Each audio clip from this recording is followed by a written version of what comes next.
Welcome to Dynaground. Hello, my name is Owen and I'm your professional Dyna rider. Today I'll be teaching you how to ride a dinosaur and win that chicken dinner. Now, let's begin.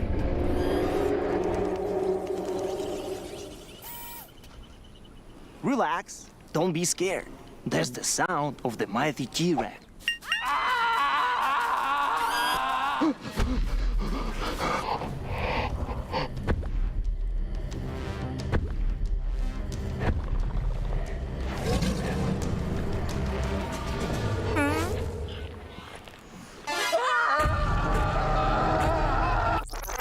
Now, here's the first dinosaur encounter.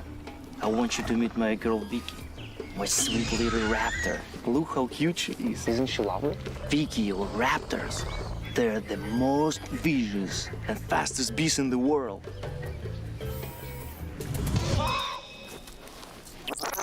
To ride a dinosaur, first you must build trust.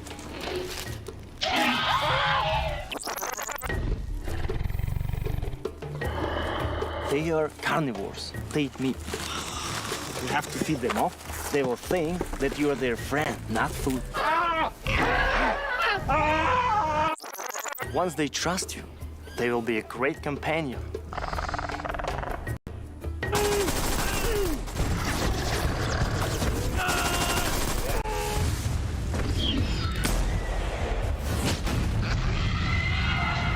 However, taming a dinosaur can be seen. Experience dinosaur taming and riding the all-new version of PUBG Mobile Dynaground. Explore Dino Settlement and Wild Reserve and embark on a prehistoric adventure in the Battle Royale game. Come and play now.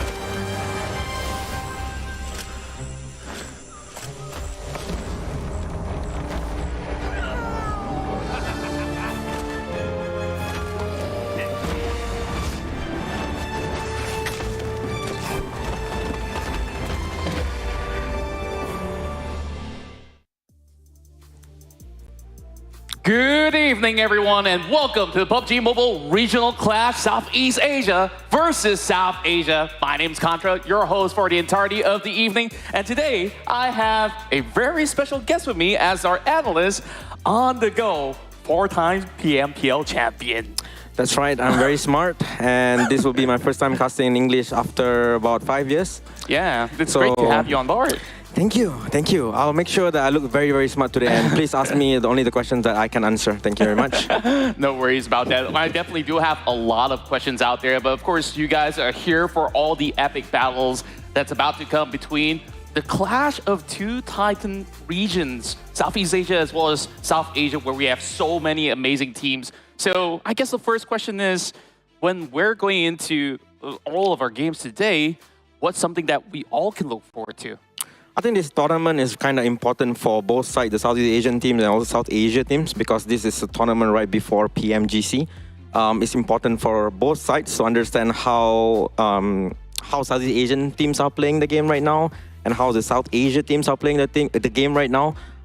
It's a tournament where you can gain a lot of experience and prepare yourself for PMGC. Most of the teams that we are looking at today did play the PMGC League stage, and we know that not all teams from the League stage will go to the PMGC finals. That's so right. This tournament is very important in terms of getting all the information. Yeah, and overall, we have so many household names that all of you guys back at home know and love, and you guys are looking forward to watch some of them in action. From South Asia, we've got teams like STALWART Esports, DRS Gaming as household names, and of course, names like NBeSports and many more. And of course, we'll touch more on Southeast Asia as well. But if you guys just join us, it's the perfect time right now as we kick off our very first match. From today onwards, it's June 29th, all the way to the weekend up till July 2nd. And these are the point systems that we'll be using throughout the entirety of the run. So 10 points for that chicken dinner, 6 points for second place, and we see the numbers dwindle down. Anything from 9th place onwards, no points at all. Every elimination point will be acquired with only 1 per elimination. Right, I think one more thing that I will add with this new point system is for PMPL MY, especially since we were casting the whole league, right? Most teams are no longer playing at the center of the circle. They're playing on the side of the circle because they want to get the kills, and it's not rewarding for teams that like to play at the center of the circle. So it's better to play out on the white line. And for South Asia teams, I'm not sure if they like that play style or not. So it'll be something that we can check today. Do they like to play the center or play from the side? But these are the teams that will be playing today. Absolutely. And of course, we do have a lot of household names from Southeast Asia as well. We touched on a few names out of South Asia. So, of course, we have GEEK, SLATE, Vampire, Esports, YOODO Alliance, Hail, FaZe Clan, Boom, Alter Ego, Box Gaming that will be representing Southeast Asia. Meanwhile, on South Asia, we got T2K, NBeSports, STALWART Esports, DRS, Leo Gaming, for Miracle, MAB, as well as Aegon I8. Man, I just really can't wait to actually see the difference of play styles actually clash. And by the end of it all, they can one of them will be walking away just showing off that perhaps this region is better than the rest of it in the world. Yeah, definitely. I'm excited as well. For Southeast Asia, we saw the rise of Alter Ego. In PMSL, they did win it with Rosemary doing amazing during that particular league stage and the grand finals. Right now, I think the clash will be between him and also, of course, any players from Southeast, but especially Top.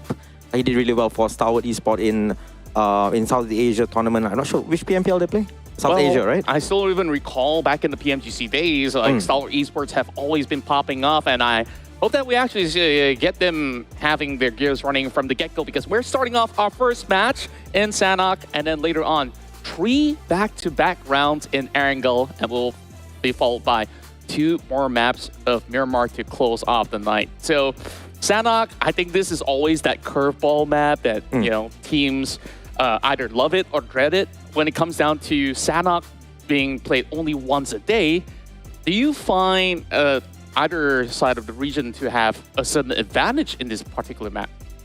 I will say this map is a good map for the Thailand teams, especially FaZe Clan.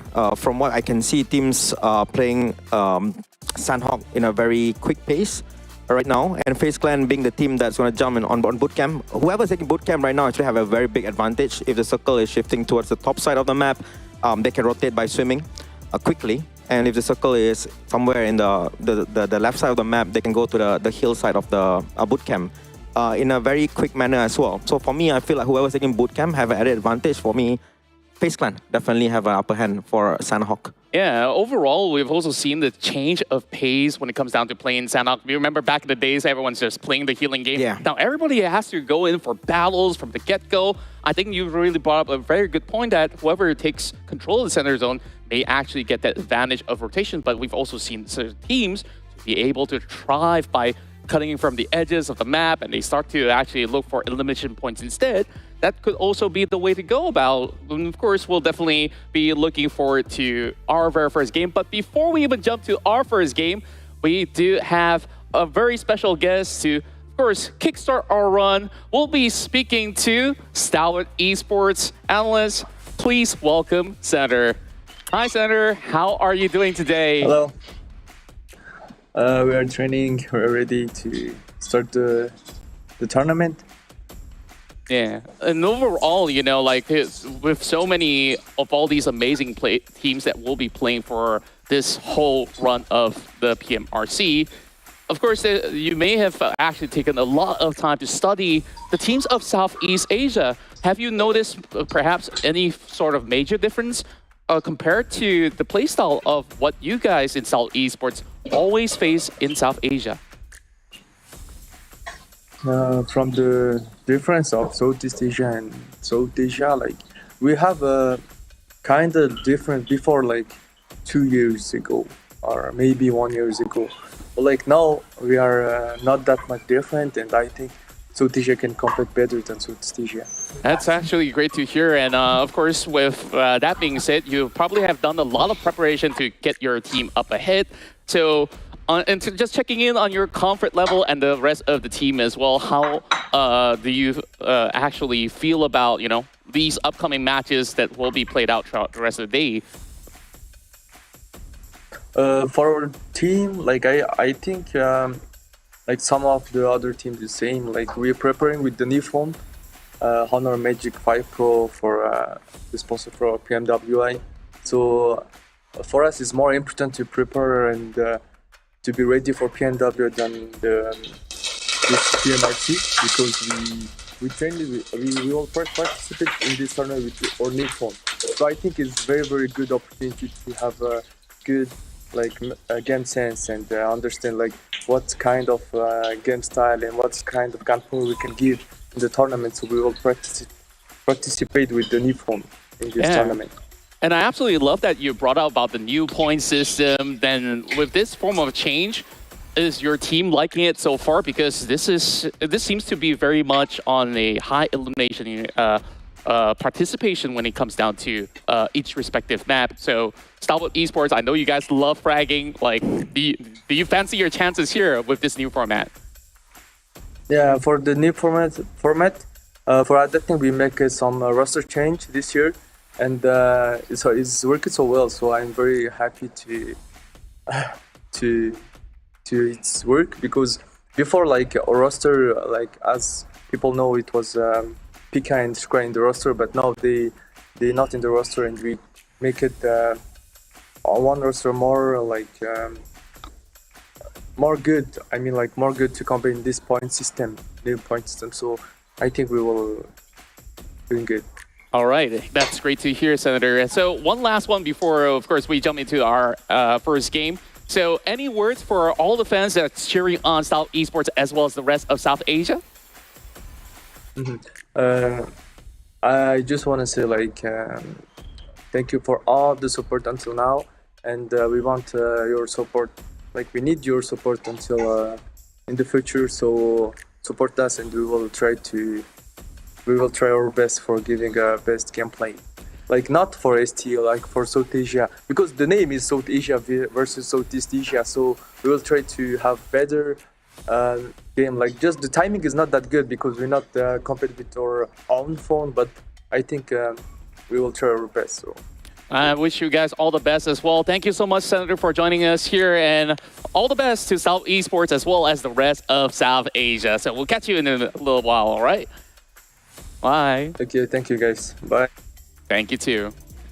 Wow. I'm kind of glad that he brought up the whole point system. I think it's very important for most of teams that have this huge amount of fragging power, and we know for STALWART Esports, they go for the kill. If they have the opportunity, they go and get the elimination points, right? So I think that's it's very favorable. The whole system is very favorable towards STALWART Esports at this point of time. I don't think it's going to change anytime soon, right, for PMW and for PMGC. And the fact that he's saying that we're going to use this device to prepare ourselves for PMWI, we can see that they are really looking forward for that big tournament. Yeah. And I really like the way they think. Yeah, they think so far ahead, and I hope that they can actually propel themselves ahead in this very first match. New format and a lot of new faces to join a lot of all these clashes that is about to come. So, man, before we even get into our first game, I'm pretty sure that you probably have a few ideas of maybe certain teams to be thriving very well from the start. Is there certain names that you want to bring to the table when it comes down to, we've already talked to STALWART Esports. We know they are so good when it comes out to, 4 versus 4 duels. But are there also certain names that, has impressed you over the span of a couple months? Okay, let's go for the map-wise, right? For Sanhok, I'll definitely go for FaZe Clan again, just because the drop spot. And second thing is Mela. Mela, I will say, is the father of DBS. Father of DBS. Mela's DBS is amazing. He's extremely good. He's the one that started the whole DBS meta in Southeast Asia. So he's really good at using that particular weapon besides Yummy. So for Sanhok, I will say FaZe Clan. And secondly, I will say DRS, because I'm pretty sure a lot of their fans watching. So I will say some good stuff about them. But overall, right, one weird thing about South Asian team, there's 2 teams. There's only 4 players in their roster, or even only 1 sub. There's 2 teams. So MAB and DRS, they do not have any substitute players. Yeah, I don't find it to be all too weird per se. But like, it also goes to show that they really do trust these four players to actually run throughout the length of the tournament, and that actually takes a lot of endurance because we're gonna run it back 4 straight, all the maps, 4 days in a row, and you can already imagine how exhausting it could actually be for them to play through. So it definitely will be pretty interesting to see, you know, how well will they fare against a lot of all these Southeast Asia teams. Of course, I think like for those of the fans that have been watching Southeast Asia, I think there's a few names that we can also touch on, such as Vampire Esports, the recent champions of PMPL Thailand, that has been able to do a lot of wonderful job. Of course, they had roster swaps that have been able to really propel them ahead. Tony K is that one player that always brings sparks as well as magic. So I think like a lot of eyes will be on them. And of course, shout out to my friends back in DRS as well, because I've been speaking to the manager back in the PMGC days, and I've had a good time hanging out with them. And I just love the level of consistency that DRS actually brings to the table. So I think these are some of my favorite picks coming in from both of the Speaking regions. of Vampire, right? Contra. Nuzi. Oh yeah, I haven't played for a very, very long time. It's been a while, yeah? Yeah, I'm not really sure what's his status for this tournament as well, because they've been running Schwab, Tony K, Stone, and the other guy, FTH or Ravenclaw, one of them. But Nuzi, not so much. But we know how strong he was in Infinity, right, back in the days. Yeah, but apparently it's not working out. I'm not sure if they're still going to try, especially for PMRC, since they're going to play for PMWI. Maybe it's a good chance for them to, you know, build the chemistry with Nuzi. But I can't say much. Nuzi, I haven't been playing for a long time. But what do you think? Yeah, I definitely think that he is a really solid player, especially very reliable on those 1-versus-1 exchanges. And even when he does survive being the lone unit of the squad, he'll be able to actually carry forward with the game and still play as if there was, you know, 3 other members behind him. And I think like that's what's really magical about having Nuzi on the board, which the Thai players have regarded him as the best. I mean, one of the best, if not the best. Yeah, true. For the 2 Malaysian teams that will be playing YOODO Alliance and GEEK SLATE, I would say for GEEK SLATE, right now it's more about bringing Audrey into the lineup. They did try swapping out Damroot, they did try swapping out Snipes, Sonic, even Mika, and also Audrey. So everybody did hang out at the bench for a while. For this particular tournament, I think the most important guy for the GEEK SLATE will be Audrey, whether they want to let him play all the games or not. And for talent prediction, let's see. Yeah, and I guess like we've already discussed a little bit more on that, but like there's one team I was reserving for this very moment, and that's Aegon I8, because this squad absolutely have not only the bronze but the brains to actually execute anything that is within their sight. So Aegon I8, the last time I've been able to catch up with these guys and I actually spoke to them was like, you know, many months back, late last year. And if there's going to be any player that we're going to be actually keeping up with, probably it's Ghost, because Ghost usually have some really strong firepower with him. And on top of that, great survivability. Of course, a quick one with your prediction. My prediction, DRS, because it's DRS, so yeah. It's just DRS. And of course, that's our prediction. You can basically put yours in the comments down below. And let's not really wait any further, because we're having a match at the ready really soon. So let's head over to our casting desk with our lovely duo, Choo Choo as well as Sir Cloud. Take it away. Thank you so much for our panelists. I mean, like, I remember, I'm Chicho and this is Cloud, by the way. How you guys doing? And I love listening to those guys. And it's always a warm welcome. I love seeing On The Go here because I do remember my debut as a first ever time in PUBG Mobile Cast was actually with him. I had a really great time that time. But speaking of which, Cloud, we talk and we listen so much. I agree with what they say before. This is sort of a training field. This is where they want to get all the secret trade for the next event, for the upcoming stage, which is going to be the biggest stage there is PMGC, PMW, you name it. Yeah, it's like an off-season tournament, let's call it. To a certain extent, it's an off-season tournament. Of course, a lot of these teams will be playing like the PMWI, and they will be playing in a PMSL and their respective regions and so on and so forth. So that's also a preparation towards that. And PMWI will have bigger stakes this time because the champion of the PMWI main stage will go straight to PMGC. So can you imagine how big this is, like the preparation towards that? Even before we talk about like the PMSL points altogether or like the PMSL top 6 and all that, we already already know who is our first team who is going to PMGC. And do you have any particular teams that is kind of your favorite right now? Well, favorite? Well, okay, it's really hard to tell, right? Wait. We don't have to do prediction, right? We don't. So we don't get to jinx anybody. So it's on them. It's not us. Yeah. It's going to be on them. Anything happen, it's not on us. Just saying. Okay, you were saying. But then you still asked me to do a prediction. Maybe it's going to be your fault then. This is a trap, guys. Okay, don't fall into the trap. All right. So I will do my prediction still, just to show that it is not a jinx. If it happens, I'm going to laugh so bad, by the way. All right. So I think the team that will do well. They're also good, right? They're also good. That's true. Okay, but I put it as the team that will do well. STALWART. I think STALWART is a strong one. I think that's how you're picking off STALWART as well. I feel like it's going to be double jinx for today. But speaking of which, I'm not going to say mine, but I do want to... See? This is scam. This is scam, ladies and gentlemen. Because I do know, I tend to jinx. We casted like 2 days before in a different country entirely. In a different place. Yeah. I jinxed the entire This is how she always does it, okay? She's like, oh, you do prediction. Oh, now I'm not going to do mine, you know? You know, it's like I tell you my secret, but you don't. You tell me your secret, but I don't tell you mine. You know, it's that same thing. Come on, you got to put one. Got to put one in. Okay, fine. If you want me to do so, I might actually put up DRS here. But I think the other side also. No, I think Quadra was actually having an I8 on that case. So for me, it's going to be DRS because I do know this is going to be the team that maybe have something different this time. But one more thing that I want to mention about is going to be Vampire Esports, right? They mentioned about Newsy before. We talked about this even in the last PMSL, which was Newsy being placed to support role instead of main fragger. And our analyst, which is going to be on the go in contrast, mentioned that he's been toned down a bit. Feels like he's struggling in this sort of a roster. What are your thoughts about that? Yeah, I think it's also the change of role for him. I think that's kind of obvious as well. But whenever he needs to play alone and he needs to frag, he definitely can do that. But the change of a role, no doubt, you need to put someone behind as well. But let's see if it happens.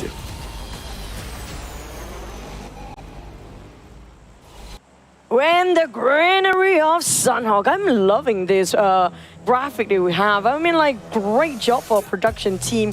Everything feels like super 4K in my view right now. I'm loving this. But we do have a very first map of the day, which is going to be Sanhok.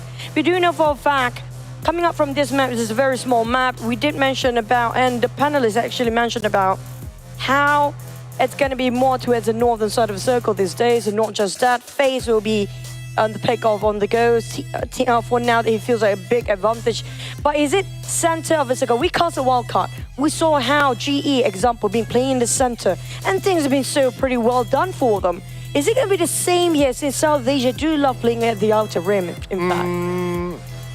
Yeah, I think what will change is that, of course, GE, whenever they play in the center, one thing is that they survive, and then when they survive, people will need to come to them, and then they can frag from there. And I think in the previous wildcard as well, we saw GE is very good at long ranges, so that kind of advantage is good if they are able to play the center. But if you have like all these teams already fighting it off at the sides, by the time they reach the center, or when the circle reaches the center, there's nothing much else left for that one team that likes to play in the center. But of course, that's like the Southeast Asia style, right? But for the South Asia style, I guess it's also like a discovery for the Southeast Asia teams to see whether they play differently or not. But speaking about the teams that might play differently, we have GEEK here going up against FaZe Clan. Yeah, first contact made by the side of FaZe Clan, spotted out GEEK SLATE at first. GEEK SLATE tried to respond, but apparently they don't have enough resources right now to just keep on persistently or consistently going for those fights. So they have to make sure all the loot's being built up at first. I do have a couple of teams still lurking around. A lot of clashes when it comes to the first few maps, usually in the first day. Yeah, that's where everyone's still kind of discovering, like, okay, where's the best drop spot and so on and so forth. So for GEEK, will not be first blood there, but it could be here.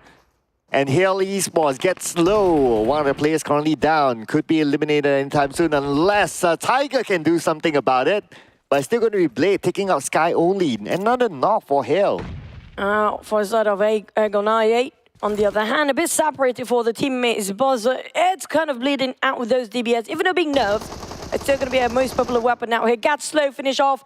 Hill just going to go for the push, but Sky on the other hand, a bit far flank and will bleed out. Blade on the other hand, start to crouch, going and proning towards the side of Hill from the flank side. This is going to be very dangerous if Hill didn't spot him out first, but I think they spot him out. Flash already stand up. He has those pushes a bit too late now for the respawn. Yeah, caught them from behind, and now Blade will go in. Tiger is still alive. He sees Tiger, but Tiger gets the win against Blade. And now for the rest of them, they need to come in and pick him up. But Sky only is still down. The nade will be tossed by Get Slow. That nade could finish him off. Blade taken by Olio. So YOODO Alliance actually stealing one from afar. Where exactly they stand, they can actually see this view quite clear to serve from the noses of these two teams. On the side of Falak, I think it's going to be hard for him to clutch it out against the entirety of Hill, but I take it back because Blade happens to be nearby as well, even they were the two that made it happen anyways. Ooh, wow. Looks like Contrast's happy. His prediction is happening. So that is looking good so far for them. 4 points in the bag already, and they managed to eliminate Hail Esports. We're talking about Hail Esports here, ladies and gentlemen. But coming back to GEEK SLATE, still stuck with FaZe Clan, and FaZe Clan have them cornered. But inside of Agan I8, on the other hand, at a cost, even though they got the entire team wiped out, yes, 4 points in the bag, but can it last long enough? On the side of GEEK SLATE versus FaZe here, they definitely fought against each other. They have first contact, in fact, in the very first few minutes or first few seconds into the map. But apparently they will have a bit of a stalemate since they are pushing GEEK SLATE towards the corner at the edge of the island itself and nowhere else to go. GEEK SLATE will have to take this fight either way, have to cut across, unless if they want to go a very long rotation. But I feel like it's almost impossible in this state. They have to force and brute force themselves out. Wow, the thing is that they don't have the information where exactly FaZe Clan is at. Just look at the spread of FaZe Clan. Well, we can argue the spread of GEEK as well, but because they are being pushed to the corner, the disadvantage is towards them. And to add on to the bad news, they are not in the circle. So they need to end this fight anyway. Problem is, will FaZe still wait here? Because they can actually part ways if they want to. But on the side of FaZe, we do know they never just bow down for any fights. Venturas spotted all the players, but doesn't have his helmet himself. No, not even Vest. Now, I'm kind of curious. What they have been doing is not... I feel like it's not going to be enough for two teams to just occupy this area right now, since both of them not willing to share the place and just having very small space in between them. Only a couple of buildings, and they are definitely aware they cannot move backwards because they want to take the advantage. But at the same time, we do have a new contender in the fray. Wow, boom, Esports just at the other side, and Mika spot them out. Okay, so Mika is like, okay, doing a little bit of a scouting work there, notices that Boom is around, so he cannot engage, he cannot just go into that compound. But we got Snipes coming in from the other side, and they're going towards Razy. And now Razy is all alone, his other teammates are all the way on the other hill. Coming up, Boom, very spread out if you look at this right now. I'm not sure what's their master plan coming from Boom. Bit too dangerous there coming up from the side of Boom. Razy is already down in the flash. Mika finish things off. But GEEK SLATE, they're giving away the position as well as a cool will spot him out from afar. But the thing is, they only lost one man here. It's a bit too late for them to actually do something, but feels like they want to commit themselves to this fight. Yeah, but I really like the cover coming in from Boom, right? It's like Mika shoots onto Razy, and then the follow-up from like this kind of distance is there. It's like they have their backs covered at any point of time. So even though like one player goes out and like, okay, I come here, I loot, but you don't worry because the other teammates are around. Yami shot at one of the players come from GEEK SLATE as well from afar. Dammer and the rest of GEEK SLATE not just being trapped at the edge of the island, now being trapped inside of the blue zone as well. After facing FaZe Clan, and now have to fight against Boom, one of the most high-fragging team as well. But speaking of another team, we do have a rookie team coming up, which is going to be Leo Esports, yeah? Will have to be visited by another team close by. Speaking of STALWART, now STE definitely don't even have to move. They are pretty much in sight and pretty safe.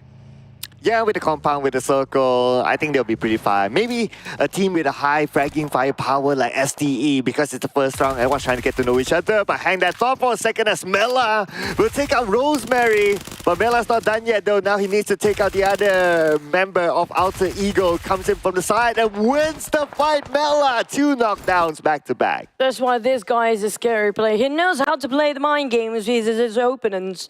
Definitely can pull it off by himself. Mela, on the other hand, a bit spread out, but they do have vehicles in case they need to flee.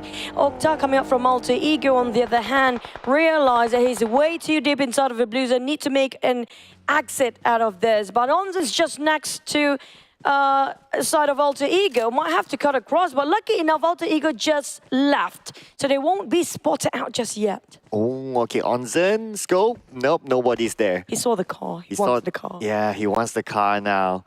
But he has to get it fast because like now they are in Camp Alpha Island and the circle's on the other side. But no, hang that thought now. Vampire Esports in action. A knockdown to Ade Luke. Stone is knocked as well. Raymond Claw will be taken out. Now it's down to FTH as well as Newsy that's currently playing to win this fight. When you say he's not performing, he's actually trying to clutch everything by himself. We do have Empire shot by those DBS. Shamil knock on FTH. On the side of Empires, Newsy trying to just giving extra support fight at the back, but 2 members bleeding out and Shamil just finished off FKF. Oh! And that's going to be it. YOODO Alliance made it happen. One of the best team in South Asia happened to be stumbling in the first map here. Well, I don't know who predicted Vampire Esports, but okay. Definitely not me. No, I forgot who it is, but it's definitely not on the official prediction. Just put it out there, just put it out there. Can you tell me who? I don't know who. But the I don't FTH is Flukef, right? Yeah. Yeah. Oh, maybe. Yeah, FTH Wait. is Flukef. Oh, Yeah, so just saying. But we're going to say FTH in case you guys kind of confused sometimes, okay? But back to a side of STALWART tops. Now, this is one of the best players in the world. Oh, yeah. One of the best. Arguably one of the best players in the world. He got himself not just the MVP in PMGC 2022, he got himself the Gunslinger Award as well. 2 awards under 1 name. That's huge. Yeah, arguably he has one of the best hairs around as well. True that. I mean, very, very recognizable, right? Yeah, can't forget about him. But now we have one of the top eliminator as well. We got Yummy. Some people call him the DBS King. Back in the day, back in PMSL, and he has excelled certainly. But this time, well, he still has a DBS. You can't separate a DBS from even though the DBS has been nerfed. So-called nerf, but it's only nerf if you are wearing a level 3 vest. If you still wear a level 2 vest, it's pretty much the same. I feel like it's not that big of a nerve now. Not at all. even to the pro teams as well, they don't feel that it's a significant nerf. I just wish they really just put it back in the airdrop. That's a huge nerve that we're waiting for. On the side of MBE, this is getting nutball to Esports, and this is also a rookie team. Even though they barely, actually rarely we get to see them, but they have been in South Asia for a long time. So this is one of their first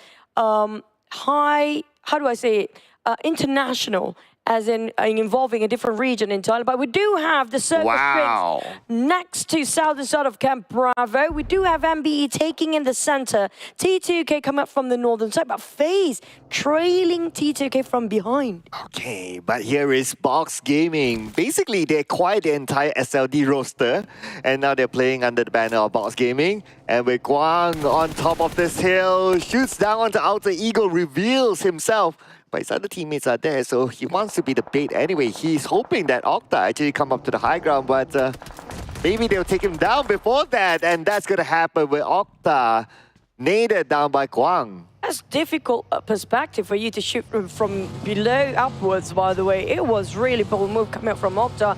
Aside of FaZe, on the other hand, they have not involved so much, except for some third-party frag coming up from the sideline. A bit too early for me to say so, as Sunday surprise them behind the rock. Oh, surprise, surprise. And we got Jane here giving cover from the other side as well. So it looks like we have another team eliminated. Right now for FaZe Clan, unfortunately for FaZe Clan, they lost Mela. which is one of their top players. They'll be playing the rest of the round without him. I don't know, FaZe. Yeah, maybe they have advantage when it comes to this map of their own initial drop spot, but we do know Melo do love a bigger map when it comes to especially like a Miramar or even in Erangel later on, but maybe spotted out T2K from afar. What a beautiful spray. Didn't even whiff any bit. Didn't waste any of those ammunition. But T2K, they're being forced to split up. The formation's broken. The Blues are coming behind. Where to go for them? Oh, 2 more left for T2K. But they have FaZe Clan to deal with as they try to fight their way through. Fnatic from Alter Ego is out. So that means no points for them this round. No elimination points as well for Alter Ego. Now for the start of T2K. Cornered at the edge. But at least he's still inside of a circle. But they have to fight against FaZe Clan. So hard to spot them out. We do have Yummy, one of my favorite players here, fighting against STALWART. Pombit low enough to need himself some first aid to heal back up. While the side of STE a bit segregated. They got caught in between here. They were trying to spread out, but the problem is Boom is filling up the blanks in between them, making it so hard for them to retaliate or to fight back. Oh, the blue will arrive onto them really, really soon. So they gotta make this quick. Action still calling up for help. 80% help, that's still bleeding out. Tops is still alive. Tops with a long range out of Pombit. Pombit, he'll be held down by Tops. And at the same time, the blue has arrived saying hello to all of them. But Tops, beautiful spray from this high ground. Leaning back and forth, left and right, and notice that he couldn't do much from here on. Need to get himself out of the blue zone first, but they do have Boom to deal with. Boom, on the other hand, they force a fight first. They're crashing into it, but Yummy, I think this is going to be the last player of Boom. Can he survive there? And they almost eliminated for the entirety of Boom and finally placing themselves at 11th after digging their own grave to fight against ST, but Top. He played that so well. Oh, absolutely. Okay, Kwang is not done yet, and now Kwang surprised his opponent. Just like that, Apex is down. D-Duck goes down as well. Where did that shot come from? It's from the other side. It's Rufus, who's still at the lower ground. And now Gosu's coming in. Gosu has the advantage, has the DBS in hand. Rufus will finally fall. Oh boy, not doing great for both teams, because it's going to be a different team, and it's going to be 4 MV coming, the 4 Miracle vibes. And this is incredible, coming up from Leo as well. They're fighting against each other on the small hill. Woo! And it's going to be Slipknot rocking that one now. I get the reference. Yeah, I love him. But that was a beautiful spray there coming by Slipknot just at the right timing. And now between T2K and FaZe Clan, they are not done yet. Well, they are on the outside of the circle though. But this time it seems to be FaZe Clan needing to win the fight against T2K before they can come in. The thing is, do they know exact position of all the other teams? Because if they're not being careful, they might cause themselves in a trap and snap in between all these teams. Or do have 4MV going away in the same vehicle while the rest is getting themselves into the rim of the circle, but I may be waiting at the other end. Slipknot, well, it's definitely rocking his rifles, but at a distance, I don't think he can catch any glimpse of 4MV. A bit dangerous here while he's trying to scout and force him out. And there you go, he's gonna find it anyway, he doesn't care. Well, if he doesn't find him, they will find him instead. And Slipknot resetting himself. But he's caught out. The moment he stands, that's it. He doesn't even need to stand. He'll still be shot down. And his teammates will need to come pick him up. But looks like there will not be the opportunity. He is now eliminated from this round. I was like, peekaboo, I see you. You're trying to hide. You can run, but you can't hide. Back to the side of YOODO Lions and NBeSports. It's going to be them trying to fight each other with DRS exchanging against STALWART as well. YOODO Lions coming from NBE on the other end, while DRS caught himself in a triangle fight. Now, this is going to be interesting. Come up from the west side, a bit occupied by so many teams, but for MV, the one having a very clear way, MAB in the center, while the northern side, will have a bit of a problem. Whoever tried to rotate, especially YOODO Alliance, it feels like they're fighting against FaZe and NBE at the same time. Well, the moment you mentioned about YOODO Alliance, immediately one of the players got eliminated.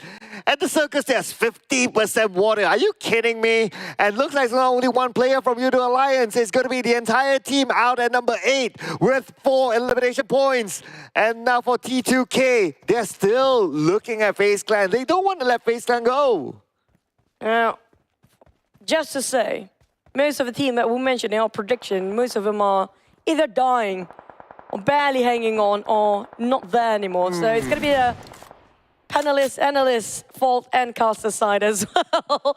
On the side of our 4MV, they take themselves a bit of a high ground, taking this rooftop to work. But problem is, can they cover all the angles since there's so many teams marching in the same direction? You do have NBE Mondo taking a fight against Leo. He's down on the ground. He's trying to avoid being exploded next to the caster, trying to barricade himself instead. But it's not going to be just 4MV here we're talking about. There's going to be MAB as well, who's trying to gatekeep them from the inside. Well, Tops is still alive, so I'm still going to claim that.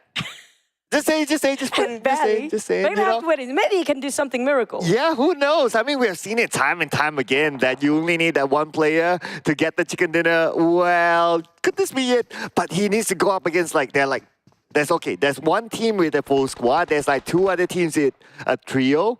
So it's going to be tough, but we'll leave that thought for later as a long range coming from Suyong, putting a lot of pressure onto the other side.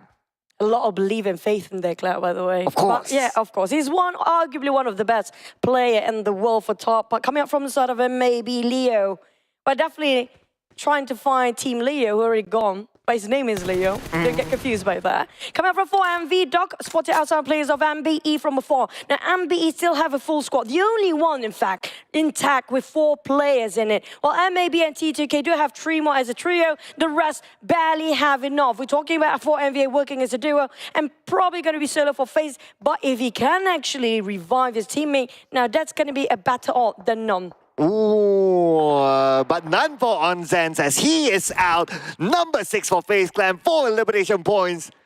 And NBE, they still maintain a full squad. They're coming into the circle, but they're still on the outside. They need to fight against MAB next in the compound. Yeah, the drums of war right now. Definitely remaining with only 5 teams there. With MBE having a full advantage as a squad. MAB, on the other hand, taking a full compound, but working as a trio. T2K, will they push at the same time as MBE? They pop up the smoke, hoping to breach in. But can they make it? Because the 4MV plays themselves just on the outside. They spot out 2 teams at the same time. MBE will have to eat those names from MAB. Now they will return the fire with those mollies, but right now MBE have to fight 2 walls at the same time. They have to breach in. Oh, Wally needs to disengage. He needs to go on to the other side because of the molly. Wally, reset time for him. Mondo tosses a nade onto the inside. Mondo nades down Leo. Beautifully done. Can he get a second one? Mondo now 50% health, gets into the compound and he will reset his teammate, but before that he needs to win the fight, but Mondo still goes down to Kese. Kese! Shot by the other side by Rick. It's going to be T2K. You see, through that very small window, they are indeed having very sharp eyes coming up from T2K, but MBE accounts. Where would he go? Because right now, 4MV only have 1 player, STE as well. T2K and MBE right now do have the most numbers, but they're fighting each other at the same time. MBE will have to spread out, have to leave this compound as the blue zone will close on their end first. But will the circle be on their side? I feel like it's going to be a tough one. Ooh, it's tough for Apex as well, but Top, he knows that Apex is there. If Apex just shows his shoulder, that is it. But Apex seems to know that Top is on the other side as well, but the disadvantage to Apex because he doesn't have the circle. Don't even show an ear, not even a shoulder, not an ear, not a finger. The moment he just tried to pick out, that's going to be the end of it. It's going to be a perfect crosshair placed on top of Apex by Top. But back to the side of T2K. Now I feel like Top being cornered left, right, center here. But on the side of Top, still fighting against Apex on the other end. MBE spotted out the shots coming up from side of T2K. They are running towards the direction, but Reg places himself at the ledges. Barely make it happen. But if you fall off this very steep cliff, there's no way to climb back up. Oh, Apex. No way for him to go. He has to get into the water, but Tops is there.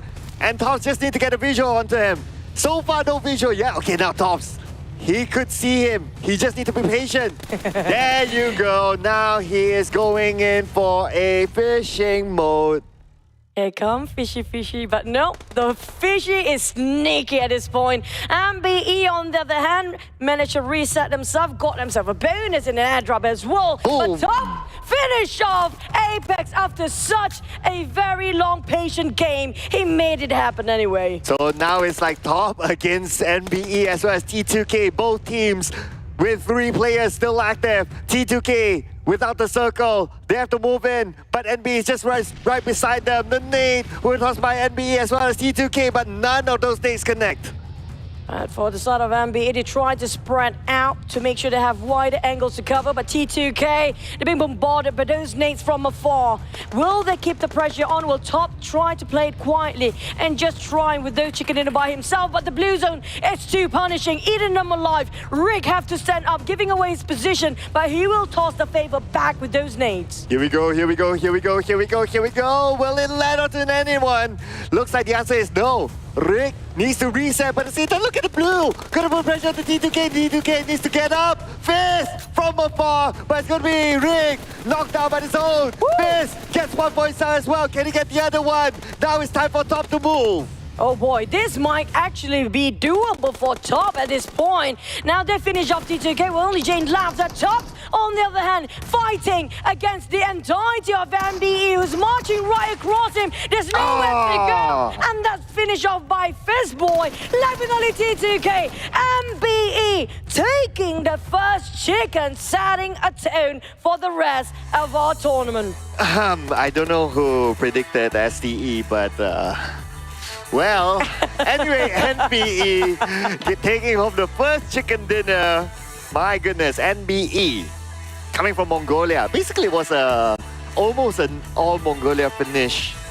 With T2K having that one final member still active, so they managed to get a second place finish from his survivability. This is what I love, having fresh look into the tournament, right? You cannot predict anything that can happen in this tournament because maybe they don't have enough data on this place. And this is actually a good platform, a good tournament for them to actually get to know each other when it comes to their firepower. Yeah, but I think there's one key thing, right? That the Mongolian teams are always very scary. Like, remember back in the day, like when they first debuted in, I think PMWL or PMGC, either one of those, and nobody really talks about them. But when all of a sudden, they could go all up, they could challenge the Chinese teams and all that, get a 3rd place in the world. All of a sudden, Mongolia is now on the map of PUBG Mobile. It's like everywhere they go, people will talk about them. They are like hitmen, silent but deadly. Yeah. So you have to keep an eye on them, but they make you cannot see them. They play low profile as possible, but I have to give it to the side of NBE. That was a neat ending come up from them. It was clean and it was looking flawless.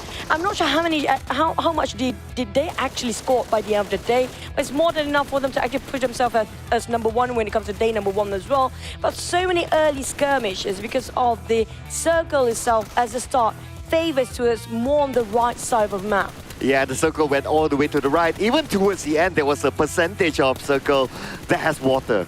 True. So it's like 50%, 50%, 50% all the way pretty much to the end. Then to the end, you get like 20, 30% of water still.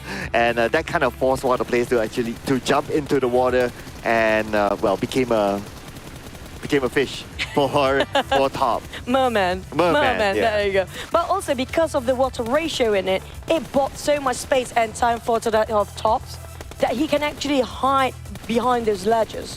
If there's no space like that, it's kind of hard for them to actually play in a flat field at that point. Yeah, because it's so flat, it's like an airport there.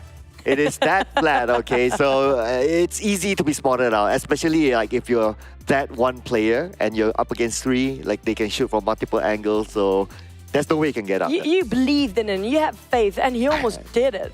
I'm not gonna lie, that was really tough for him to actually fight against 2 teams at the same time. Yes, STE size M, by the way. Just saying. Axel, I'm a bigger person. I'm a curvy one, okay? She pick another team, thick. okay? I'm thick. I love thick. Okay. But you know what? We're gonna miss our analysts here since they're gonna be staring at us. I can feel the creepiness of staring from this side. But we're gonna pass it back to On The Go and Contra. Take it away.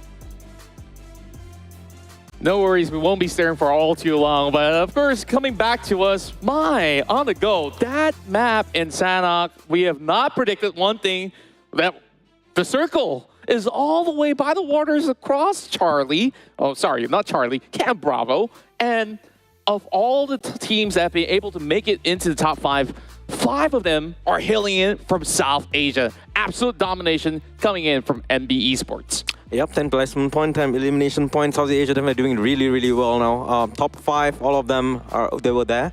And for now, I'm not really into Sanhok. I still believe Sanhok is whoever wins is kind of determined by the circle's direction, right? And this time around, the circle was kind of 50% water at stage 5.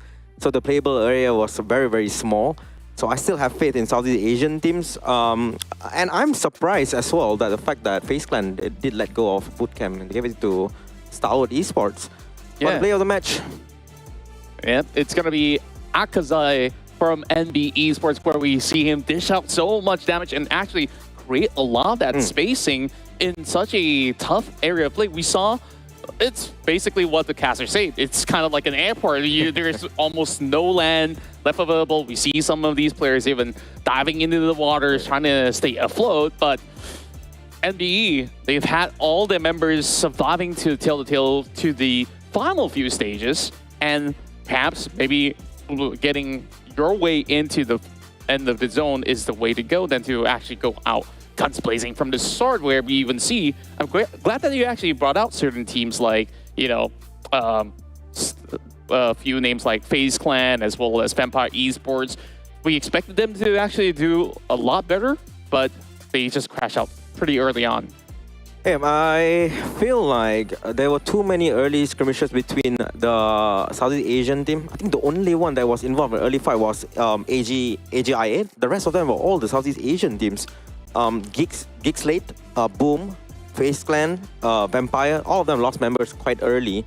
While Southeast Asian players, the teams, they were trying to bring all the 4 teams to the last circle, and most of them did survive until the end with 4 players, right? There were 2 teams with 4 players at least at stage 5. None of the Southeast Asian team had full squad, at least 3 maximum. Yeah, we and see that was FaZe Clan, and they didn't even have the circle. Absolutely, we see a lot of casualties going on from the span of the early game to the mid game. And with that being said, of course, congratulations once again to NBeSports of Mongolia. And of course, they are the first one to back the chicken dinner for South Asia. Let's see what happens in match 2, because this is the map that everybody has known like the back of their hand. So 3 rounds back-to-back in Erangel. I feel like this is definitely going to be a little bit of a switch up as compared to what we see back in Sanhok. So I'm not even certain if the circle will be as wonky as game 1, and if that's going to be the case, we're looking at perhaps what, an island ending, which majority of these teams probably have played in their respective PMPL SA as well as SEA. I would say that if the circle is something similar like what happened in Sanhok, right, where it goes to the edge, touching water and stuff for Erangel, and it starts to be like, you know, all these rare circles, I think that will be a problem with Southeast Asian teams, because for Erangel, most of the PMPL, the circle is going to the same exact place, which is somewhere around Gatka, the Gatka slightly level center, and then to SPM, which is the Mansion Prison, and also SPM Prison, Mansion, and also what's the other thing? Prison, Mansion, Shelter. Shelter. So that is the normal circle for Erangel now. It's very rare for it to go to shooting range or even to Sonoska military base. However, if the circle's not going there, I think it'll be trouble for most of the Southeast Asian team. The circle is very repetitive for Erangel and also for Miramar. Miramar, it goes to Chumachara a lot, and now it's going to Monte a lot as well. So this is gonna be a little bit tough for the Southeast Asian team, because they're kind of used to all this, you know, the normal circles. Whatever happened in Lakawi just now, that was odd. Yeah, we saw so much action going on, because a lot of all these teams were basically booking spots around Lakawi, somewhere in the middle of the jungle as well. Some were hoping to actually cut across from Ban, and they didn't expect that journey to be moving all the way up towards the north side over onto the Bravo section. So that definitely was a good curveball for spectators, but you can only imagine how difficult it could be for the players that were playing inside. So, of course, there's a lot more for us to actually witness. That's basically what some may call, you know, the warm-up round, where everybody is just trying to get a little bit more of a feel of how teams are operating. Now they have a little bit of a clear idea inside of Sanhok. Maybe tomorrow will be something different, of course. But now, Erangel, we've spoke about, changes when it comes down to, drop locations, and some of these areas might actually see changes or maybe even contests, especially now that we're in the big cities. Yeah, we saw a few contests in Sanhok itself. I will expect the same for Erangel. Again, what I want to focus on Erangel and also Miramar is the play style of the teams. We saw that the team that had a circle from the beginning for Sanhok, they didn't do that well because right now nobody wants to go to the center, which means you won't be able to get elimination point. It's a tournament that requires you, a format that requires you to get elimination point. If you want to play safe and you go to the center, you're going to shoot anyone. Because right now, if you want to play aggressive, you go and crash a house, everybody is ready with grenades. You won't be able to defend the compound well. So for me, it still depends on how the teams are playing. Are they playing from the edge? Are they playing from the compound in the center of the circle? And how many of these South Asian teams are going to play from the edge? Because teams like STE, even for a team like NB, the firepower is amazing. Yeah, and that was actually being depicted in the very get-go where we saw Aegon I8 actually going for those early contests. They managed to actually trade with Hill. They got all 4 points, but despite all that, they were left with only 1 member. That goes to show that even when you play from the outskirts, if you can basically fight it all out, you can still walk away with quite a number of points. So I think that's good news for Aegon, but you also have to consider this is a huge risk to take because when you lose so many members so early, it's still a long game to go. Especially now, the new point system does not allow anybody below the 9th place position to actually get any points. And actually, to correct myself, 8th position onwards. 8th position only allows you 1 ranking point. Yeah. Right now, for teams that go for kills, elimination points, let's say they get 10 elimination points, but then they get eliminated at 9th place, I think they're in a good spot. If they can repeat that for every single game, so we have total of 6 times 4, 24 games, that's 240 points at the end of the day, even if they have 0 placement point. I think those teams are the teams that are doing well in their respective PMPL. Elimination point is the key to win in this particular format. So if you have huge firepower, I think it's okay to risk playing from the side of the circle. Try to, you lose 1-2 members, but if you have 10 elimination points per game, that's good enough. Yeah, but again, that's basically the chicken dinner already, right? Yes. So yeah, overall, especially when we saw back in Sanhok, 5 teams managed to get to the end of it all, and majority consisting of South Asian teams so far. I want to talk a little bit more on Southeast Asian teams because, we built a little bit more of that hype on some of all these household names. Like Newsy did actually play in that previous round. I guess they still haven't really figured out that formula just yet. And then the teams that have stepped up, YOODO Alliance, I think they did a fantastic job back in Sanhok. I'm just kind of upset that Adeluk died quite early. I think that guy is good. Let's see if we can do it well for this round. But for our talent prediction, FaZe Clan and also STALWART. I'm picking STALWART this time around. Yeah, this time around, I'm going in for a FaZe Clan where surely there was changes to this roster in particular, but all eyes are still on 2 particular names such as Ventures as well as Mela that has been able to be veteran players around the PMPL Thailand scene. And this consistency has shown even despite Tony K now joining another squad, and they've also had so many changes over there. I wonder if they will be able to get that chicken dinner, but I guess these are our predictions. I can't really wait to see what do they think over the casters desk. So Choo-Choo, Sir Cloud, what say you? You're putting us in the spot. We're not going to say it. We don't play that game. We're not going to gel into your game. Don't let us jinx those teams. Because, all the teams that we mentioned before didn't make it anyways. Almost didn't count, man. Okay. You wanna go that way? Yeah, almost don't count. So I'll be worried for both of their predictions. They have Vampire as well as STE. Do we still need to give one? It was FaZe, by the way. It was FaZe. Oh, FaZe. Sorry, FaZe and STE. Do we still need to give one? No, right? I mean, I don't think I mean, they did well in their job. Let them do their job. I mean, like, we're not going to do that. Yeah, we'll leave the predictions to them before somebody says that, oh, it's going to be the casters good. Yeah, I mean, like, we're the casters here, so we usually get to be blamed here. But also, speaking of the teams, so far, we see a different side of South Asia we don't get to see before, which is going to be the team that we barely get to see them before actually make a very good grand entrance. Speaking of not Bolton Esports or MBE here, definitely have such a strong start. Not just the chicken dinner, but with 10 eliminations in Sanhok. We don't see them that often when it comes to the in-game just now. You don't see their names popping too much, but they're actually way up there. Yeah, they come in at the right timing, in other words, right? And at some point, okay, so the growth of PUBG Mobile in Mongolia is now, it's also them being in the ecosystem. Like before this, there was always a lot of talk about like, oh, it's either going to be STALWART Esports or Zeus Esports, also known as IHC in recent years. But now with the other new names, like what you mentioned, NBE, and then we have For Miracle Vibes and MAB as well, coming from Mongolia. They are putting a big challenge to the other teams. In fact, if you look at all the Mongolian teams earlier, there was only one Mongolian team at number 8. Other than that, they were like top 6 or so. So basically, they're stacking up the upper half of the charts. I agree. Their firepower definitely tremendously big and strong. But I do notice about For Miracle Vibes, when I look back about their history, they have been forming themselves for a long time.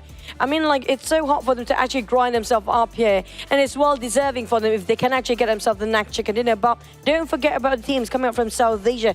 They adapt fast. Oh yeah, and I do agree with one of our analysts on the go. He mentioned that the Sanhok is very circle dependent. And I totally agree with that, right? So it's very circle dependent. If you don't really get the circle, then it's very, very hard. But next we're going to come into, we can arguably say this is one of the more balanced map inside of PUBG Mobile. It's going to be Erangel, unless if we get a mate to the base circle. Then it's going to be a different conversation.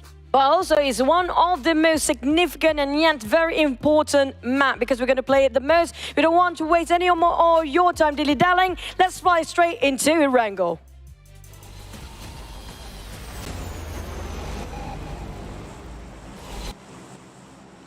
Here is Erangel, ladies and gentlemen. If we get a mid through base circle in game number 1, ooh, that's all I can say. But it looks like we're going to start the flight path from the areas of Primos all the way up to STALWART. So it's a flight path that, well, most of the hard drops are able to be reached by the teams unless they want to drop into areas like Milta Power. That's going to take a bit. In which, if that happens, then there's a possibility of clashing while getting vehicles. But for the hotspots like Pachinki, School, Rozhok, it's all right. It's so important when they have their initial drop spot here and mark themselves since the first day at the first map of Erangel, because it will be, how do I say it, reflect for their performance for the entire day, maybe even for the entirety of this tournament. If they cannot hold their ground and their initial drop spot, that's going to be a big trouble for them. We do have Vampires dropping way early on top of Primos. Leo will drop on top of around those Garka Mountains. I'm looking at Pachinki. How many teams have their eyes on Pachinki? Yes, the hot spot, Pachinki. So far, we can see YOODO lights hovering around there, but looks like, will they stop there? Feels like nobody wants to drop into Pachinki here. Or could it be YOODO Alliance? Okay, they're still hovering though, so probably not. But if anyone wants to join the Pachinki, well, by all means, like, number 1, there's nobody there. Number 2, the circle is on the left side. Also, speaking of the circle as well, FaZe definitely had those early circles, just like how previous Sanhok kind of shows. But when it comes to this one, it's going to be almost the same circle that they have in the center. But can they hold their ground? Because we mentioned about how you have only some ledges if the circle happen to be pushing towards the side of the coastline. Ooh. But coming up from hill, got themselves early first contact with ST, who just dropped themselves. Did not even give them any sort of a space to even loot up. No space at all, especially if they all go up to the high ground by hill. No way. What's another target? It's going to be YOODO Alliance on the other side. Hail Esports, but how much can they get out of this? Okay, they're going to start it off with Shamil. Get slow, gets a knockdown, and Sky only will finish off Shamil. So first blood to Hail Esports and the rest of YOODO Alliance. They have to pray that they can get the right weapons to go up against the rest of Hail. This is insane. You saw how Hill just cut across two teams, forcing the fight way so much. We're only duo. It's not even the entire squad. I'm not sure if this is a wise decision, but if they clutch this out, it will be a big one for them. Well, looks like it's all about aggression here in game number 2. As Red Bull Boy gets the knockdown, gets low, and Adelu will finish him off. A little bit of a revenge there for YOODO Alliance. Sky only with the DBS in hand, the last man of Hale inside this compound. He needs Tiger, he needs Flash. Where are they?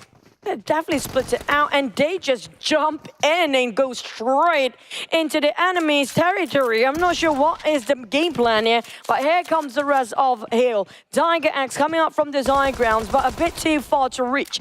Look, playing around the stack as Sky holding those DBS. Maolio drop a perfect nade and finish off 2 Hale players in an instant. Well, looks like that didn't go well for Hale Esports. Only managed to get 1 point from that siege. Yep, they were very confident to try to take the advantage because they know that, okay, no loot as a start, but the moment YOODO Alliance, they found their weapons inside the compound. They found a couple of grenades as well, and that's why Olio got the knockdown with nade. Well, that's where they were countered upon because YOODO Alliance still has the numbers. Honestly, I feel like it's a bit too hasty.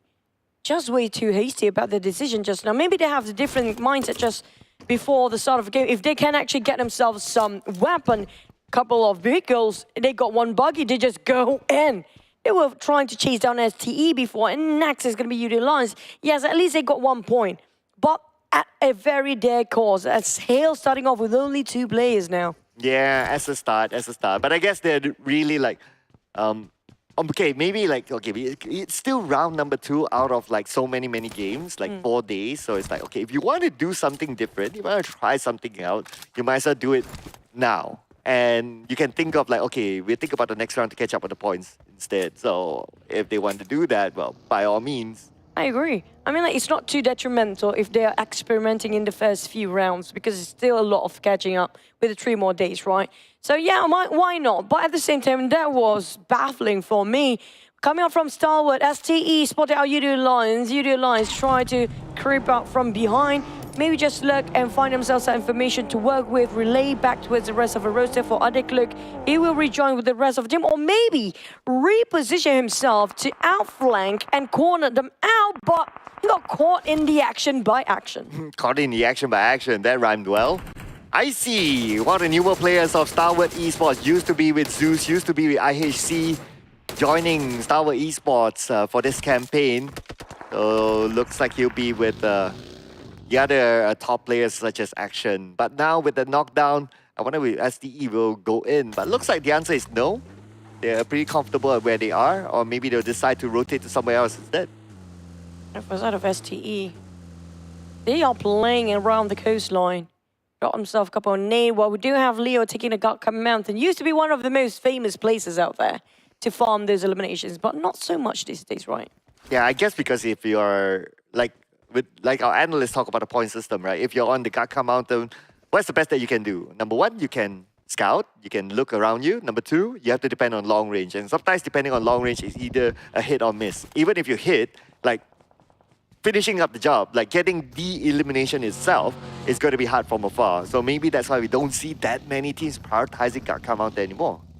Kind of true, but if you happen to have to cross around, there's going to be a bit of a problem. Like in the case of Alter Ego just now, I'm not sure if they want to go past this because the rest of Leo already got himself quite a hike. Already jumped himself right on top of everybody else.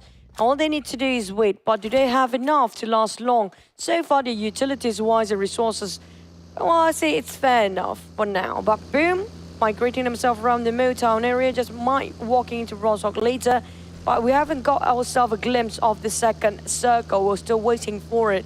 But we're looking at all the other teams. Only YOODO Alliance and Hill happen to be losing some of their players. But you know what? I do love those popping up from the regional points on the left corner. Yeah. Okay, I just noticed that. I actually didn't notice that. It took me a while. Oh, left corner. It just popped. Oh, yeah. Just popped. So we have regional points now. And I think this is interesting, right? So like what's mentioned by Senator during the interview, he did say that, oh, it's about them representing South Asia as well. True. So I think that kind of point is like, it's relevant to whatever that he discussed. And maybe they have like, oh, South Asia pride. So it's South Asia versus Southeast Asia, right? I think that's a very interesting stat to see. See who's actually the stronger region in the first day. Yeah. We get more points. Like, yeah, we're flexing it, guys. South Asia is actually getting more. And we don't know for the entire day. We're going to have to wait and see. But back to the side of Leo, boom. Happy to be scouting them, and Slick not will pass back the information. But the thing is, do Boom want to march in, or do Leo want to stay this quietly? Because they can actually try to give a couple of taps. Spot it out Razy. There goes, clip quite a number of it. Chip down some damage, but he jumps back into this compound. And I feel like they don't want to take the chances too early on. Yeah, because everyone's still waiting for the next circle, right? You might as well. Oh, if you want to crash in, then it has to be objective. So without the information of the circle, not yet. But Blade, let's see if he can literally cut onto the top. And the answer is yes. But speaking about the circle, it still goes to the Gaka Mountain. Next phases of rotation, and teams might be interested to go up there. Now, this is going to be super interesting. We do know for a fact Leo is already up there. Do they have enough to hold the mountains? Because I see, yeah, they do have some resources, but is it going to be enough? Is it going to be more than enough? Because it's going to be more than one team trying to march in there. And that's why we saw Boom scouting around the area quite early on. Well, outside of DRS, sharing the same compound as one of the players of STEIC. Happened to be alone here. I'm not sure where are the others. Not too far off, but definitely in a different building entirely. Now, how he wants to play this for the side of STE. If they force the fight here, Cloud, both teams might actually lose because they're way into the blue zone.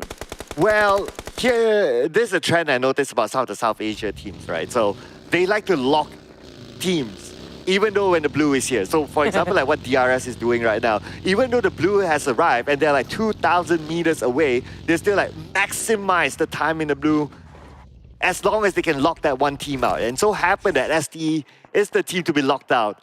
So I don't know how they're gonna come up with a solution with that, because if they try to take the fight in one area where DRS is at, then they don't know exactly where the other members of DRS is. So DRS can actually do a crossfire onto wherever they crash into. I really need to sort out their priorities then, because we do know you cannot fight the blue zone either way. But on the side of Alter Ego, they definitely shot down Yummy before, who actually being picked up by his member Pombit nearby. Aegon IA Blade shooting on MBE, who got himself a last chicken in. And MBE, I'm not sure where exactly the position is right now, but I have a feeling a lot of a team right now currently around the side of the Gakka Mountains foot. But Rosemary will fight back aside of Boom. They have a lot of long fight between these two Indonesian teams. Boom and Alter Ego happen to be always trailing each other early on. Rosemary, not really Rose carrying just yet.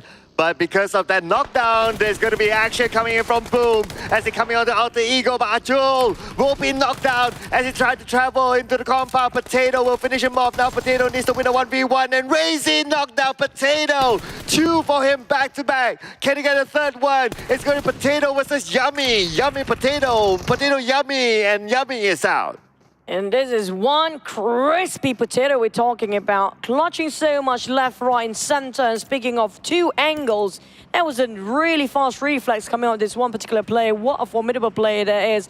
But from Rosemary's side, he will be picked up by Potato again for a short time. Hopefully there's nobody else passing by here, because if they do happen to have visitors, I have a feeling Alter Ego won't last that long. But thankful enough, it's quite clear for them. We have the circle to shrink even further, which is going to be Leo taking the most advantage out of this. Wow, Leo still with the high ground, and look at that spread. Basically, the entire Gakka Mountain is theirs. So they are the kings of the mountain for now, unless the circle goes there. And it'll be really interesting to see how other teams take over the Gakka Mountain, or maybe Hail Esports, who's on their vehicle, moving towards their direction, might challenge Leo. do have latecomers as STE and DRX happen to be partways for now and walking straight into Gotka. 4MV will fight against another team right on top around the Gotka area as well. They will be gatekept by Alter Ego at the foot of the mountain, but Alter Ego couldn't stay safe as long. But AGI8 taking on NBE, IQQ and Blade making so much work for the team, and that's going to be the entirety of NBE will be eliminated as well if they're not being careful, because two teams already gone back to back. That's going to be Boom and Hill. Wow, NBE looked like as if they fell into their trap. The moment they came in, like they were immediately sandwiched, shot by two different directions, and two of them taken out just like that. And now for YOODO Alliance, down to Olio to pick up his IGL, Repo Boy. But it's not going to be easy. Okay, number one, look at the lock. Look at the minimap. 2-2, 2 on top, 2 at the bottom. Where is Olio going to go? Kind of stuck there. East taking on Repo Boy. The moment you mentioned about YOODO Alliance, they're kind of stuck for now. Box on the other hand, taking it a different level entirely, taking those high grounds to work.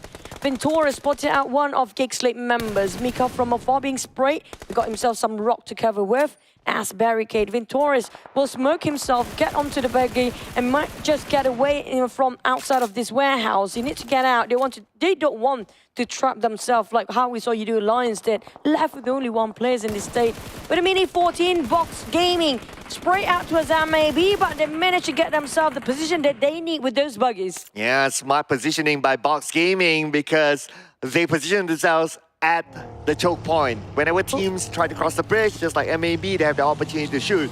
Now, getting anyone out of that is another question, but at least it's a smart position to be at. MAB, they are totally prepared for that. That's why they go towards the left, and they're now in the compound within the circle. Now, speaking about getting in the circle, STE and DRS, inseparable. I have to say, they're like twins right now. Siamese twins that kind of stuck together since the start till the end, possibly both working their way in the same direction, in a parallel universe, but they are clashing right out. Again, this has been going since the early start of the match, and they're still going against each other since it's going into the fourth stage in less than 5 seconds now. They have to figure out where to go next, because if they don't take the fight now, it's going to be tough, because Leo's waiting on the other end. And both teams wanted to go down, but Alter Ego to get on 4MV. Starting off with Fnatic getting the knockdown, and East will get a knockdown to Fnatic instead. A little bit of a trade there between the two teams. Potato is coming from the other side. Potato knockdown to East. Rosemary as well coming into the fray to finish off Dog. And now Apex is the last man standing. Apex will secure that one elimination point. But will he pick up his teammate? Or will he try to win the fight before he does that? Rosemary with the nade onto him. Luckily for him, it does not connect. And it looks like Apex is still alive after all that. There was 1 HP left on Potato before he reset himself. He almost got him, but because of that almost, this is causing them so much of a problem. It'll be a hindrance right now for 4MV. There's no way out for them. Circle, cornered, everything that you can say right now, that's the state of 4MV. You don't want to be in the receiving end, because Apex, he'll be run down, not ready to charge in. But we're moving towards FaZe and T2K and GEEK SLATE at the same vicinity. Oh, and finally Apex been taken out by Rosemary.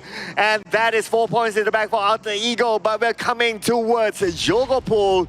FaZe Clan and T2K. Sundash has a nade in hand. Sundash tosses a nade on the side of FaZe Clan. FaZe Clan will need to get away the nade. Luckily for FaZe Clan, it will not connect, but Momo with the nade on his own onto the outside, and Sundash knocked down. Mormon tossing a one big nade and a Kobe at that. Now going for the push, but you have to be extra careful. Playing around the corners, back into the warehouse, trying to find any loophole or any sort of entrance to a sort of T2K. They're taking back their back seat here for T2K. Finish with 1 nade coming off from Mormon. What an incredible nade coming from Mela as well. Oh, beautifully done by FaZe Clan to defend the compound against the incoming T2K. And now we move over to Box Gaming. And STE, Drongzin now on his knees. Gosu on the other side. But looks like he want to pick up his teammate. The smoke will be tossed up. But time is not on their side, Choo Choo. They are all on the outside of the circle. I see that STE do have the upper hand. If the circle happens to be shrinking, the Blues are closing on their side. It's going to be top ticketed again, as per usual. Gosu on the other end being spotted out by Tops. But he has to wait for the right time for him to pick out Chip, half HP of it. But Leo waiting on the high ground for these teams to pick out here. None of the team is actually safe right now. Oh, Gosu, just like none of the teams that you mentioned, not safe at all, as Tops will keep an eye on to him. The small bridge will be created by Tops. He tries to go up to a higher angle, tries to spot out where Gosu is at. Gosu at 50% of health, only 2 bullets needed by Tops to take him down. And Tops, he does have the inner side of the circle. Gosu climbing up to the high ground. But the moment they show themselves on the road, it's going to be DRS that might be able to spot them out. YOODO lines eliminated. I saw and spotted Vampire shooting out on Leo. They tried to take away those GEEK mountains, but Vampire is taking a bit of a fight against AGI-8. But on the side of Box, goes to have numbers of it, but Tops, I'm not sure how many bullets he have left on that rifle. Not enough for the entire team magazine. Now, that's going to be his M416 in the last magazine to use. He's still got himself some Mini 14, but Tops, playing alongside with the blue zone. It's not his best friend, but Gosu just have to settle down. It's playing out the healing game. But on the side of those high ground, spotted out Tops. The last remaining member of STE once more. DRX gatekeeping on the north or towards the east side. While Leo fighting against Alter Ego, Vampires, and AGI-8 at the same time. Oh, Liquid, high ground. Can he get something out of this? And looks like Leo, they're going to crash in onto AGI-8, but Liquid knocked down. And now the rest of Liquid teammate will need to come in. Slipdog will be knocked down as well. Blade is winning the fight for his team. Blade will need to win the 1v1, but Blade knocked down, but his teammates is there to cover him up. QQ will try to clutch it up for Leo. Leo, who should be holding their fortress strong, now dropped 2 crumbles down. QQ will have to revive his teammate as well, but Vampires marching on the other end. None of these teams actually can hold their ground enough long. And Leo finally have to give it away, but Slipknot managed to take out Fallock in the last minute there. But I'm not sure if there's any people or any teammate coming from Leo still survive or they're being eliminated entirely. But coming from Vampires on the eastern side, now pushing towards the west side of GEEK Mountain, they try to take reign on this throne. Oh, look at this. FaZe Clan and GEEK SLATE. And not only that, MAV is there as well. We got Delta for DRS there as well. I mean, all these teams so close to each other. It really depends on who has the higher advantage. Mela with an 8 on his own. Tries to connect on to the rest of GEEK SLATE. GEEK SLATE still on the low ground. Damroot at the forefront with 40% of health left. Ventores just across him. Ventores, he has an 8 on his own. And Mela will be the one to take down Damroot. As a very steep cleave, by the way. They managed to pin him down anyway. Damroot tried to be the front line, but not going to be enough. The support fire came a bit later, but it made it happen anyway. But it's not from the team. It's coming from MAB. On the other end, they spotted our FaZe. This gives so much space for GEEK SLATE to actually survive and climb up and hike towards those mountains. And this is going to be a 3-way war. And the one actually stuck in between is going to be FaZe. There's no way up for Undens. Rosemary knocks down Blade, and Potato will finish him off. Looks like a lot of action happening all around this circle at this point. GEEK SLATE still trying to come up to the high ground. Stone shoots onto GEEK SLATE. Mika managed to jump away to safety. Ravenclaw is currently down. Stone needs to save him, but before that, he needs to take out the entire of GEEK SLATE. One that will be stopping FaZe is going to be maybe from the back line. GEEK SLATE a bit thankful and have a bit of a side relief temporarily, but Vampires will not them live by. Stone managed to pin down on one to a side of Mika. Another nade being tossed around at the exact position where he spotted him out just now. But lucky enough, they got themselves some covers around the corners there. But Snipes spotted out MAB players trying to take advantage of his position, but FaZe trap in between. It's going to be Snipes down. That's going to be the 3rd point for GEEK SLATE. Stone with a nade in his hand. He knows exactly where GEEK SLATE is at.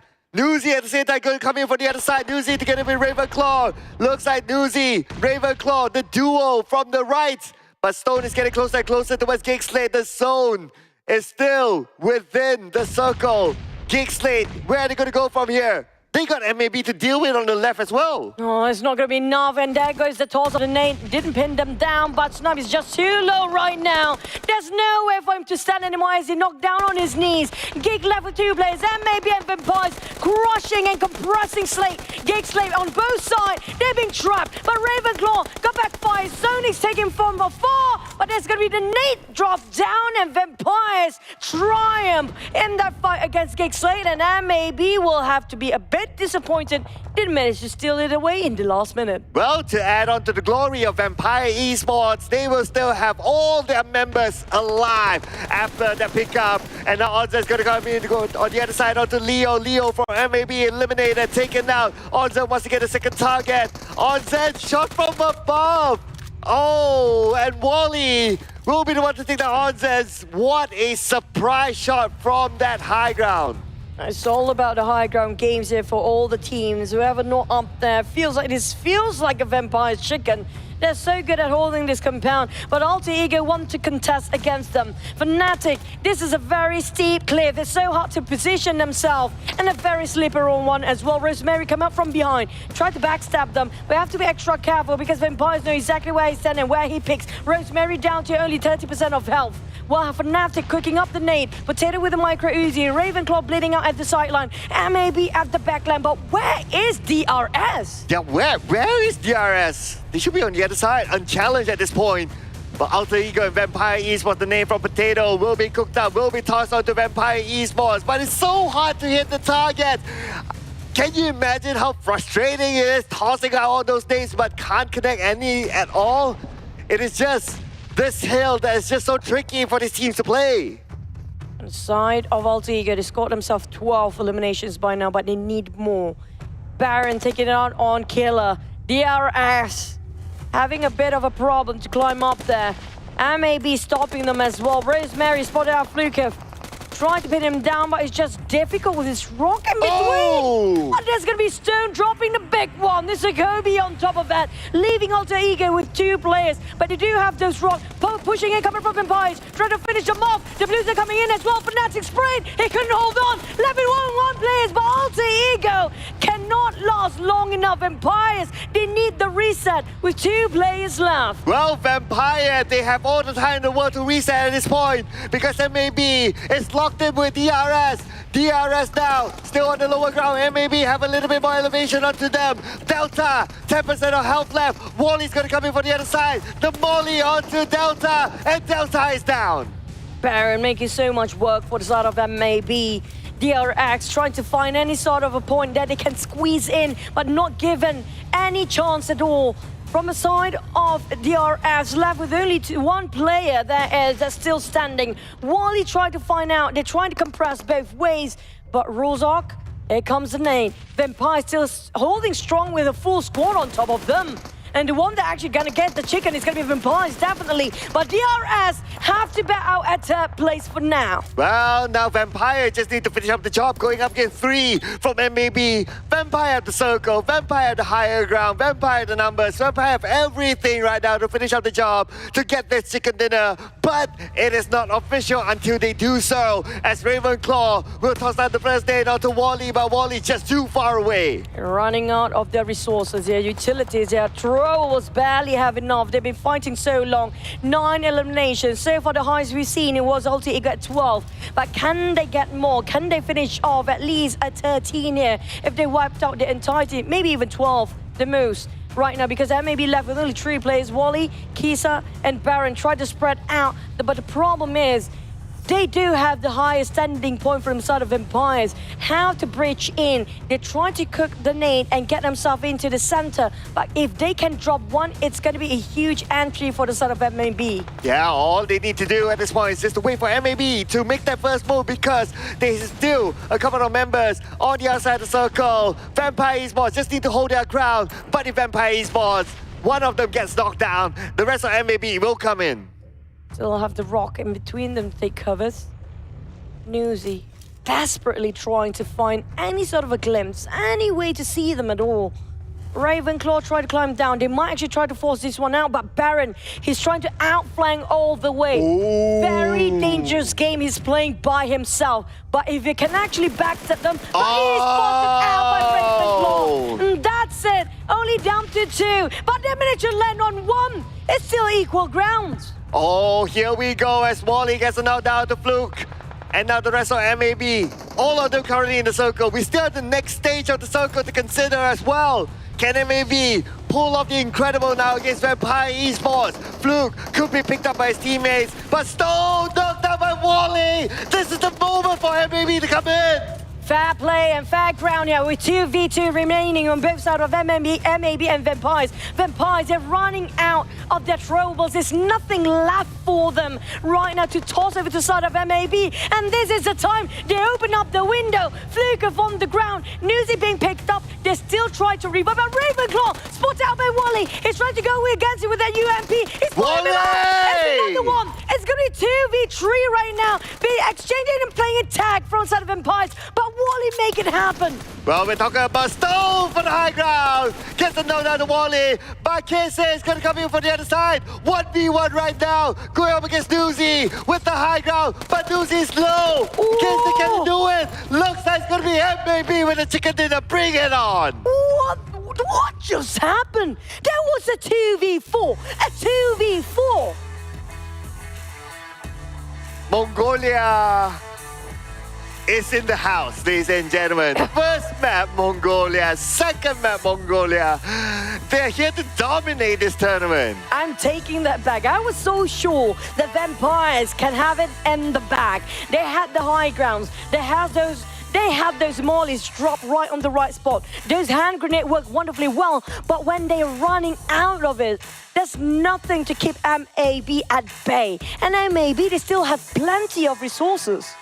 Yeah, and even though they had 3v4, they still sent one to go for the flank. Baron, yeah. It didn't work out, but somehow the 2 that's left can still do it. This is insane. Outclassed, outplayed, outsmart. And that was incredibly fun to watch, but who would have thought? That was a really ridiculous terrain to clutch it out against TV4. And you know what? When it was a 4v3, you call out, okay, Vampire, they're done, they get chicken dinner. But at some point, it's like, oh, it's not chicken dinner until it's official. And then they just did that comeback. It's crazy. You have to give it to Wally. Oh, yeah. Oh, he just... Wally. Where's Wally, they say? Oh, He's man. there taking the chicken dinner. He's creating a big wall for the side of Empires. They cannot take that chicken. But so far, the most numbers that we saw for elimination was also he get 12. So I'm not sure if there's anybody else to topple off that chart for now, because we didn't actually give enough attention on how much the side of Wall and MAB do secure themselves for their elimination. But so far, it wasn't a double digit. But I'm not sure when it comes to the ending, when you tallied it up. Wow. Again, Mongolia, they're here to dominate the world of PUBG Mobile. South Asia. Yeah. South Asia is losing right now. Yeah, I think when we see the points later on, you see a nice gap there. But 2 back-to-back for Mongolia. But you know what? That is it from us. Let's hear our thoughts from our buddies on the analyst desk. Contra on the go. Take it away. What an epic clash that was. It was a battle of who is the king of the mountains. And by the end of it, MAB Esports Mabetex, they've been able to overwhelm the rest of all these players that's been holding on for the longest time, and they were outnumbered. My goodness. On the go, I really want to hear your thoughts. Yeah, they did well. I was laughing at the Baron's movement. He was walking from the behind, trying to attack them from the back, flanking. It didn't work out, so I thought, okay, Vampire won this game. But yeah, Wally did amazing. And again, another chicken dinner for the Mongolian teams. One problem with the Southeast Asian teams was, again, we spoke about this Gatka Hill circle. It was exactly the same. And 3 Southeast Asian teams, the big ones, all of them were there. FaZe Clan was there, Vampire, GEEK, SLATE. They kind of had the same idea on how to go up the hill. But too bad, they have to fight with each other to get the chicken dinner. Yeah, we definitely see a lot of battles taking place across that Gatka mountain overall. Now we're looking MAB sitting pretty at the top with 21 points, topping off the record back in Sanhok this time. But when we look into the results itself, on second place as well as third, we see a tie between Vampire Esports as well as Alter Ego. Despite Alter Ego crashing out earlier than maybe a few other teams, they had 12 elimination points in order to keep themselves afloat on the top three. Yeah, we spoke about this. Elimination point is way important right now. If you can get elimination point and you don't get chicken dinner, it's totally fine. Because the point difference between third place and first place is only 5 points. And if AE can repeat this for the remaining games for today, most probably they do, will be able to catch up with MAB or even STALWART Esports. For now, player of the match goes to Wally. He definitely deserves this. Absolutely. The IGL of MAB have been able to just run it all the way forward, challenging the entire squad of Vampire Esports by the end of it all. And usually when you go into the final circle, you might have actually second guess, I might just want to hold back and not really push all the way. Wally was doing it all by himself. Sure, you were talking about Baron trying to open up some room over the bottom, which, you know, he did not have good results with. But Wally, he says, I'm just going to go straight in. And he got everybody out. I think he's not doing the whole overthinking. He just feel like he move forward and kill them, and he did. Right now, overall ranking, MAB will be leading the chart with 25 points. Yeah, and followed on by that, we also do have NBES that will be on second place as well, only 5 points shy. Meanwhile, you start to see a number of Southeast Asian teams to be on the first 8 as well, with Vampire, of course, finishing on second inside of Erangel with 17 points, followed by Alter Ego on 4th place. STALWART this time gets pushed down after, you know, a little bit of that run in that early game. And I was keeping my eyes on STE. They were also trolling with DRS for most part in this game, where, you know, they were kind of stuck wherever they go, where they were forced to actually pick up a fight. Meanwhile, of course, a lot of all these other teams will also have to play catch up, but good things to see is that everybody has been hunting out on this elimination due to this new format that, hey, maybe you start to realize that sometimes you got to take the right fights. And speaking of that, you know, Hill definitely have taken a lot of all these early trades, and so far it did not really prove to yield great results. And we start to see Hill, this great team from Thailand that has done so well back in their league, this time seemingly struggling. I think they did struggle in their own PMPL in Thailand recently. I think Vampire still did the best with a new upcoming team in Thailand League. But for now... Yeah, overall, we'll definitely continue on that topic. But you guys have already joined us from the get-go. I believe that you guys might want to actually get a little bit of a rest. So we give you guys a couple of minutes to grab your water, get some snacks, and we'll continue on with our upcoming round in Match 3.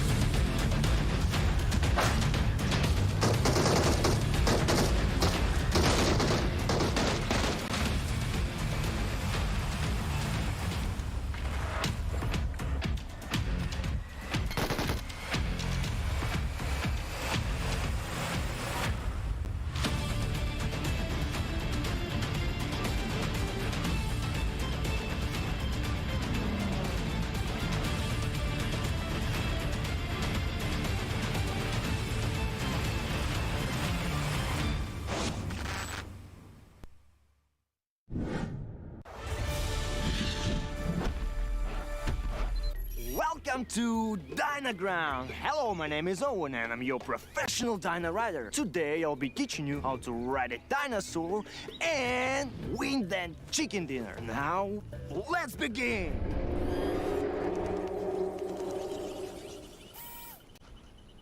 Relax, don't be scared. That's the sound of the mighty T-Rex.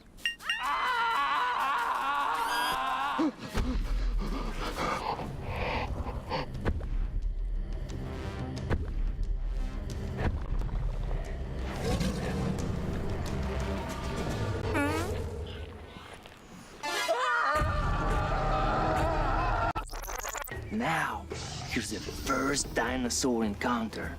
I want you to meet my girl Vicky. my sweet little raptor. Look how cute she is. Isn't she lovely? Vicky or raptors. They're the most vicious and fastest beasts in the world.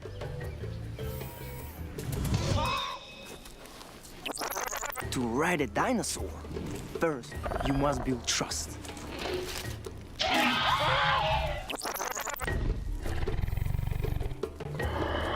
They are carnivores. They eat meat. You have to feed them off. They will think that you are their friend, not food. Once they trust you, they will be a great companion.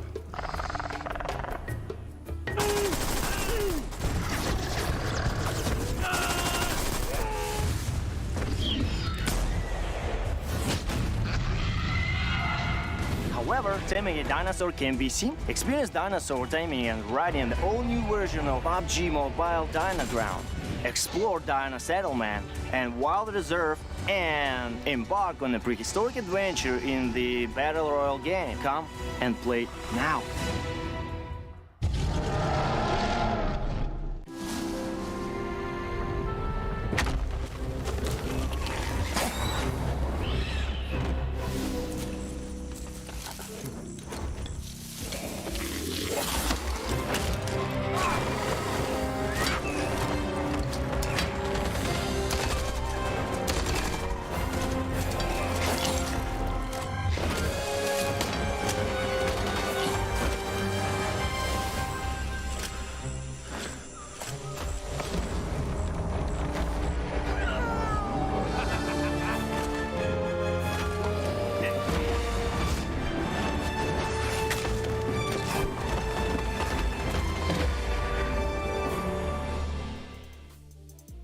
Well, we promise you that the break won't be all too long, and welcome back once again to the PUBG Mobile Regional Clash. It's Southeast Asia versus South Asia, and so far as it goes, 2 chicken dinners have now belonged to South Asia, and both are basically in the hands of 2 different Mongolian teams. And that being said, we're gonna go for another round inside of Erangel again. So on the go, of course, so far, are you liking what you're seeing from Erangel? Yes, everything is going according to plan. And before that, we'll look at our prediction first. And I'll be picking AGI8 and DRS will be for you.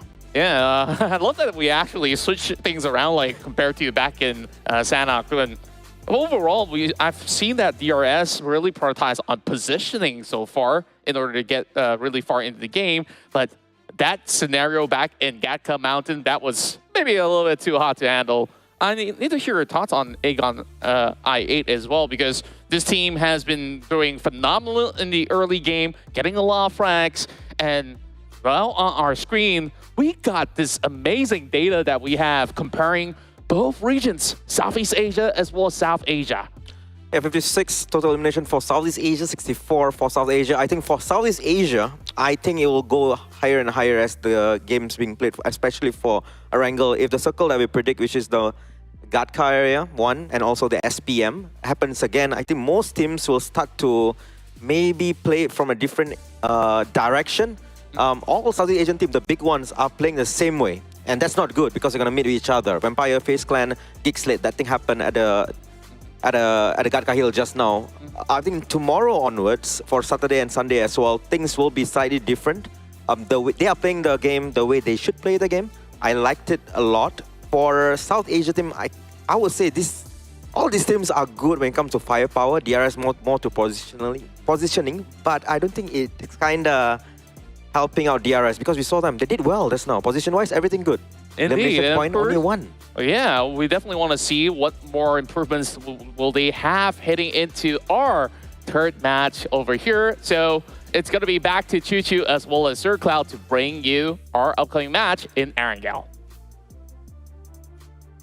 So if what's mentioned by our analysts that tomorrow will be different, so you got to stay tuned to tomorrow as well, and also to the rest of the other days up until Sunday, ladies and gentlemen. So this is a PMRC.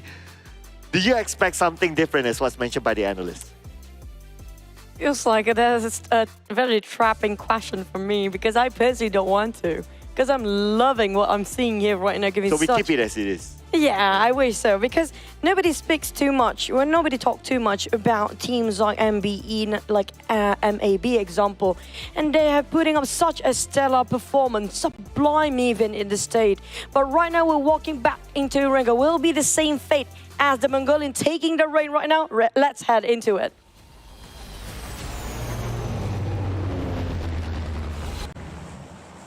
Wow. Wow. We don't see that kind of swerve. Oh, that kind of swerve. Yeah. Oh, okay. Yeah, that kind of swerve, a fun fact, that kind of swerve is already in, like, if you spectate a regular PUBG mobile game, it's already there. Yeah, but we don't get to see it too much in the tournament. That was really cool, by the way. Yeah, you just need to switch it at the right timing, like really, really early. So, but yeah, so that's where we need to say thank you to our observers and producers for capturing the moments for us, because all that is, of course, the things that make the game beautiful. Yeah, I miss that kind of very standing, observing. I love how things going on right now. But speaking of this, just now, that was kind of a rare circle, by the way. A very 100% Gaka Mountain circle. We don't see that too often. Yeah, 100% Gaka Mountain. Even like in recent PMPLs and all that, we don't really get to see that. So it's nice to see that. But irregardless, I'll still be interested to see whether we get a military-based circle. You know, just put it out there. Well, we want to see how the teams overcome such a circle, you know. That would be fun to watch, especially when it was really awkward. But usually it becomes like that when it comes to the last few days. Oh, yeah. Yeah, when it's the first few, we give it a bit of a generous circle, right? I feel like it's going to be a very generous one as well. But prove me wrong, that would be very intelligent. You know, very generous circle. But not many teams are actually on the right side of the map due to the flight path itself.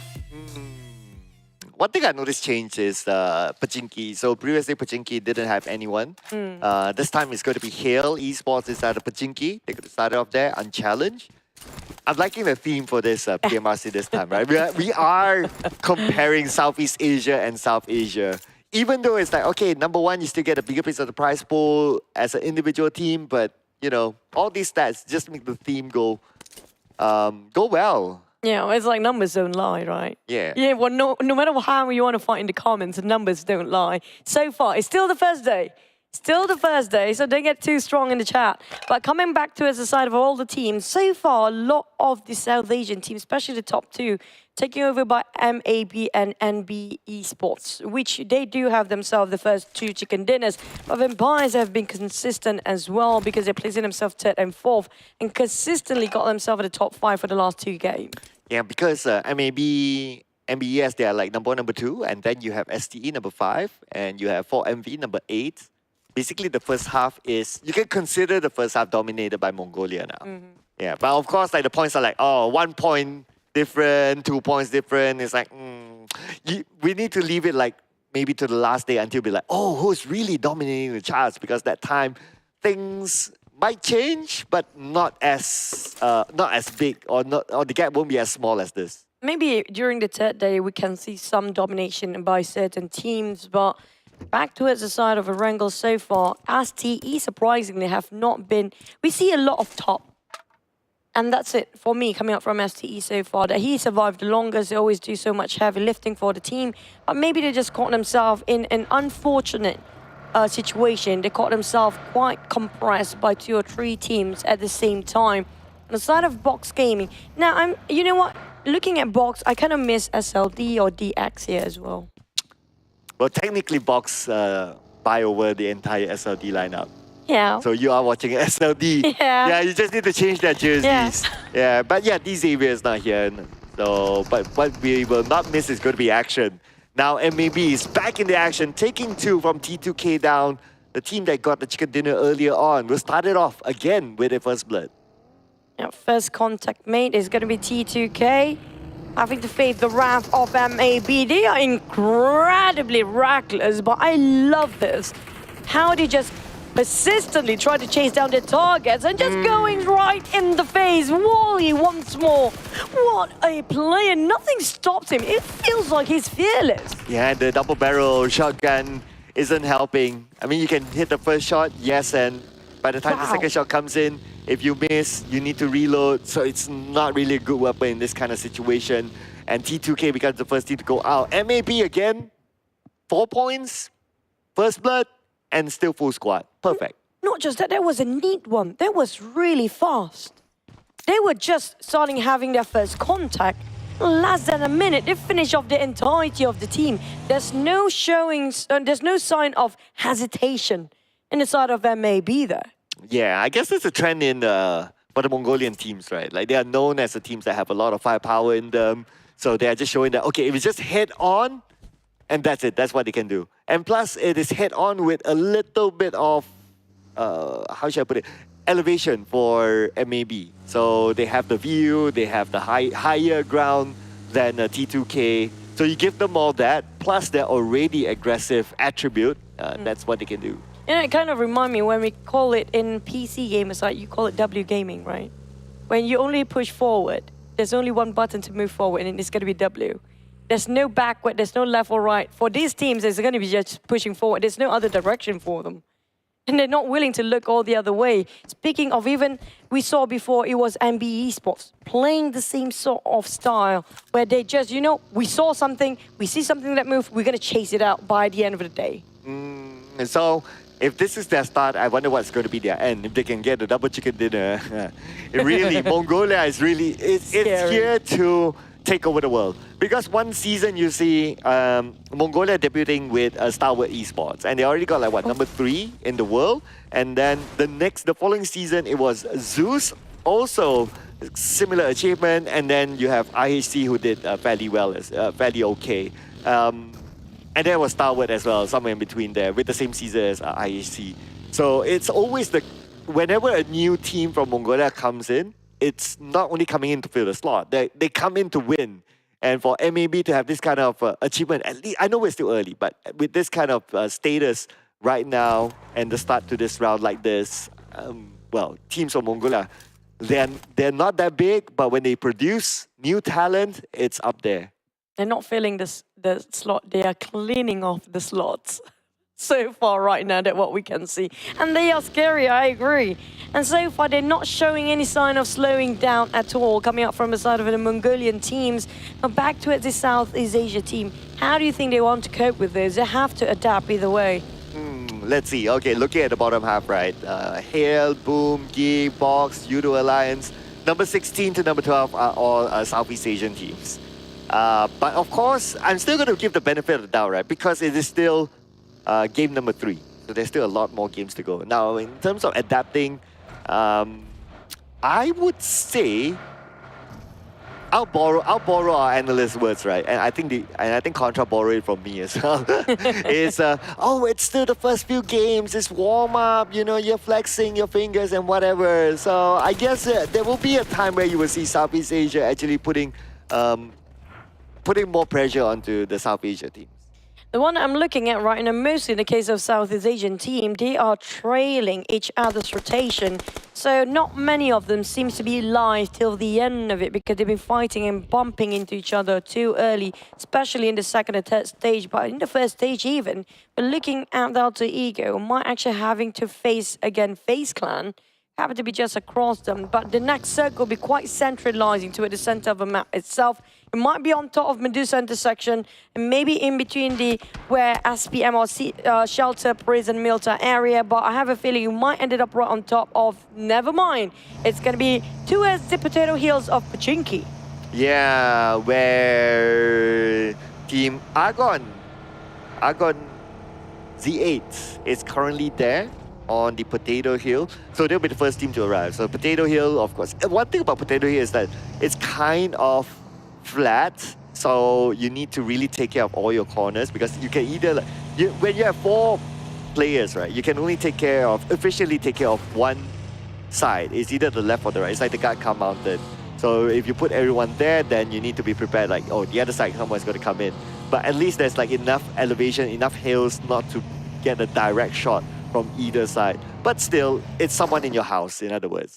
Speaking of house, definitely DRX cannot even knock STE's house because they barely even breach in here. STE even shot them down from afar. The mid-range fight now left with Gayante trying to just pull all the work for the entire team. They still have one more player, which is going to be Killer alive, but he's nowhere here to be found, but they fought back. But it's not them, it's going to be YOODO Lions coming out of nowhere, shooting the side of STE, and DRX take advantage of what they can right now to survive. Tops is still on the outside, but let's see if we can get back to his teammates, though IC is there to pick him up, and Tops calling up for help. 10% of health left. Can IC make it in time, though? IC counting down the timer, and yes, he will be there just in the nick of time to revive his teammate. And T spotted out YOODO Lions moving, tried to shoot down on Rapper Boy. He landed himself in those compound, but Action said, look at me and not somebody else, because ST is not done with DRS just yet. Yeah, the long range coming in from Nezet on the other side onto Rules. Rules getting away. Managed to get onto safety, and now IC will pick up Tops, and Tops is back up. So they are back as a 4. It's not that easy to take down STE, especially when they have the compound with the elevation. That's kind of true. I'm not sure how DRS want to respond to that. Will they part ways? Will they pull back all the way just for the sake of surviving? It's a bit too early for them to leave just yet. T2K will be one of the team without any point for this round.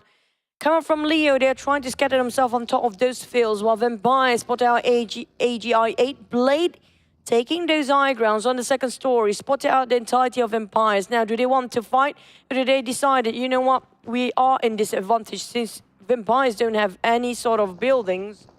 On the side of Vega 9-8, they're not willing to give it away as well. Spot out Alter Ego from this far. Barely get to see anything from that view. Yeah, when we talk about fighting, I think all 3 of the teams that we saw earlier on, they are somewhat within the middle of the circle. So if they all have the circle at that point, they won't move. Like that's, if you want to take that fight in the compound, there must be an objective. So with that kind of situation, maybe not just yet. But you want to talk about teams that possibly might fight. I would say teams on the right will be interesting. MAB and Box could be a clashing point. STE maybe, because they're by the edge of the circle. And like what our analysts say, right? You play by the edge of the circle, you want to get as many elimination points as possible. With STE's current position, they could possibly do that. They're playing as gatekeepers, trying to choke somebody out of there. On for MV side, this is a very flat plane, by the way, not safe at all. MAB knocking on the doors of Box Gaming here, and it's going to be them facing each other out, ring around the rosy, playing around the walls, but Trongzin wins anyway. He got on one down, another bleeding out. Now Box tried to box them out. Wally is here to help the entire team, but can Wally make something out of this? They're just going to leave it, build the ship, just going to leave the entirety of MAB, not worthy to save, cannot even try to save them, but will they chase the heck out of a MAB? A Box feels like they're just gonna leave it by, but GEEK SLATE is just next to MAB. Now MAB, they're being occupied by all the other teams circling around all this. They might actually walk themselves into a trap. Yeah, running away makes sense for MAB because they're already down by 2. So if they crash into Box Gaming, after that, it's basically 2v4. And we're still stage 3. So you have decent amount of space to kind of decide like, okay, we don't want to take the fight anymore. Let's rotate up. And from their scouting work, they notice that, oh, there's an entry point on the north. Okay, let's just do that because the crash-in failed. So fair enough to them. Box Gaming, fair enough to them as well. They managed to defend their compound. But for Repo Boy, all alone versus 4MV, unfortunately, his teammates won't be able to pick him up. A bit too far from the rest of the team. There's going to be an easy eliminations coming up from 4MV. Spotted out another player of YOODO Lions. How can they see from that view?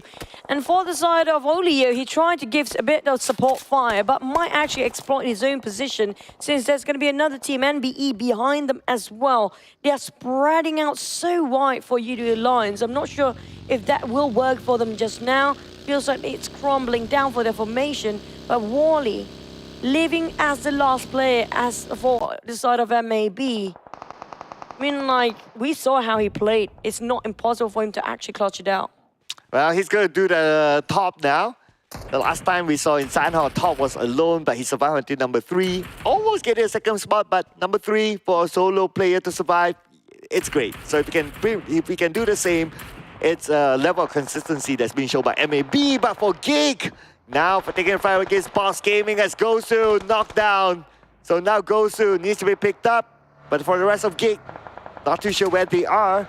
But look at the circle, looks like it's going to be Wally still in it.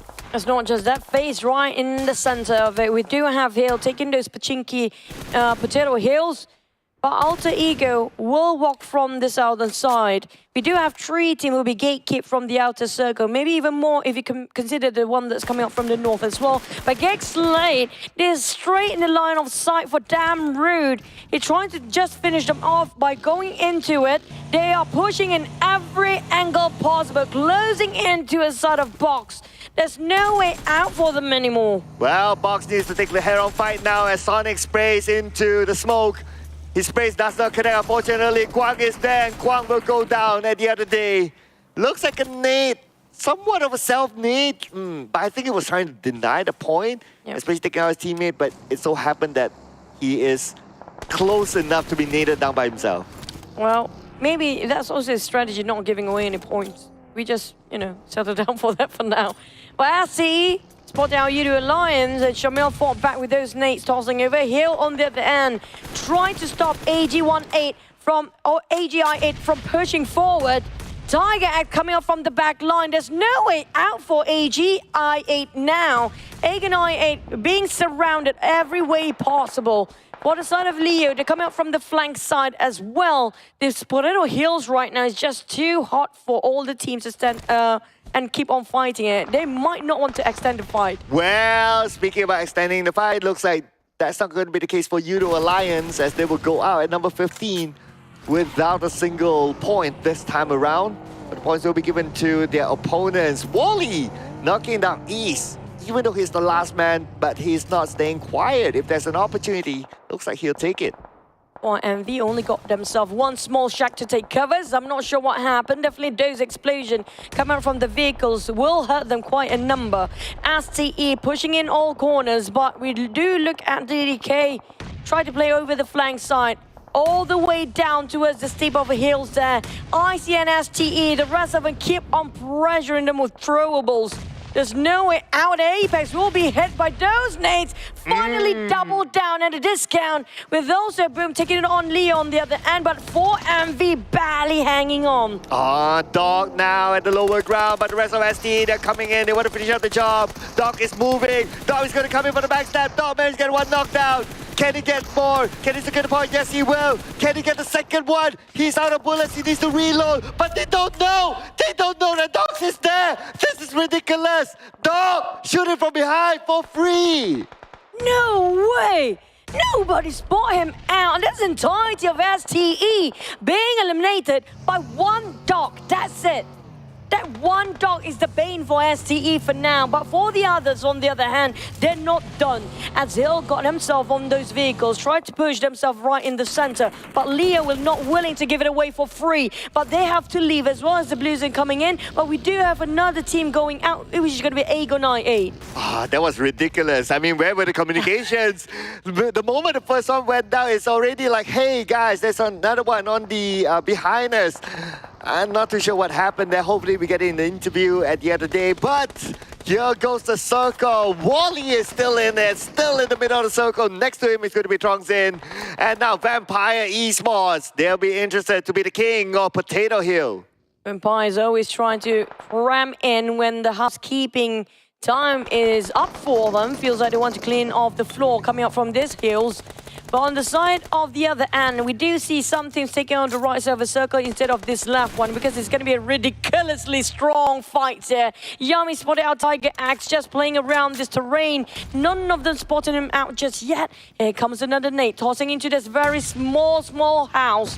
And Sky being chipped off too much. He cannot even give back those nades to the side of Boom. And gets slow, trying to give support fire from the back line. But will it be too late for Hill now? Well, gotta do it fast because the rest of Boom are coming in. 3 teams in the same area. Wants to be the king of Potato Hill. And now Achul has arrived as well. And on the other side, the rest of Boom, they're circling around. Sky only will be knocked down by Yami. Flash will come in. Flash will get the knockdown with the DBS. Flash, not done yet though. Yes, there are the rest of Boom to deal with. The jump shot of Flash. Flash gets the double knockdown back to back. Oh boy, he needs to reload. Swap it over to right. Coming up from behind. Here comes the Vampires out of nowhere. Keep tossing those nades out. Cleaning the floor clean. Down to 2 players for Boom to make this work. They're being cornered, discovered, and just being crash in by the side of Vampires right now. Boom! They were too occupied of what's in front. They forgot to see what's in the back. Oh, but speaking about in the back, it could be Yummy here. Nate toss on the side of Ravenclaw with 50% health left. Yummy is there, but Ravenclaw can't get a good view. Pombit is resetting himself, but the rest of Vampires have arrived. Pombit in front of Newsy. Newsy doesn't know he's there, and Pombit will take the advantage. But now Yummy is only left with 10% of health. Ravenclaw moving on to Yummy. One shot on the Yummy and he's out. He didn't know. He doesn't know. He didn't have a clue. He gave away his position. Yummy, that's going to be low for Vampires. Ravenclaw no. What is happening for Vampires? Oh, and Stone taken down by Yummy. Like what you said, they didn't know. The smoke blinded them. Yummy took the advantage to reset first, kept this cool, and won the fight against Hale. I'm perplexed at this point. That was 2v4. But on the side of Alter Ego, finally finished off Yummy May from Boom. We left with only 5 players here, with NBeSports still up there as a full squad.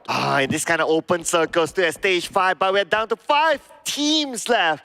This round is running hard and fast. And now the king of potato here seems to be Alter Ego instead. FaZe Clan on the other side of the north, but keep your eye on to Apex. He could surprise Wally. Wally taken down. That is it for MAB. There's a lot of sneaky counters at the back these days. It's kind of scary to play at right now. Feels like a horror movie for most of the players. So many teams creeping up from behind and backstabbing without them realizing it as well. Alter Ego, Octa trying to find any sort of information that he can actually see. But there's just too many smokes in between for MV, divided into 2 ways here, with one little small street in between. Potato taking a small shack on a bit of those low grounds. But we're talking about NBeSports. They scored 1 before. Can they get themselves a double chicken in a day? Or can it be Mongolia again? Because we got 4 MV as well up there. Out of the 4 teams, 2 from Mongolia, 1 from Indonesia, 1 from Thailand. I mean, this is consistency coming in from that region, but they have to finish up the job just to seal the deal away. As now we got about 50 more seconds before the zone closes. The rest of NB is still on the outside. 4 MV as well, playing by the rim of the circle. One of them needs to get in. Sort of Alter Ego have to squeeze into the center. They have to take the longer rotations, but they have to chuck in the blues and just a tiny bit for Rosemary. Trying to just flank himself, reposition to the side of the north where FaZe Clan is actually waiting with the full squad there. Alter Ego, will they go head on? But hang that thought as Onsen knocks down Rosemary. Rosemary now not giving away the information on where FaZe Clan is at, and Momo is trying to come in. Onsen keeps an eye on the other side, but now it's going to be the 2 teams ahead against each other. Wait a second, NBE is there. Mondo wants to toss that Molly just against Mela. He saw him going on top of this rooftop. Mondo cancel out his throwables, trying to shoot down on any of the players, trying to just divert their attention towards him while the rest of NBeSports will push on the other side. Mormon realizes how important for him to actually not making Mondo to bridge in. They have to keep him at bay. They have to isolate him any way possible. But NBeSports keep the pressure onto the side of FaZe. They want to flush the entirety of FaZe Clan out. You got 3 teams there. Where's the other? The other one is waiting for the clash to happen, waiting for the clash to end before coming as a third party. So all these teams need to be aware. They need to reset quickly once they're done. But we might need to wait for the next stage of the circle before the action happens, because all of them are currently in it. For NBeSports and FaZe Clan, they're just too close for comfort here. When they start to pick out, if the blue zone happen to be squeezing and shrinking on their side first, Mondo will be the first one to be out here. But he's trying to flush them out with those nades, forcing them to get out from there. Even trying to force them to just, you know, I'm going to take your vehicle if you don't get out, but they're not taking the bait either way. Mondo now on top of the rooftop, even make it happen, but got chipped quite a bit with those nades. Now he's trying to just make sure they take the bait, but none of the FaZe Clan members were willing to get out. Ooh, Victorious is having an off angle though, so he could surprise them. But wait a second, Potato knocked down from afar with a mini 14. Bella with the DBS in hand, waiting for them to make the first goal, waiting for them to come into the compound. And that's where Mela can show how and why he is the king of DBS. Instead of Alter Ego, one player being knocked down, bleeding out. It's going to be against 4MV, if I'm not mistaken. Right now, it's a stalemate for NBeSports with FaZe Clan, but they might spot out one in this very small particular window. Try to flush them out with those Molly, tossing it out. Nobody's willing to leave their corners just yet. FaZe stood strong and solidified himself, not willing to even shake themselves out of this compound just yet, as FaZe still trying to find any sort of way of entrance here. They cannot have a glimpse on FaZe players, so they are a bit hesitant to make a move. But Moment being shot down to 30% of health at the backline, and Mundo is chasing him out. To the left. Oh, almost got it. One last hit. And it's going to be Potato knocking down Momon. Mela now when it survived 40% health left with the DBS in hand. His DBS connects finally. Taking the Mondo. Akas goes down. And it's going to be FaZe Clan, the king of the house. They need to reset quick because the other team is waiting for them. Oh, not just waiting. They're already eyeing towards the side of FaZe. Here comes the spray from Potato. A crispy one at that clip, just a tiny bit. With only 10 HP% of left. Alter Ego tried to keep the pressure on, not giving any sort of a reset from the side of FaZe. Now 4MV still holding at the sidelines. They're not willing to make the move just yet. But Venturis, on the other hand, you told about how they've been off angle all this while. But it's not willing to open fire. Moment being finished off straight away, but FaZe left with only 2 players stuck in between in the center of Alter Ego around them, with 4MV still lurking around there. FaZe, how to get out from here? Ooh, FaZe Clan, plus they're on the lower ground. Unless Ventura, this nade, can connect. Okay, he got 7 frags, and he sees Octa in front of him. Mela finished off by Octa. Ventura now together with Onza is the duo that's going to do it. They're going to take the fight against Alter Ego. Wow. 4MV is just looking. 4MV can come in as the third party later on, but it's going to be Torres down first. Down to the last man, Onsen next, and Onsen is out. This is time for 4MV to come in. What a nice swerve and what a swing coming up from Potato all the way towards the back line and reposition himself to make sure that Alter Ego have a clear view now, not have to worry about a thing except for 4MV, who's right across the other side of the hill. But Apex just gonna crash in anyhow. In between the smoke, he just parked himself, pulled over, taking head-on fight against Alter Ego. Oh, the nade from Apex, will it connect? The rest of 4MV is coming in as well, but they're on the lower ground. Fnatic spots one now, but can't get the knockdown. Fnatic needs to reset. Apex knocks down Potato. 2 more to go. 4MV, they're outnumbered, but they make it happen anyway. Oh. 1 more down for Fnatic. No, now down on his knees. 4MV, how did they still make it happen? It's gonna be Doc. We saw how Doc plays so well just now. Can he do it again? Octa giving off the pressure with those nades, just clipping quite a number of the HP down, but Octa have to pull it off. It's back to 1v1 by the end of the day. Oh, both have their own nades. Who will toss it first? And they will toss it by Octa. Octa needs to move, but now it's gonna be Octa. Now, what? What just happened there? What? That nade landed on the Octa first. 4MV, chicken dinner again. Team from Mongolia. There's no stopping these guys. Every single time, the odds against them, they pulled it. They make it happen. 4MV, there was something we saw just now. Potato seems first. Alter Ego have a shot, but they managed to clear things off firsthand. That was a remarkable place again by the side of a Mongolian team. And this time it's going to be 4 Miracle vibes. And they called it. They pulled a miracle run. Wow, and Octa had the high ground. Basically, Octa, again, it feels like the same scenario as before, right? Their opponents had everything, but again, it's a Mongolian team still winning the 1v1 towards the end. This is ridiculous. How did they do it? How? It's, you know, when you want to call it luck, you may call it, but now 3 times in a row, whenever they've been cornered out by the side of a Mongolian team, regardless of it's different team, yeah, the first one was NBeSports, MAB, 4MV next, and they just happened to pull off those very critical bullets, very critical troubles in the very last minute, in the weirdest way possible, in the most everything against them situation though. Yeah, it is the weirdest way indeed. I mean, at some point they even had the numbers, right? Alter Ego had the numbers, but I don't. It is just crazy. It's just crazy. You know, it's so crazy that I even noticed our analysts when the chicken dinner happened, they were all like, oh, holding their heads up there. Like, they couldn't believe it. All of us like, Yeah. what just happened? No idea. It was, you know, they are way better than a full squad. Every single time they find a full squad, they are at their full power. That's like, they have 2 players, that's going to be their final form. But we have to think, we have to ask about the opinions for our analysts after that incredible pull of that chicken dinner again. So toss it back towards the side of Undergo as well as Contra. And that makes it 3 chicken dinners for South Asia at the moment. And all of it has been won by Mongolian teams so far. 4 Miracle Vibes have done it. And another scenario where they were actually outnumbered and Outer Ego, as much as they've been consistent, this time around, in those battles, they have lost out. Southeast Asia have came too close too many times. Right, I think it's Southeast Asia versus Mongolia for now, right? I mean, they won 3 chicken dinner already. And again, more elimination point. This time around 23 points for 4MV. And again, we're seeing all this 1v1 showing that Mongolian teams are strong even if they don't have the full squad.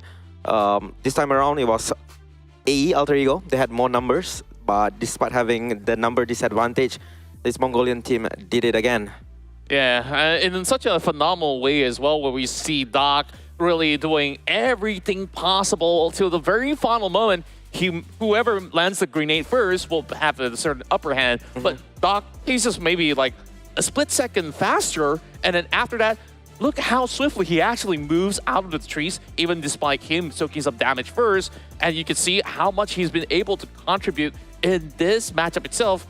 46% when it comes down to the overalls within him as well as his teammates, and that's 40% with 6 eliminations. Imagine added up with the rest as well, because we last see this team have ended up with those double digits, and right now is probably the top team with the highest points in the round.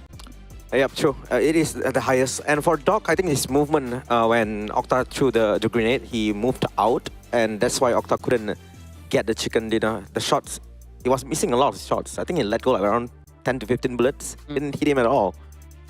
Yeah, and of course, we're going to catch up to speed with everyone's position right now with the overall leaderboards with 4MV now overtaking everybody else in this banner round, and they are just above MAB with 2 extra points. Meanwhile, Alter Ego, despite not having a chicken dinner yet, they are still remaining consistent, now sitting at 3rd place. Meanwhile, we see a lot of shift going on, but overall, we've seen so much offerings coming in from all these Mongolian squads and the rest of the South Asia teams. It's kind of scary to see STALWART Esports being the worst Mongolian team at 7th place. And, for the moment, I guess. Yeah, for the moment, like all the 4 Mongolian teams are doing extremely well, and STALWART being 7th, and now that's scary. For the Southeast Asian teams, yes, we still have 4 of them on the front page as well. So I'm still hoping that they're gonna do well. Maybe the next chicken dinner will go to the Southeast Asian team. They're doing better and better, just that they're unable to close the game. Vampire last game, and then in the Gatka on the Gatka hill, and then for AE they couldn't close the game as well despite having the number advantage. I think that's one thing that the South Asian team kind of have to fix. And in the last circle, chicken dinner is right over there. Maybe play it slower. Yeah, I think they are failing at the pace of the game. I think that the South Asian team understand the final circle much better compared to Southeast Asian teams. Yeah, I love that you actually brought up about pacing, because by stage 6, majority of all these teams were already wiped out. And then when we take a look at, some of all the best performing teams out there, we now have the stats coming in from Alter Ego as well as 4 Miracle Vibes. And look, in comparison, when it comes down to eliminations, almost symmetrical, where of course 4MV just got the final guy out there. He could have actually been AE in that instance if they actually wanted. But damage output though, look at Alter Ego go. Probably is one of the highest offered throughout the tournament. AE managed to get a lot of damage, but they're unable to convert them to elimination point because it's all the long range shots coming out from the players. Again, one more downside for Alter Ego just now for the game, they lost Rosemary too early. he deals the most damage for Alter Ego, like by miles apart compared to Octa and any other players in Alter Ego. But they lost him the earliest. There were 3 players. He was dead. And I think if he was there, things could have been different. Octa is... Not Octa, what's his name? Rosemary. Yeah, Rosemary is built different. That guy is... I would say he's maybe at tops level or even a bit slightly higher. Probably so, and of course, well, that also leaves us with one more Erangel matchup to go. So far, it's been on the streak for South Asia, so I'm pretty sure you guys from the region that's supporting them will be super happy about it. Southeast Asia, I'm pretty sure that there's still a lot of gas in the tank, especially we've seen, you know, FaZe Clan on the previous Erangel have been doing decently well alongside with Vampire Esports, and then you have Alter Ego currently is the top performing team from Southeast Asia. So you did mention Rosemary has to survive, but well, what are some other Southeast Asian team names that you think that fares a really decent chance of going to this one? Chuchu mentioned this name, and I'm wondering where is he as well. Tony K, he's not playing. We're not sure if he's gonna play for the whole entire 4 days for the PMRC. But if he's there, maybe Vampire...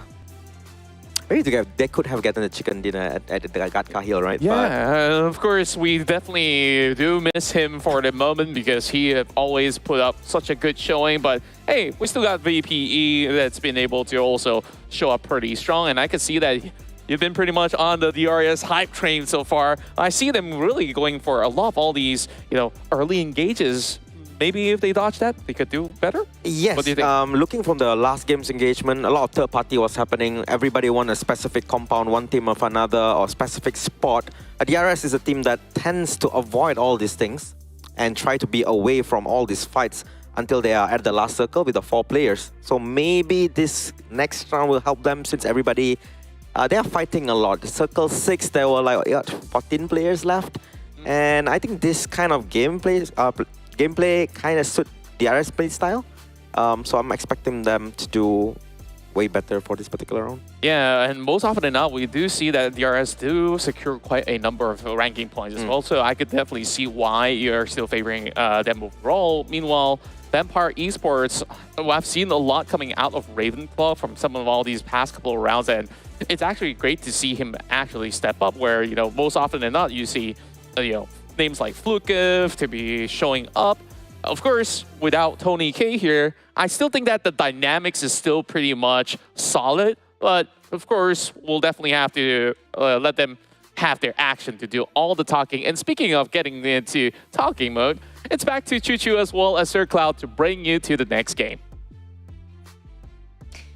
Thank you, Contra, and on the go. That was very insightful indeed. And speaking of which, I noticed something, Cloud.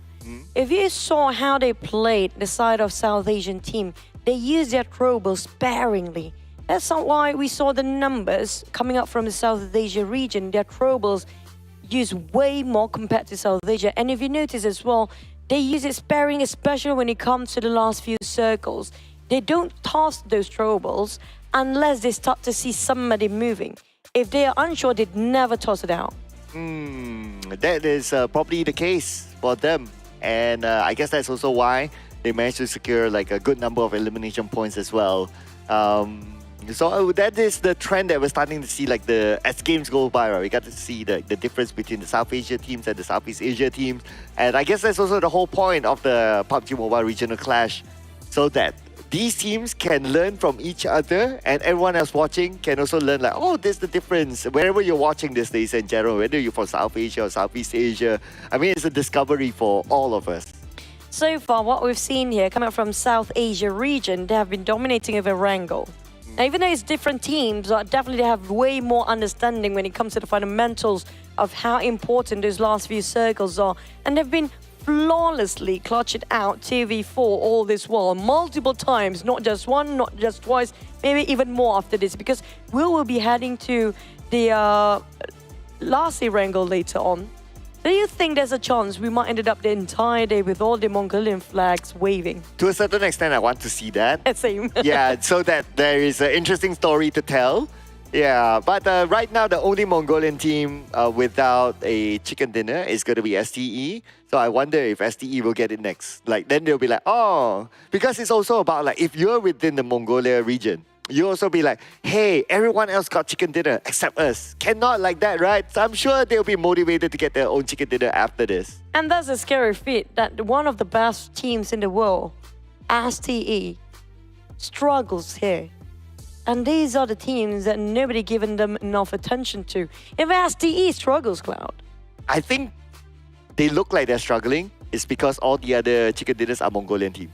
If it's like, oh, you got a mix of like some from Nepal, some from Thailand, Indonesia, and all that, then maybe STE won't look so struggle. But let's see if they struggle here.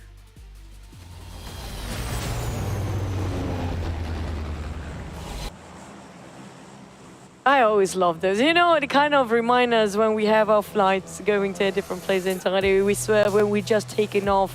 But when it comes to taking off this map, it's coming up from STALWART down to SMB. Now, so far we have very towards the left side of the circle. We have Got circle before, and then we had sort of around the Pachinki Hills.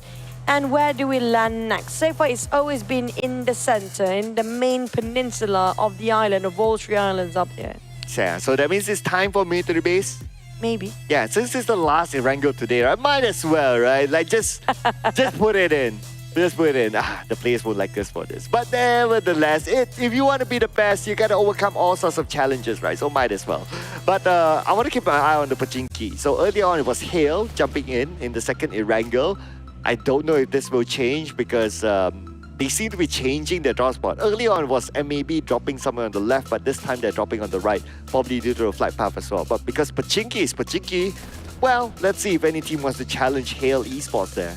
I'm looking if there's anybody want to visit SMB here, maybe more than one this time. STE even dropped themselves, maybe around Nova Rapnoya. We do have 4MV. They got their the previous chicken dinner in the second last Erangel.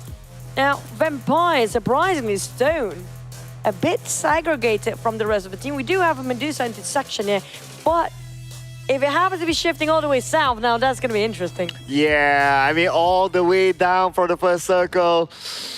If that happens, the likeliness is low, but if that happens, it's insane. But look at the regional points. I'm living stat. Okay, so it is literally Southeast Asia versus South Asia. Right now, South Asia, obviously, they're in the front, thanks to our Mongolian friends. Let's see here. It's a 26-point difference. But it's still the first day, though. Now, our casters mentioned about the Southeast Asia have to play a bit slower. And I noticed something about the time in the blue by the players coming from, the teams coming from South Asia region. They do spend more time in the blue zone. Maybe one of the reasons where we spotted out DRS versus STE a bit more prolonged in the blue zone before. Will it be the same case here? And we talked about DRS and STE quite a number. And so far, they haven't landed any chicken as well. One of the many cases because they have been fighting each other way early on. TTUK is one of those teams that happen to be kind of stuck in between. But so far, like you mentioned, the only team that haven't landed any chicken from the side of a Mongolian team is just going to be ST. Can they make it happen this time? Wow, that will be a story to tell there if they can. Assuming if they do, right? Land all Mongolian teams would have gotten their chicken dinner on the first day. Not even the first day, like the first 4 games complete. Then you have the other 2. If it's a repeat again of the Mongolian teams that we have like all Mongolian flags up there, this again proves the point that they're here to dominate the world of PUBG Mobile. I agree. It's just about timing. And speaking of which, so far they have been dominating over Erangel. They have been taking so much conquering to a side of Erangel. They have way more fundamentals. Their solid knowledge in the terms of the map itself is just incredibly insane. But aside of all the other teams that we haven't seen, we did see Leo, for example, right? Coming up from Nepal here. They do have very good circle, the early ones, but it's just them trying to hold their fort is a bit difficult. Yeah, it's like they play in the middle. I think the most significant one that we can remember is the Gaka Mountain. Like, they're up there, but like what you said, they couldn't hold it. And because they couldn't hold it, that's why they got minimum points out of that. So it was just too bad for Leo. And if you don't get the opportunity to like gather elimination points because they were in that kind of position, well, despite how good they are with the circle and being in the middle of it, that's why they're also in the middle of the chart. Speaking of in the middle of the chart, we are in the middle of a very peaceful start here. Finally, everybody feels like they are having the adaptation done towards all the other teams' rotation at their initial drop spot. Everybody marking their own territory, so no first contact made by any team just yet. I think this is one of the most peaceful starts so far, because usually when we're entering around 3 minutes on the clock, there's going to be one team either being deleted entirely from this map or left with only one player. But this time, everybody have a full squad. Maybe it's also because of the flight path. Maybe, because Yeah. it's very generous, right? Yeah, it's a nice flight path this time, so most of the teams able to drop into their regular drop spot. I would... so with that being said, right, if we want more action, then maybe the next flight path, we should hope for like, okay, give us a very side flight path. And then you see them go crazy again. Maybe all the way north. Just all the way north. Miramar all the way north. That'll be nice, Maybe. that'll be nice, that'll be nice. Yeah, I mean, like, we don't get to see too much about Oasis. Now, if players have to be forced to drop there, now that's going to be fun. And there's not much places for you to loot from on the northern side as well. But we're back into Erangel still. When it comes to this final map of Erangel 4, day number 1 in the PMRC, South Asia versus South Asia region. It has been quite fun for the first few maps. But when it comes to the third Erangel here, definitely every single team have the familiarity about the rotations and initial drop spot of each teams, and they're going to respect that line for now. Maybe we're going to have the fight when it comes to this, possibly the third stage. Well, that only means one thing. Since we still have all 64 still alive, meaning that by that time, you see a lot of fights happening at the same time. True. As long as you still have the number of people, right? So naturally that happens. So either like you spread it out like from the start, like you get a bit, and then you get to the end, or you get an explosive mid to the end. I feel like that's the case, but on the side of case of Hill, Potato definitely greeted him warmly with those fires. But it's just going to be 1v1 between these two players here. Sky and Potato, each from the side of South Asia region. Oh, they're not just going to fight just yet. You know, the fact they just want to gain some scouting work coming up from Sky to make sure he got some intels to exchange towards the rest of the team. But for the side of Alter Ego, they're definitely spread out for the entirety of it. Same goes for Hill, though. Fun fact, do you know how in Indonesia they pronounce potato's name? Potato. Tomato, tomato. Yeah, Potato, tomato, potato. potato. Yeah. So even if you want to, okay, assuming that you guys out there watching this live show, you happen to tune into another language, mainly the Indonesian language, and you hear potato, potato. Yeah, that is how they pronounce his name there. So don't get confused. But yeah, even our analyst, I did question towards our analyst before, where is Tony K? Because I did ask him personally in the bus before, are you going to play PMRC? He said, maybe not. So I don't know for how long. Because, I mean, like when I saw his name in the lineup, I was like, he is playing right, but definitely not showing off any yet. Maybe they're waiting, or maybe he's resting for a bit for the first few days. But back to the side of the Indonesian team, boom. Happen to be sharing with another team. While side of Hill, they have visitors, but they're just going to pass by. You know, speaking about the players that are not playing, right? There's that one name that I want to see play. Who is it? NBeSports Ken. Because the coach himself is actually in the substitution lineup. That's kind of true. Yeah, and okay, so to be fair, Ken has played before, but maybe not in this level, Southeast Asia and all that. But he has played before, so if he were to play, he can play, and that is where I want to see him play. Like, put Ken in the lineup, boom, you can do it. I think when they want sort of a fresh air or fresh angle to see things, maybe that's where he starts to play, when they're hitting a plateau when it comes to their performance. So far, maybe they're just testing out the water for some of the teams. They're playing it very quietly, not showing off too flashy of a move. But we do have a very interesting circle. What the heck is this? Imagine if it shifted all the way down south. There's not many players and land to play with. But Safa is still right on top of Pochinki, very close to the last circle just now. Yeah, I'm still wondering, like, what are the odds, right? That will go down there by the beach or mid to the base. If it does go down there, the door is that way. You know? Like, nobody is there. If it does go down there, it'll take like, what, stage 4? And then everyone goes like, oh no, it's all the way the other side. We're going to be in Olympics because there's going to be a lot of players swimming if that's the case there. Oh yeah. But NBeSports and Box happen to be exchanging of fires. Contacts made. It's going to be Ghost's shot down. It in with Mundo in trouble. Being left behind by the rest of the team. Will they go in to rush and finish things off? But Ghost having some problem with his vehicles. Made a bit of a rotation. But G or Kwang actually finish off Mundo. But they're not safe either. We do have now, you talked about the mess, but here comes the mess. Yeah, and it's going to be a mess for Slipknot as he gets knocked down. That took a while. This is the longest first blood so far that we have seen. As Rosemary gets one for himself as well with a Mini 14. Hormone from the other side. So Liquid's going to get away. Hormone can't get a clear shot because of the backup coming from the high ground. FaZe got himself some smokes to take covers temporarily, though Leo do have those elevations. They want higher ground to see what's going on around them, but the moment they land themselves up there, it's going to be a flat field, flat land to play alongside with them. Vampires do take those elevations. They are playing around with the small shacks, those very small compounds that they can actually barely working out with. But it's right on top of Pachinki. I have a feeling a lot of our teams will try to fight for those trenches. Ooh, speaking about fight, could this be the fight that Ravenclaw wants to take?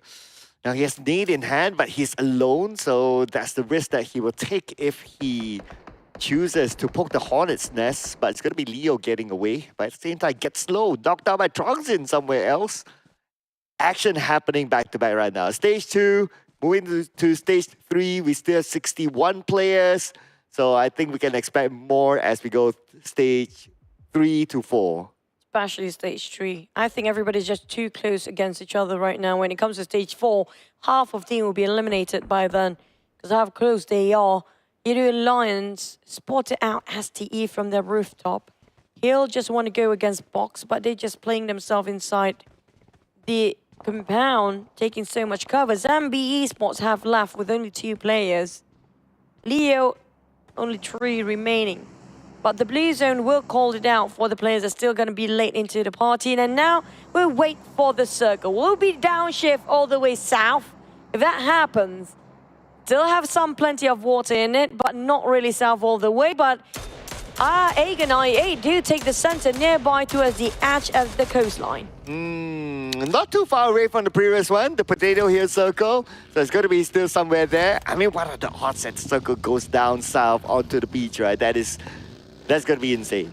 But anyway, good for all these players. None of them decided to stay inside main to the base. Everyone on the main peninsula. So this is where, with the cut of about 20% of the playable area, I think this is where we get to see a lot more fights happening. So far, our analysts did mention about the South Asia teams will play a bit slower. They're showing that exactly how it is when it comes to this final map of Erangel. But NBeSports, even though they're left with a 2-player, they still managed to take a couple of teams and players down. T2K happened to be fumbling down there. They split into 2 formation. The other half of the team happened to be obliterated by the hands of NBeSports. 4MV reposition himself. Oh, we do see another team in the wrath of NBeSports here. Surprisingly, they're working so well as a duo. Yeah, defending their ground, but now it's going up against Alter Ego. Fnatic super duper low. After that nade, this could be the opportunity that NBE will take. Akash just needs to land the shot onto Fnatic. Fnatic now resetting himself, but Fnatic still will be shot down by Akash with a UMP. 2 players for Alter Ego, not enough to siege down this compound. Potato trying to give fire, support fire from the backline all the way towards the sniper tower, but it will not be enough as Alter Ego, Rosemary next in the hands of Fistboy, and Octave finish off as well. Didn't rush in as a 4. They are... I don't know what is happening for the side of all the other teams, but they're just so good at 2 when it comes to Mongolian teams. I don't know what is happening. Oh, yeah. Even as a duo, right? They are able to defend their compound. Like, first it was T2K and then it's Alter Ego. Potato is like, Mongolia? Okay, never mind. They're just so good.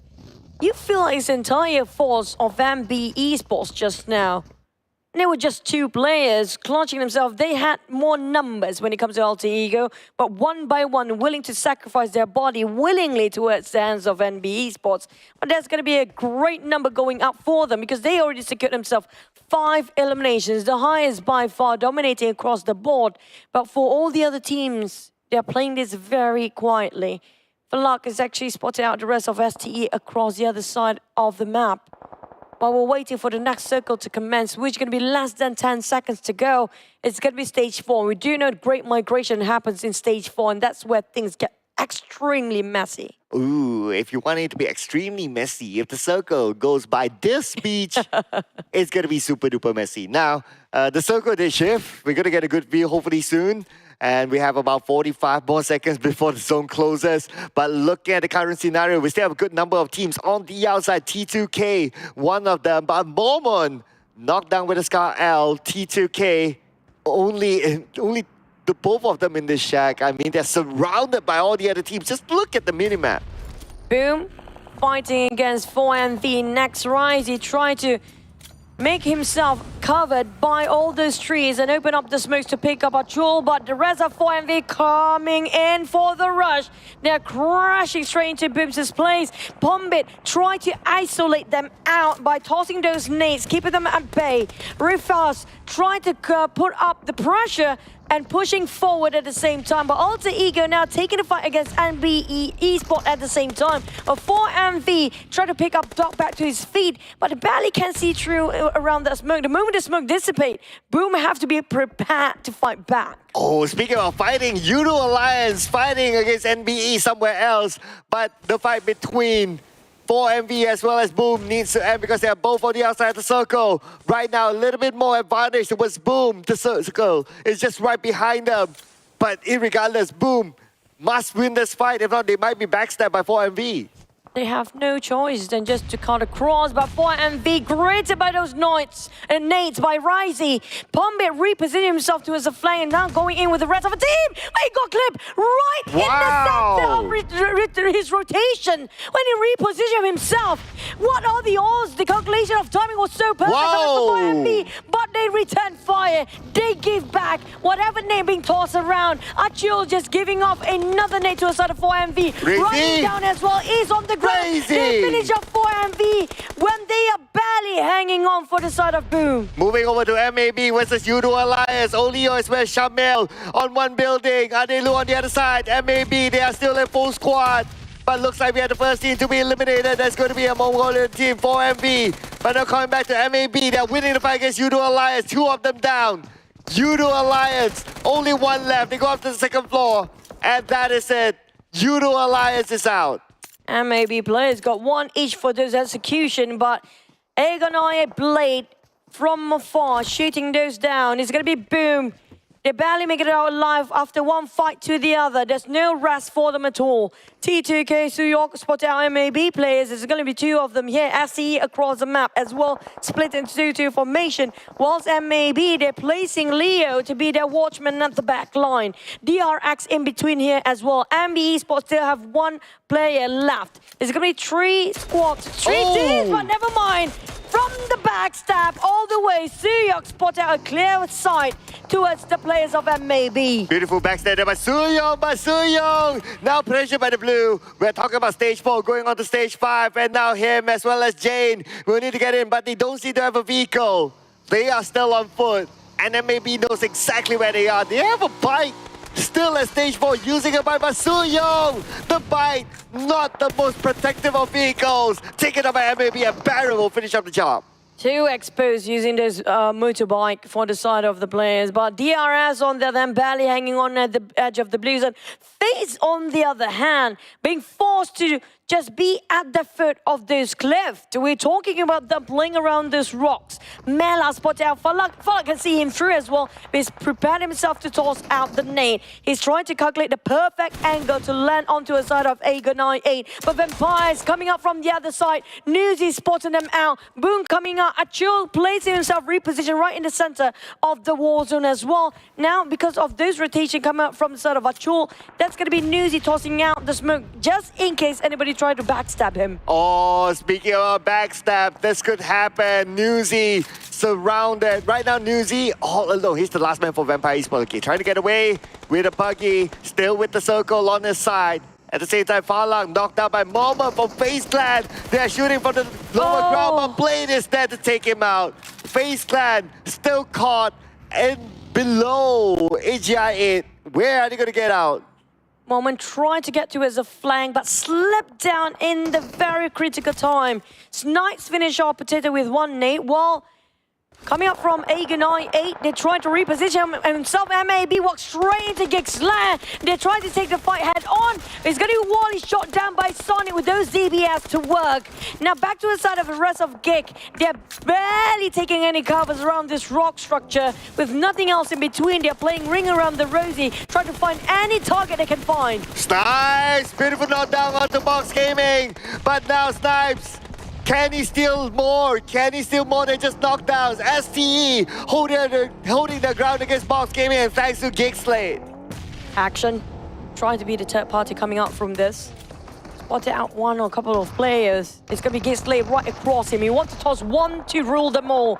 It's all needs a 1 nade drop right on top of GEEK SLATE to finish the entirety of it, while Box Gaming plays himself 12. Hill taking a bit of a fight against Leo. Leo, 2 players down, make it 3 right now. Maybe the entirety of Leo struggles to keep the boat afloat. While talking about GEEK SLATE taking a fight against MAB. Leo still fighting against Hill and trying to fight back, but it's not going to be enough for them. Valiant effort coming from Leo, but they have to place themselves at 10 spot for now. All right, now Boom in action against Hill Esports. The nade from Pompey will be tossed onto Hill. That 1 nade, how many can he get? He will get 1 beautifully tossed by Pompey. He will get slow. Tiger knocked down by Tops. Looks like Hill Esports, they are sandwiched between 2 teams. There's no way out for them. Compress all way possible. Pombit repositioned himself into small compounds of houses. Pombit is trying to find any opportunity in a very small window here to open fire, while FaZe still stuck down there around the cliff. There's no way to hike up. How Aegon IA has been scouring around this area right now. There's no way for entry at all. STE barely make it happen to be alive. They are fighting against the Blues and with GEEK SLATE as their contenders. Snipes will be the playmaker for the team. But STE, they hop onto their vehicles knowing for the fact this is going to be difficult for them to fight head on. Okay, here we go. STE might make their move anytime soon because now they created the smoke bridge. GEEK SLATE, they know that that's going to happen. That's why they reposition themselves. And speaking about reposition, Tops now taking an off angle. He has a good view of GEEK SLATE, but he's not pulling the trigger just yet. The rest of STE, this is the fight that they cannot avoid, because right now we're talking about stage 6 and it's GEEK SLATE standing between them and the circle. Damn rude. Trying to reset, boosted himself as well. The rest of the members of GEEK SLATE start to fight. Try to spot out all the players right on top of those hills. DRS included in there as well. While I see from STE trying to confuse them with those nades, giving couple of throwables. A bit of a pressure to the side of a GEEK SLATE. They're slowly being cornered all around. It's going to be the mind games coming up from STE, making sure GEEK cannot leave here. Ooh, okay, GEEK will need to win this fight as well, because if they move on without clearing out STE, they'll be backstabbed. I see with an off-angle shot. Okay, time is not on their side now. They need to move. They have the vehicles. They need to create this smoke bridge, which is now they're currently doing. Now STE, if they go up north, they're going to go into another team that's going to be Hale. But will they take the fight against GEEK, or will they go straight onto the high ground and lock GEEK in? They're trying to just shut down on Snipes. They know for a fact Snipes giving too much information toward the other side, but it's going to be Hill shooting down to a side of STE from afar. Out of nowhere. Now Hill butting into this business with Boom coming up the same angle as well. STE, they didn't see this one coming with Top bleeding out with Blues and closing in. They're left with only one last play for STE. Hill split into 2 different angles. Crossfired himself to the side of STE. Now on the side of STE, they have to bow out. There's no way in for them to get into this. Oh, STE out at number 9 with 3 elimination points. Looks like no chicken dinner for them this time around, but GEEK SLATE is still in this. And now GEEK SLATE will need to go up against Hale Esports. DRS on the other end, still trying to find where Baron is at. They spot out where Baron is. Delta shoots, but Delta, he slipped. Baron exposes himself and finally been taken out by DRS. And we talked about STE to land those chicken. Apparently they can't do so. This is the first time ever we're looking at no Mongolian team in the top 5 here. For the first time for the entire day. And for the side of GEEK SLATE on the other hand, they are spreading out with Hill trying to give the pressure, but they're under the pressure as well. They need to leave here. They need to get themselves in a better spot to reposition. It's not going to be an easy task. Damn rude with the Bison. Spotted out Tiger, but the Blues don't hit him too hard, too much, and too much to ignore. Finally bowing out for Damru. GEEK plays at 7-6 elimination while Hill's still alive. Yeah, Damru, no choice for him. He had to take the shot. He didn't have enough space. He will stand up anyway, so might as well try. But then again, valiant effort for him. And now for FaZe Clan, no choice. It's either to find a way up or they'll be taken out by the blue. The only team with a full squad right now is going to be Aegon I8. Coming up from Pakistan.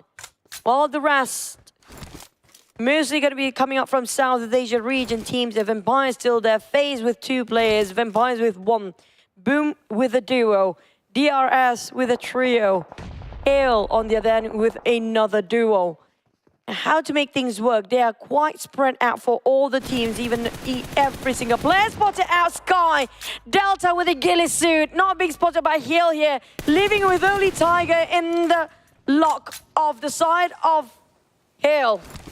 Difficult to defend for himself. It's a flat plane. No covers. Well, despite no cover, looks like Boom sent one out. Gotta use the vehicle as a cover. That's probably the only option. I'm interested to see, just West, I wanted to say what's happening to Newsy. Looks like they're out. So we got our top 5 teams here. And out of this, no Mongolian teams. We'll be seeing a new region getting the chicken dinner. Moment spotted out for luck. Oh, he's being backstabbed all the way. Who shot him from that angle? Moment down to only 2% HP left. Killer, DRS spotted them out. QQ gonna toss over that nade. Whoever's trying to swim it, there's nowhere for them to stay alive anymore. He knows exactly where he's at, the perfect angle, the perfect corner as well. But can it explode at the right time? But Moment still have those ledges, still have those corners to take covers. These rocks will give him a bit more space to stay alive, but how to climb up if the circle moving away from FaZe Clan? Oh yeah, it's bad news now for FaZe Clan, and their opponents know exactly where they are. Look at this, AGIA got them locked in. Momo now knocked out by Blade, only 1 more to go. Onsen, 40% health. That one nade could take him out, and yes it will. Looks like it is out for FaZe Clan. Number 5. Shaft kiss at that. I'm talking about the perfect timing, the perfect angle. Everything has to be perfect with that kind of a downhill toss by the side of Aegon IA players. Aside of Killer, DRS have been waiting so long. They have been quiet for the entirety of this fight. For Aegon IA, they are thrilled to find their next target. They are agitated. They are proactive, trying to find all these players who've been proning down, not willing to give away the positions. Oh, here we go. They're starting to make their move. 25 more seconds on the clock before the zone closes. And there are one of the teams on the outside still, but Boom has a representative in the middle of the circle. Now AGI8 moving in. Their closest target is going to be DRS just right next to them. Unless if they choose to go in the middle of the circle, it's going to be Pombit. Tiger Axe barely at the corner. Nothing to cover himself there. A couple of vegetations in between. No structures to take covers. For Luck and the rest of Aegon, they have the numbers. They have a full squad. All they need to do is just spread out. But the one who will be the playmaker is going to be DRS. Killer can spot him out from the back line. Tiger slowly closing the gap between him and Pombit. They might bump into each other anyhow, but can they be spotted out by DRS? They hop onto their vehicles. Will they try to scout over? With the Blues are coming in and QQ. What a sharp set of eyes. He sees everything that moves. Oh, he got to see where Pombit is at next, because Pombit is now in the middle of the circle. We got 10 elimination points now for AGI8 with still a full squad. Looking good so far this round. But their closest opponent is going to be DRS on the other side. We got Pombit still active. Tiger still active. Tiger could backstab DRS. It might be Pombit first in this case. They're the one that closes against them. We have Delta with those gillies to put up to work. Nobody can spot him out if he's proning down. Playing very smart, knowing his strength right now for Delta Axe. But Pombit is right across him. He tried to clear any corners there as possible. Blindly toss over the troubles, hoping it will land on somebody close enough to his Pombit. Imagine being Pombit right now. Oh, around. And they seem to know where Pombe is at. That's why the names have been tossed at him. I mean, being Pombe right now, it's going to be tough. Even if they manage to blow up the vehicle, Pombe could be taken out. Now QQ needs to move. The circle will close entirely. We're talking about stage 9 now. And Pombe will be the next target as they go straight in onto him. Playing a dangerous game coming from Agonai. It's watch out, Pombe. It's going to be two-way. Crossfire. What a support by the side of Agonai, but it's not going to be enough as Killer now start to open fire as well. Agonai left with 2 players with DRS. Right now, they are outnumbered. They do have the advantage. Can they close things up? Here we go. Play with the long range. Onto Delta, but Play will be counter fire upon. Now it's down to the last man for AGI and can he pull off a clutch here? But it looks like it's going to be DRS with the chicken dinner. And somebody got his prediction right. Finally they made it. And it was not an easy one as well, but still nonetheless, it's coming up from South Asia region. Yeah, still South Asia showing that they are strong and consistent in the PMRC so far. My goodness, DRS.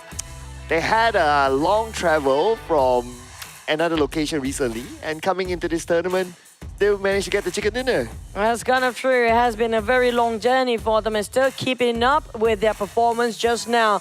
But speaking of which, how much they tallied up when it comes to those eliminations, because they have been playing it very quietly at the sidelines, not willing to move first, because we do saw how Agon I8 almost closed it off, but it's just them being too aggressive till the very last minute. The real soldiers. That's what DRS stands for, ladies and gentlemen.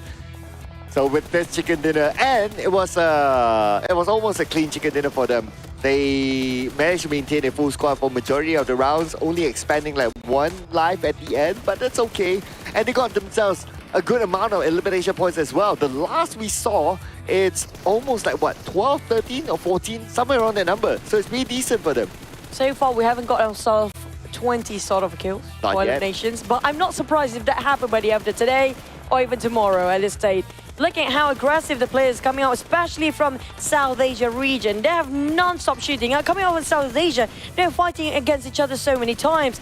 But Delta just gets so good with those Gillisud, playing around the flank side, trying to find those backstep work.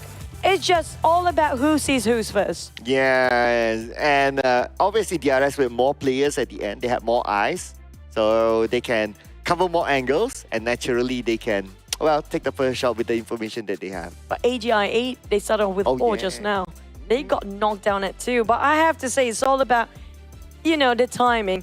But that was another incredible game coming up from the South Asia region. We have to toss it back to our analyst who's been waiting and excited for their analysis here. Take it away, Contra, and on the go. And I know a lot of all these fans have been waiting for this, and you've been waiting for this prediction to be right as well. DRS, they've got themselves the chicken dinner, and the streak continues on for all the South Asian teams. And I want to pick your brains right now. What really makes these squads so good? I think they are just very good bringing the numbers to the final circle. This time around, they get only 8 elimination points, so 18 total points for DRS. But AGI, they were very close getting the chicken dinner. But again, team with the number advantage, losing the chicken dinner. Yeah, and this continues to be the trend, and there's so many third-party action in between all these form of matches. But all eyes were on Killer in order to really land a couple of all these blows in order to stay afloat for DRS. And then, of course, provided with a lot of help coming from the team, Ganti was the one to land the final blow as well. But DRS is the definition of a team that actually works really hard together. Yes, to be honest, I think Delta did a lot this game as well with the Gilly. And he was the one jumping around while the rest of them are proning and trying to look for an opening to get the players from AGI8. But at the end of the day, I think the Gilly helped a lot because it was all grass, it was all green. It was very hard for them to spot him. But MAB, they will be taking the lead now with 40 points, 1 chicken dinner. Absolutely, and speaking of all these greens, like only a couple of teams that have been able to really climb up in terms of standings in this Erangel round is MAB, FaZe Clan, as well as DRS, and of course for AGI8.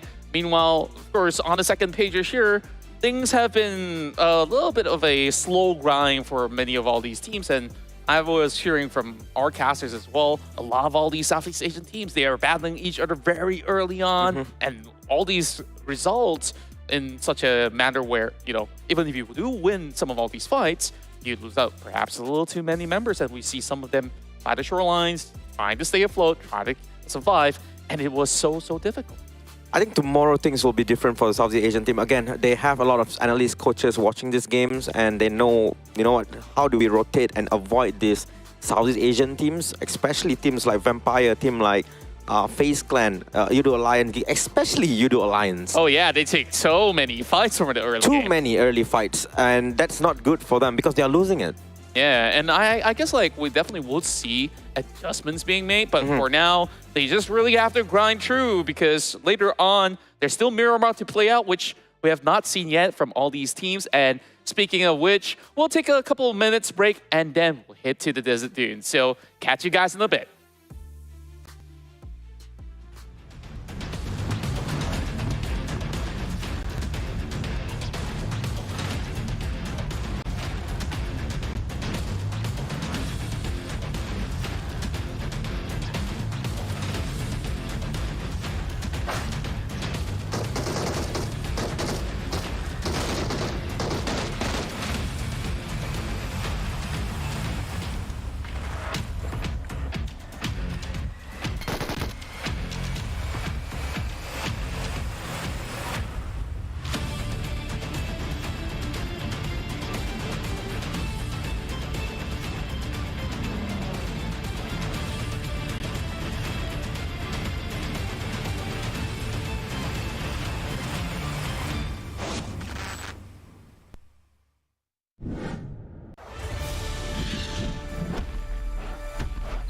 Welcome to Dynaground! Hello, my name is Owen and I'm your professional Dyna rider. Today I'll be teaching you how to ride a dinosaur and win that chicken dinner. Now, let's begin!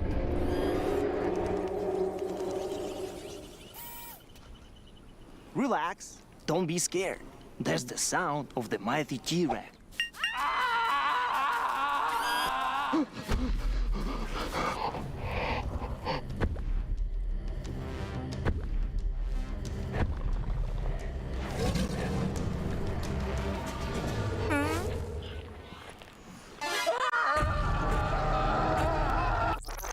Now, here's the first dinosaur encounter. I want you to meet my girl Vicky, my sweet little raptor. Look how cute she is. Isn't she lovely? Vicky or raptors, they're the most vicious and fastest beasts in the world.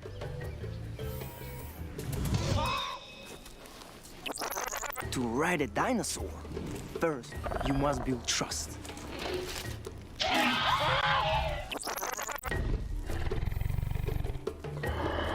They are carnivores. They eat meat. You have to feed them off. They will think that you are their friend, not food. Once they trust you, they will be a great companion.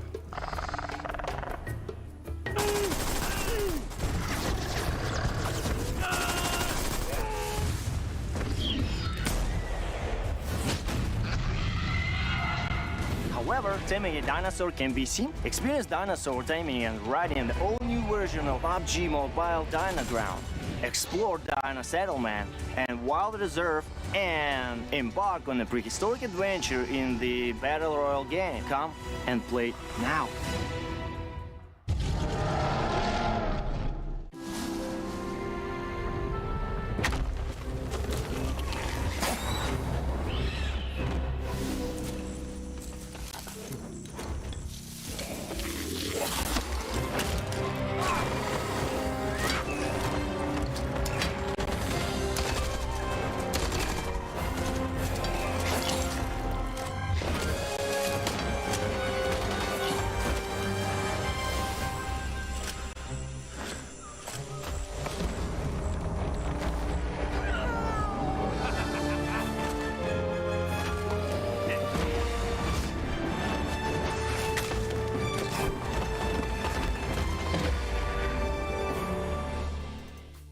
Welcome back once again to the PUBG Mobile Regional Clash. It's Southeast Asia versus South Asia, and so far SA has been dominating. My name's Contra, your host, as well as here with me is On The Go, our analyst throughout the entire course of the run. So far, you know, SA, so many chicken dinners already, and now switching into Miramar, do you feel like things will change heading to the biggest map that we're playing in the next couple of rounds? I think things will change. I think at least one chicken dinner will come from Southeast Asia this time around.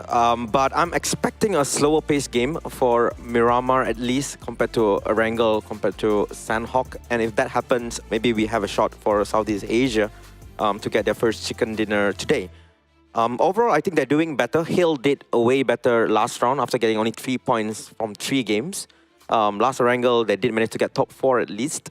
So I expect more from all the Southeast Asian team, including even Box Gaming. Keep in mind, Box Gaming, they're using the lineup from last year, SLDs in PMSL. So they are extremely good in Miramar. Yeah, I would certainly say so myself. And overall, we've definitely see a glimpse of that screen where we make comparison between two of these regions. Other than, you know, the points that have been accrued by the teams from South Asia, we see damage numbers to be matching up coming in from the Southeast Asia region as well. And the fun fact is, of course, it is a lot more time for the South Asia teams spent in the blue zone versus the Southeast Asian teams. And do you think that that itself actually affects the gameplay of how, you know, the South Asian teams do better compared to the Southeast Asians? I think the number of Southeast Asian teams at the end of the circle is getting lesser and lesser because of that particular reason. There are more South Asian teams in the center of the circle, so bigger number, so higher chance to get chicken dinner, right? I mean, simple probability. You know what they say, great minds think alike, and we think that STE is gonna do phenomenally well inside of Miramar as well. So we're not gonna waste all too much time of yours because I know you guys want to get into action, but first, let's get to Choo Choo and Sir Cloud. Well, looks like they want to complete the circle. They want to complete the circle of all Mongolian teams getting a chicken dinner on day 1, not even leaving to day 2. So with 2 more games to go, it's anything is possible. And I feel bad for STE if they got themselves a double jinx of that. Just in case, you know, so far Contra didn't hit anybody just yet. But we're heading to our new map this time. It's going to be Miramar for our first day.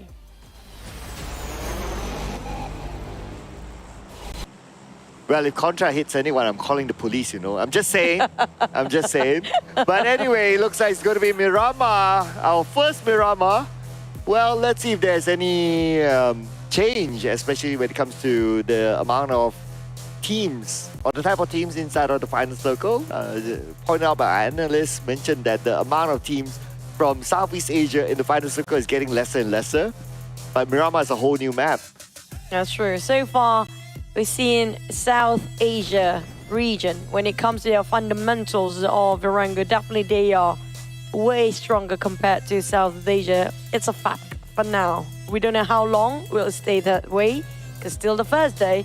But when it comes to Miramar, will be the same case here, because so far the flight path itself is quite generous to divide the map. Not evenly, but still good enough for everybody to drop wherever they fancy. But we do know when it comes to the new map, a lot of teams will have few clashes early on.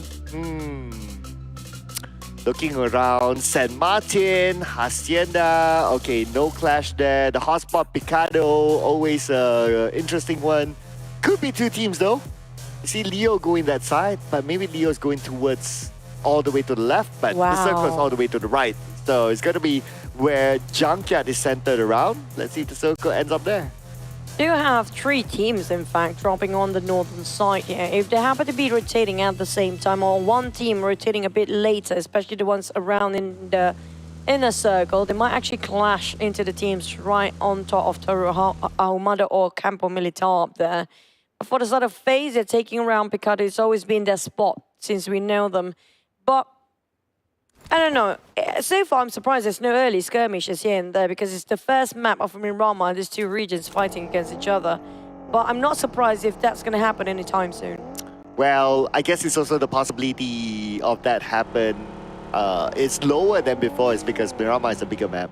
True. Just putting the logic of size versus the number of teams, obviously we still remain the same number of teams. So hence that is the case. YOODO Alliance into Los Leones. This is their regular drop spot. Because of the flight path, they'll get it. And it's not too much of a surprise that Los Leones is being shared with at least 2, can be up to 3 teams. And yes, there's 3 teams here. So it's a regular starting point or a regular number of teams, at least in the current meta, where Los Leones has up to 3 of them. I want to see where are the rest of the members of Box here. Because they apparently have only 2 on top of this in the circle. Feels like the other 2 might be playing around the outer circle, but it's still going to be the first map and the first the first stage of it anyways. So even if they play alongside the Blues in for a tiny bit, they still can maximize the use of it with a band-aid, some first aid, and that's it. It's still not going to be that painful. But when it comes to overall rankings, even though they won themselves aside of DRS, the chicken dinner, but the 2 teams that don't have any chickens up there is going to be Alter Ego and FaZe. Now, these 2 teams show some consistency of the day if you compare it with all the other Southeast Asia teams. Yeah, because of the current point system, right? What will really help teams to propel up there is the elimination points. And so far, Alter Ego getting a good number, FaZe Clan as well getting a good number. In fact, Vampire Esports arguably getting a good number as well. I mean, they're 1 point below FaZe Clan. So with that sort of trade-off of not getting the chicken dinner, if you can get the amount of eliminations that they can, and these teams have a lot of firepower in them, well, I guess it will still put it on top. And not too far away from the number 1 spot, since we are still in day 1. So as long as they can keep the number 1 within reach, points-wise, they're fine. It's kind of true. It's not too big of a gap, except for those actually at the bottom, which are going to be so far. YOODO Alliance, the only team didn't crack the double-digit code down there. Kind of worried for them right now. It's going to be 3 points different from them and T2K. Instead of Leo, Box. I feel like they're going to go back to a drawing board by the end of today if they're still stagnant down there. We know for a fact any competition, it's going to be always someone at the top and someone at the bottom. It's all about the gap in between, right? We don't want the gap is too big for them to reach out. Yeah, despite like we theorize like, it's still day 1 and all that. I also want to put in like this extra theory, right? Like YOODO Alliance is the comeback team. Like they always do well towards the last day. Like even if you remember from the last PMSL where they played, it was towards the end that they really shoot up, and then it became only by I believe it was placement point tiebreaker that they lose the PMWI slot. So if we were to expect anything out of YOODO Alliance, maybe we might need to wait until Sunday. I just hope it's not too late for them by then, because we don't know how much big of a gap in between the first and 16th place by the final day.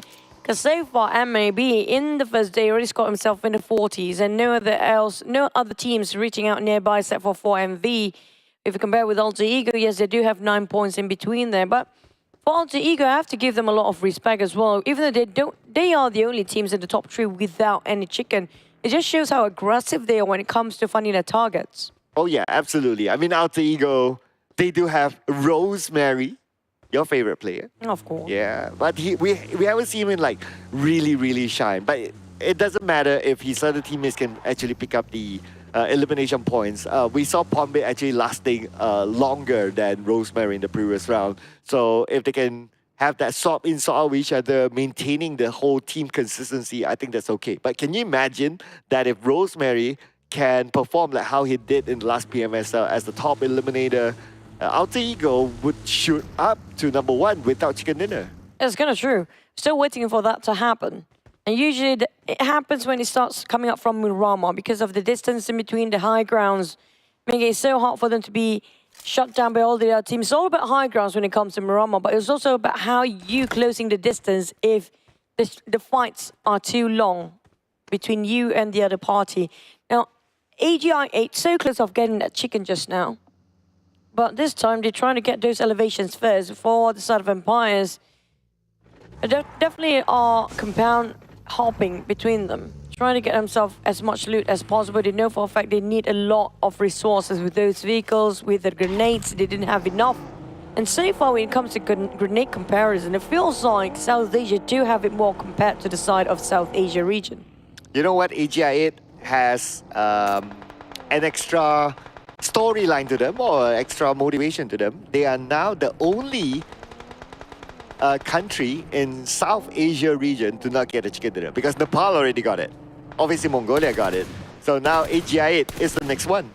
There's going to be a lot of pressure with the only representative coming up from Pakistan. Yeah. You're the only representative for that. So there's a lot of pressure on their side.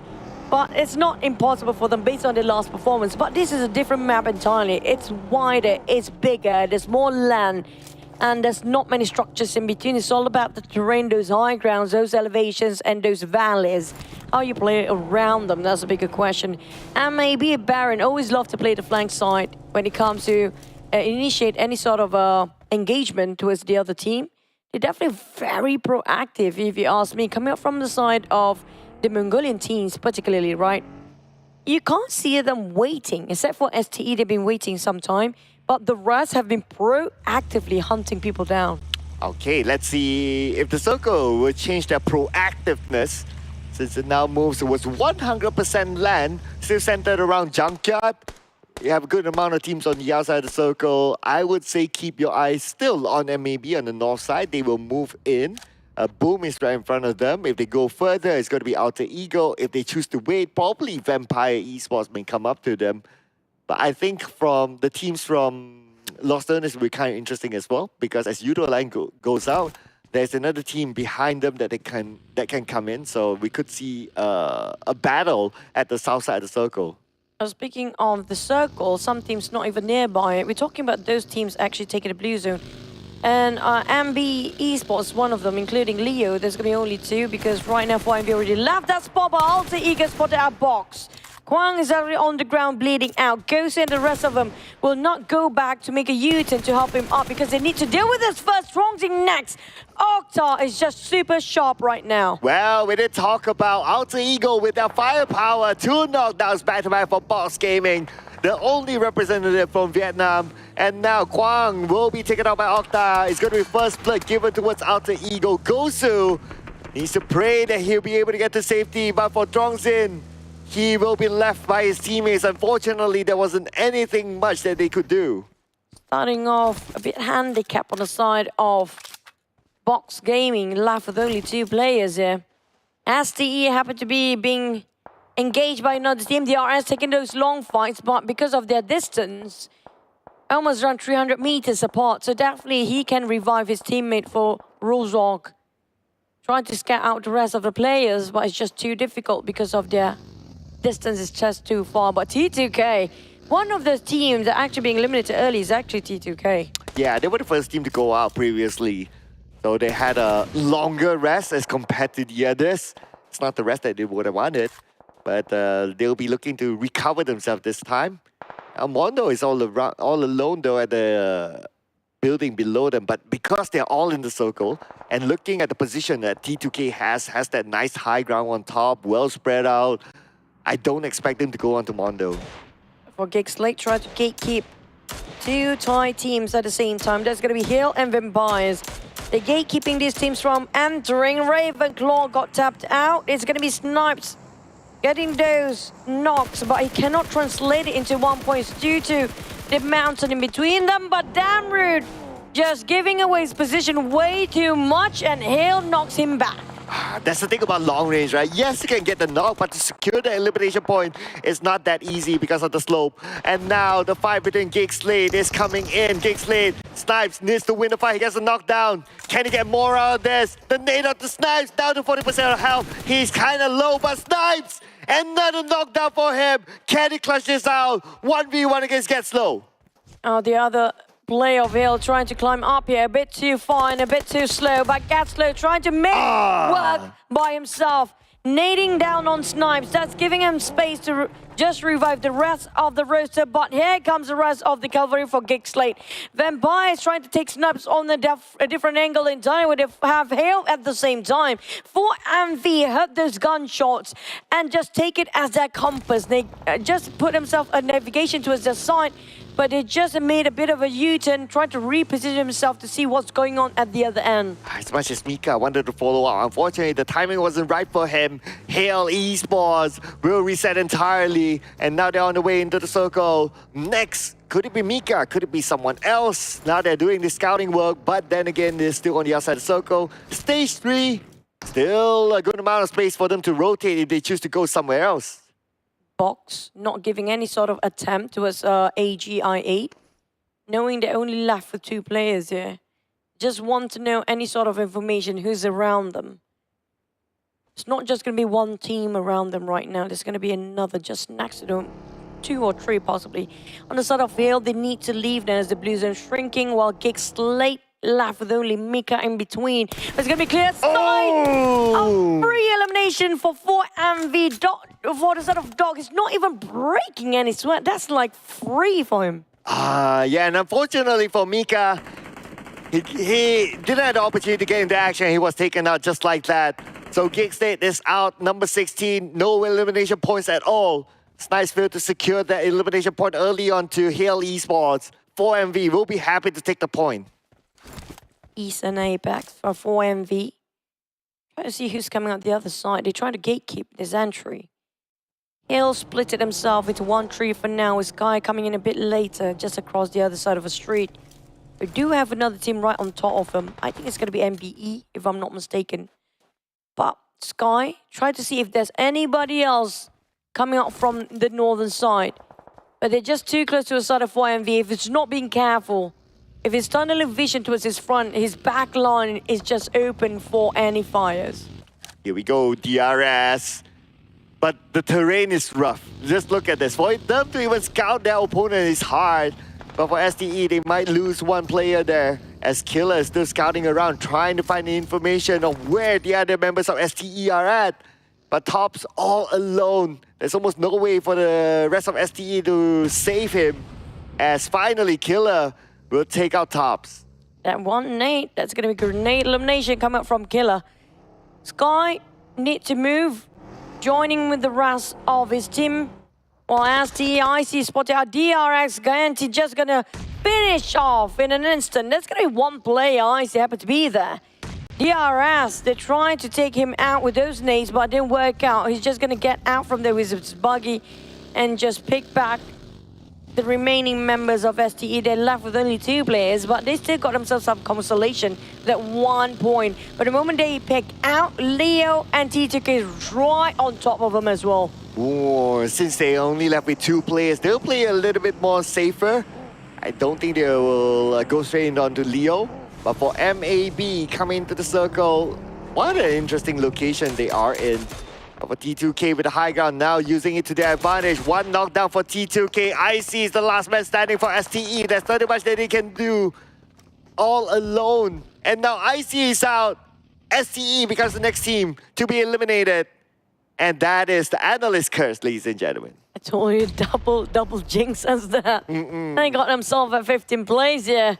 Oh, Vampire spotted out Boom. Again, Vampire's only fighting against Boom, I've noticed. If it's not Boom, it's going to be Alter Ego, one or the other.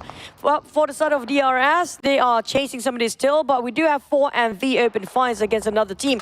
They need to cut across Hill and Alter Ego at the same time. If they want to go a bit of safer route, there's no way in a safer place here. Because it's either taking a fight against Hill or taking a fight against Alter Ego. They go south, there's another team down there. Vampires, on the other hand, forcing Boom to take up the challenge. And Newsy being knocked down by Rosemary instead from a different off angle entirely. Wow, Rosemary knocked down again by Apex. And now Rosemary again and again and again being the target of other teams. Newsy will be picked up by Ravenclaw. Stone on the other side, giving cover by tossing a nade onto Boom. And looks like it's going to be Boom against Vampire Esports again. We saw this earlier on in Erangel. And we have Razy going in for an off angle. Razy is going in for the backstab. Stone spotted out Razy just beneath him. Oh, he did spot There you go. Razy got a clear shot and finish off clean. Oh man, he just missed a tiny bit of it. Nice backstabbing by Razy, going in for the flank. And with that, he will secure that elimination point. And not only that, the rest of Vampire Esports, the moment they know that Stone is out, thanks to Razy, they'll be like, okay, nope, we don't want any of this. We're getting inside. Problem is they don't have enough vehicle. Now taking the fight against Rosemary. Was fighting against another player just now. Newsy coming up from the flank side. Ravenclaw taking the front line, but Rosemary keeping them at bay. Newsy hop back towards the vehicles, hoping to grab Ravenclaw, but it's a bit too late as Rosemary just knocked him down from afar. Spotted out even Yami across the other side, but leaving Newsy to flee. Will he just leave him by? And Rosemary retract his position back. Whoa! Puppet waiting with Fnatic Alter Ego. He got the point just now. Yeah. Oh, but I have to give it to Pumpit though. Actually, Newsy managed to get away. Like, he went into the shack. He reached the shack, but because of the vehicle, and the behind of the vehicle was blown up by Pumpit, and that is how Pumpit got that point. That was, if you can't get the exact target, you get the vehicle, you still get the point at the end of the day. And speaking of timing, it was a perfect time for Pombit as well. And the side of our next circle, T2K spreading himself in a 2-1-1 right in the center. We do have Leo come out from the southwest side. Well, on the southern side, we do have FaZe entirely gatekeeping towards YOODO Alliance. AGI8 on the other end, taking their sweet time, saying goes for 4MV, taking a very late rotation, while Box remaining at their place for the longest time there is, not willing to even pick out. But sort of YOODO Alliance, they definitely have a lot of information, but how to shoot from here? Oh yeah, just look at that. That is a rough angle. I mean, we're talking about urban warfare here, meaning that it's hard for them to fight in the right angle if they only depend on looking throughout the window. FaZe Clan arrive, and now Soyam ready with his nade. He's ready to toss it on to the other side where DRS is set, but his nade will not connect as he gets knocked down by Killer with the DBS. Trying to get those elevations. There's going to be Leo's play, but DRS just know how to rush into and compound with those DBS to put up a work. DRS tried to find Leo remaining players, but he got himself hide perfectly well out of sight of these teams.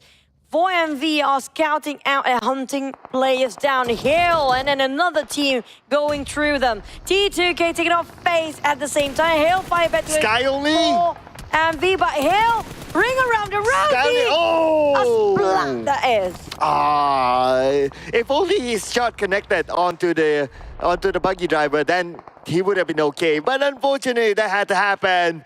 Now, speaking about unfortunate situations, Rosemary again knocked down. We don't get to see the best of Rosemary just yet. We still got one more round, but there's still opportunity for him to be picked up. Now, YOODO Alliance coming in. They're at the lower ground. They see everything that's happening on the high ground, but they couldn't get a clear shot. And speaking about Rosemary, again, eliminated this time. AGI8 got himself a full squad, spotted out the two remaining players of Box Gaming. Alter Ego, on the other hand, cannot get in. Denied the entrance by MV, and now being shut down as well. That's a double nade down on the side of 4MV's finish off the entirety of Alter Ego. AGI8 onto Box Gaming. They know that with the knockdown, that's their opening to go in. Falak will come in with the DBS from the side, but looks like Box Gaming is out. Number 10 without a single elimination. That means no points for round number 5. AGI8 plays himself in the middle of a crossfire. FaZe got himself those elevation early on. T2K got the highs of them all. YOODO Alliance a bit spread out. The formation being broken by all the other teams happen to be in the center. Look, spotted out the rest of member of the other side. YOODO Alliance, they have no way in. They have no way to hike up those terrains. 4MV on there, they're still playing alongside around the white line of the circle. Valley getting in, playing alongside the terrain to take cover as well. Boom, trying to find the rest of them. Doc managed to reset himself, but it's going to be AGI on the other end. 4MV kind of stuck right now, but the circle happened to be shifting at this very same time. Oh, circle goes towards T2K with the high ground in the middle of the circle. This is prime position for them. But then again, for them to farm elimination points is probably going to be hard, as all the other teams are by the side, fighting each other, cancelling each other out. Refus. Heard those vehicles from Boom. A bit agitated, yes. Leo opened fire to the side of Boom, who's spreading out and doing scout work. Kase will fight back. They're taking those valleys. Barricade himself with a couple of vehicles still. In case of need to leave, just hop onto it. AGI8 reposition himself in a very small compound, scattered within those houses. But QQ tried to take the front line. FaLaK almost close to being knocked down. There's going to be 1 HP percent left. Leo, close enough, but the moment he popped that smoke, it was a perfect timing coming up from AGI8. But MAB, they're not willing to give it away just yet. QQ spotted out YOODO lines. QQ, he's so good at scouting information. Oh, can he be good enough to take the shot? He has a Mini 14. Perfect to get a knockdown onto the member of YOODO Alliance. But he chooses not to pull the shot yet, chooses not to pull the trigger. YOODO Alliance without the circle. They have to go up to the hiker. They have to go in for the hike. Whereas for MAB, has Boom to deal with on the north side. Ooh, there's a perfect Kobe down to his side of Pumbit. Knocked down on Kasai, but here comes another Molly, burning them off alive between those valleys. There's no way out for them. 2 of them are knocked down. Wally tried to fight back against 4MV, but Wally, can he do all the heavy lifting by himself? While the rest of MAB is bleeding out and try to revive. Boom, closing in the gap. They are just compressing them from the top, and now one by plucked out by Boom. Wally tried to do a wondrous amount of work by himself, but Pumbit just finished off with a flashy way of that jump shot. Oh, this is Pumbit, ladies and gentlemen. And now, 3 elimination points, but they are out. Still a decent round. But for YOODO Alliance, without a circle, they need to go in for the hike. FaZe Clan will be waiting for them on the right, DRS on the left, and this FaZe Clan DRS gets busy with each other. The YOODO Alliance can take advantage. AGI8. FaLaK need to be saved by Blade and Buzz. Boom, on the other hand, managed to revive themselves a 4. They're almost entirely been knocked down just now, but Yummy May spot out FaLaK, knocks him down. DRS fighting Mormon with him. He one nade exactly knock him down, but the nade coming up from the side of Boom, they are fighting back. They're not willing to count himself in those valleys anymore. Pushing in, it's going to be Pumbit taking the front line, while the rest will giving support fires at the back. Oh, Boom. Do they want to close up the job right now? They're finding a different angle. Probably waiting for the circle as well. Shamil gets knocked down by FaZe Clan. And at the same time, Boom, they have company to deal with. They have T2K as well. T2K overlooking them. Now back onto YOODO Alliance. They need to win this fight. They cannot share the same compound as DRS. We got Rules to get him a killer on the other side, but YOODO Alliance, they have the numbers with Ade Luke, Repo Boy, Oleo. The DB has in hand. YOODO Alliance. There's quite a lot of structures in between them, but they're closing in. DRS is just next to them.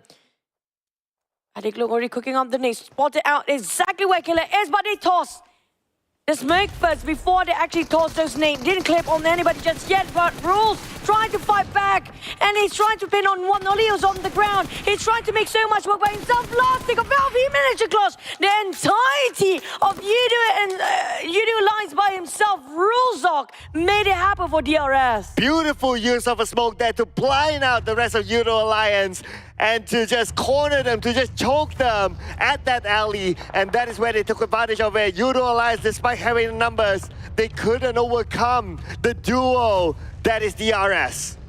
T2K split himself into two different mountains entirely. Spotted out NBeSports, giving them grating out from afar.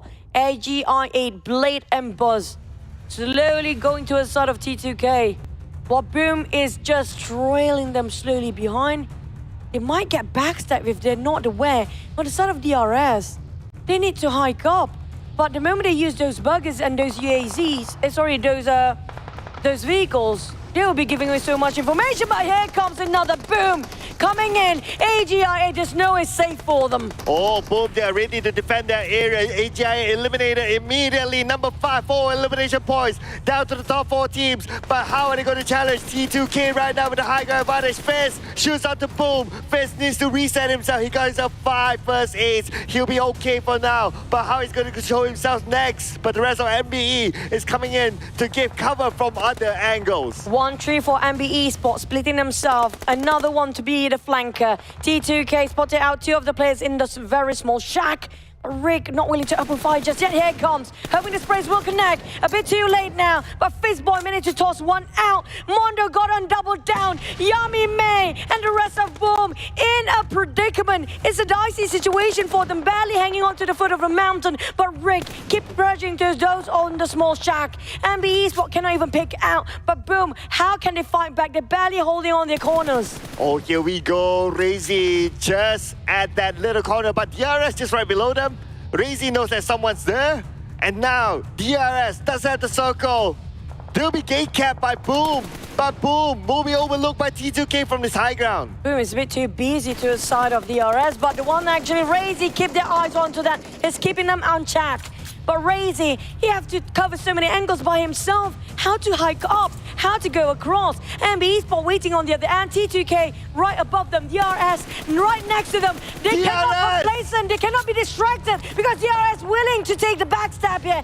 Knock on one. Boom. In a dicey situation. There's no way out for them. Oh, Killer. He can't afford to overpeak himself because T2K will be there to take him down. So the moment we get one knockdown, unfortunately, he can't finish up the job, but Boom will be alerted by their presence. At the same time, NBE waiting for the right moment to come in. NBE, while their members still on the outside circle because T2K is locking them out. T2K taking the most vintage view up here, having the widest angle to work with, and they still got themselves a circle. DRS, they barely got any land to run. Sundash knocking on down on one. That's gonna be two down. That's gonna be the rest of DRS. They're gone. Down to three teams at NBeSports, T2K, and as well side of Boom. How are you going to counter to the high ground of T2K as they will get another knockdown? That's going to be Suyong onto Akash. He'll finish up the job. There's going to be another point in the back for him. Mondo will need to pick up his teammate, but his teammate's just too far away, just too front.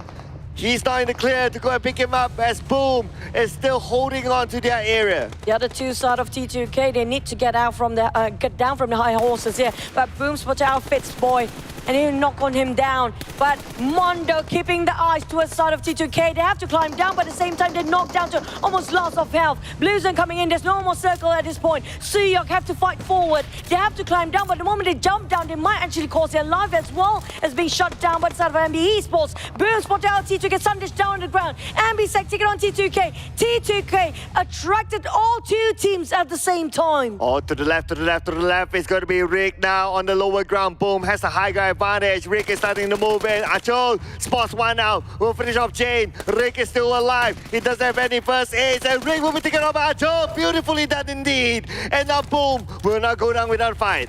Still remaining as a tree on Boom side. T2K have to sacrifice two, but Yummy May can hold on. NBeSports start to push. They have no place to go. But T2K, those high grounds is just unmovable for them to take out by the other teams. Boom, now they try to take advantage. Jump down, Sundays with a DBS, shutting down NBES. Left with only two remaining players of Boom. It's gonna 2v2, but they are on a different side of this small mountain. Okay, this is gonna be really interesting. Can T2K do it or will Boom take off the chicken dinner, the first for Southeast Asia? T2K waving the South Asia flag. 2v2 right now. The smoke will be popped up by Sundash. Two smokes, in fact, to create that blind, to create that distraction for Boom. But the blue side finish off from the T2K first. They have to push forward. Boom just waiting on it at the end. Razy taking the high ground. Is waiting with the DBS. They got one. They got boom.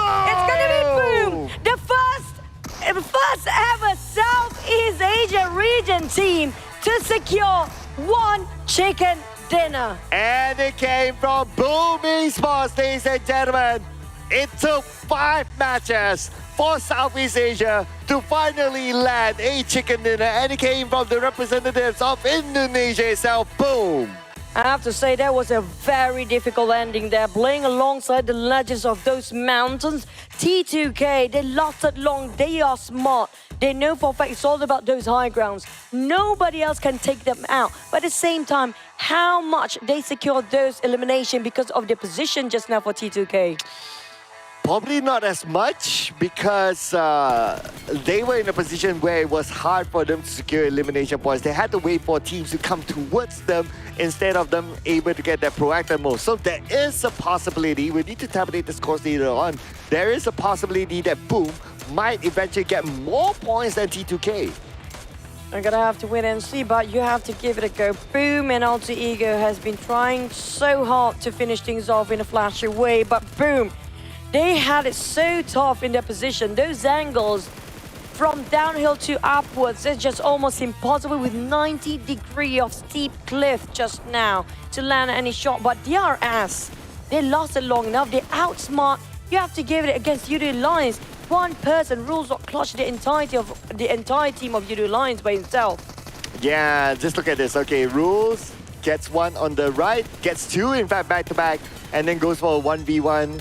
Finish off with a jump shot, beautifully done. It was aesthetics, it was results, everything was onto DRS. But this was the grand finale, whereby Boom versus T2K. It could have went either way, in fact.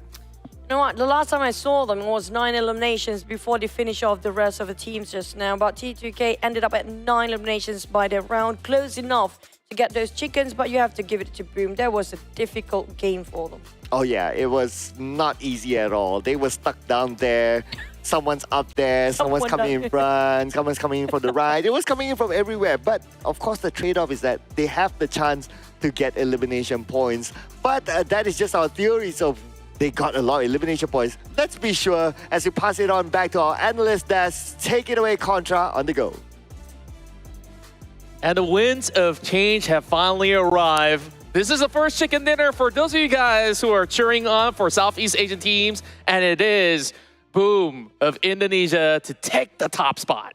15 elimination points for them, giving them 25 total points right now. And I would say that T2K ruined their opportunity to get chicken dinner.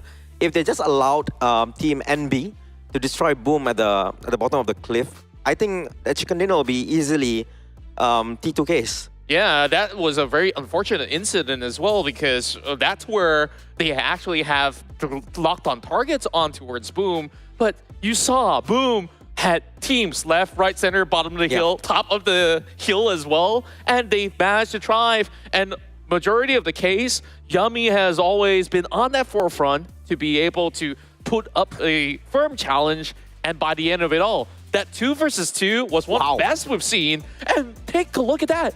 Boom! In one round, 25 points, they now shoot all the way to the top of the table. Amazing. They were on the second page, I think, previous round, and now they're number 1 through 1 chicken dinner and 15 elimination point. Great for them. Again, I think what Boom did there was high risk, high reward. Being down there in the little hole, NB were looking at them. They were trying their best to eliminate Boom, but T2K wanted to be part of that fight, trying to shoot NBeSports. There was a guy at a shack. He was really locked on Boom. Boom should have been eliminated. But because T2K wanted to get involved in that fight, eventually they lost to Boom. They lost 2 guys first. And again, the team with the number advantage not getting the chicken dinner. T2K had 4 players. Yeah, and they definitely did send 2 players initially to try a challenge. Unfortunately, that did not went all too well. 2 versus 2, that's a 50-50. And Boom, they take those any given day. And this is definitely a massive win. A round with that number does not come by every single time. So let's see if Boom can actually keep it up in the upcoming round of Miramar. But before we even get there, I believe that we do have somebody special waiting on the line to join us for a quick session of an interview. And of course, we'll be looking at the next match before we even get to that. So you guys definitely will have to wait for that. But yeah, back to the conversation. Like, so far, from what I've seen throughout so many matches, all these teams from South Asia definitely have high-level tactical plays and, of course, enough firepower to be able to offer. And then, so far, Southeast Asia, raw firepower, and that's being displayed by Boom to win this round. I think whatever they did this round will kind of help out the other Southeast Asian teams, knowing that they played with Boom before, especially team from Indonesia, such as Alter Ego, right? So knowing that we are better than Boom, and if Boom can get chicken dinner here, we can too. So I think AE most probably is going to do way better after this. And whatever Boom did, there was, again, high risk, high reward situation. Maybe more Southeast Asia team will do something similar. Being in that spot is not that great, but they did get chicken dinner with amazing amount of elimination point. Miramar is the place where you get this this kind of elimination point. So I believe more team from Southeast Asia might want to try to do something similar. But head-to-head here, we see Boom against DRS. DRS, again, great placement point. Yeah, and overall, let's just take a look at the substantial amount of damage that Boom actually offers. And with that massive win, they have contributed 24% of the current regional record right now. Every single round we've been keeping tabs at the score, and the last we checked, coming in from these tallied numbers, it was about 30 points of a difference, but with this added 25 only from Boom, we haven't counted the rest, so we definitely have to wait. But it probably will have actually evened up the score lines between this regional battle, SEA versus SA.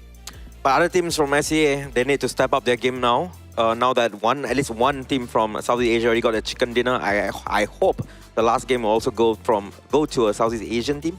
I'm expecting, hoping Vampire will get it. Vampire Esports, that's definitely pretty interesting because I've kind of voted for them one of these rounds, and of course they do see their fair share of struggles. So is there any particular reason why Vampire Esports? Again, this is a big map, and we saw the tempo of the game is kind of different from Erangel. It's much slower compared to Erangel. And I think this kind of map, of course, will benefit Vampire. Vampire is very strong. Miramar, of course, they don't have the star player, Tony Kane, but Nuzi is playing. Nuzi been the Terminator for Thailand, even for PUBG Mobile Pro League Southeast Asia Grand Finals, right? So I assume that his firepower is somewhere there with Tony K. So I hope they will do better this particular round. I definitely agree on your stance because historically, even from the early PMCO days, like Thailand has always shown that one of the best maps that they've played through many of all these maps is actually Miramar, and they know how to control a lot of all these different types of terrains, which make them pretty difficult to be dealt with by other teams.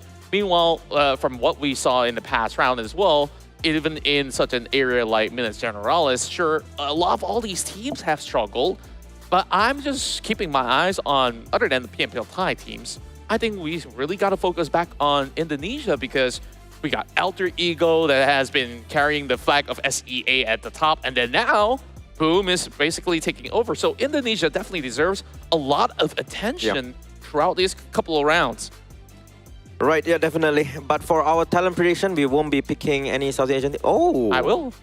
I do. Nice. So it's going to be Boom Esports. You're late one game. Yeah, usually how this prediction goes is that before we even start the run, we already put the predictions out there. So I'm not just jumping on the hype train. Like, yeah, I just got a feeling that Boom would actually win the round, but can they do a double? That's where I want to see. Maybe they can, but I picked AGI8. But I'm hoping that Vampire will strike back this time around. Last game, the final circle was kind of odd. It was like one small hill, and teams were playing around it. But when it comes to terrain like mountains and all those kind of things, I think Vampire is definitely a stronger team. So I would say Vampire and AJ. I'll get 2 picks this time around. Yeah, fair enough. One from SA, one from SEA. So let's see. How about you from SA? For me, like, NB has been impressive. STALWART definitely had their struggles today, and I understand why. I think of all these teams out there, I definitely say Aegon IA has been on the constant climb upwards.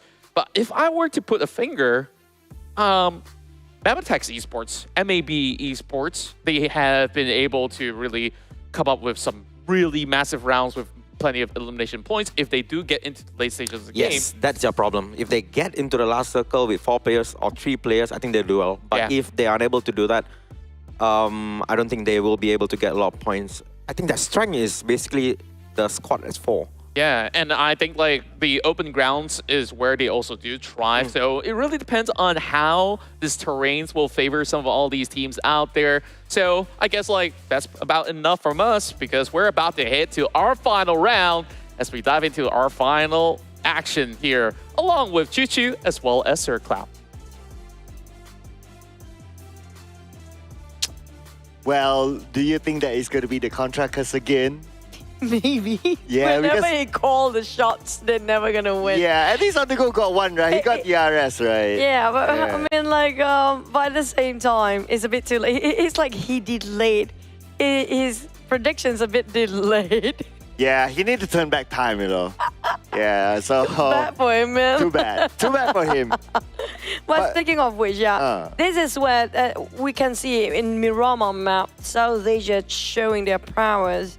But you mentioned earlier on, Alter Ego and FaZe Clan, if I'm not mistaken, one of the few teams in the top 5. We mentioned them at number 3 for Alter Ego. The only team without any chicken in the top 3.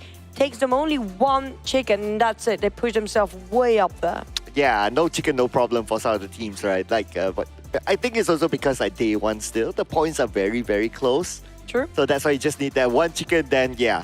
But if it's like day 4, you get that 1 chicken, you still be like, ugh, that sort of feeling.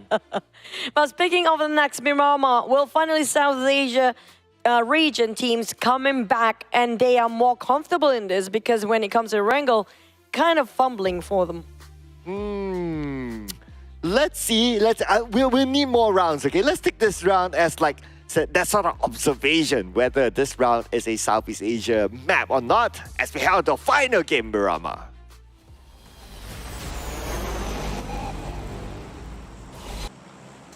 First and foremost, I have to apologize for all the players and even in the chat because I might butcher some of the names because there's so many numbers in between the player's name.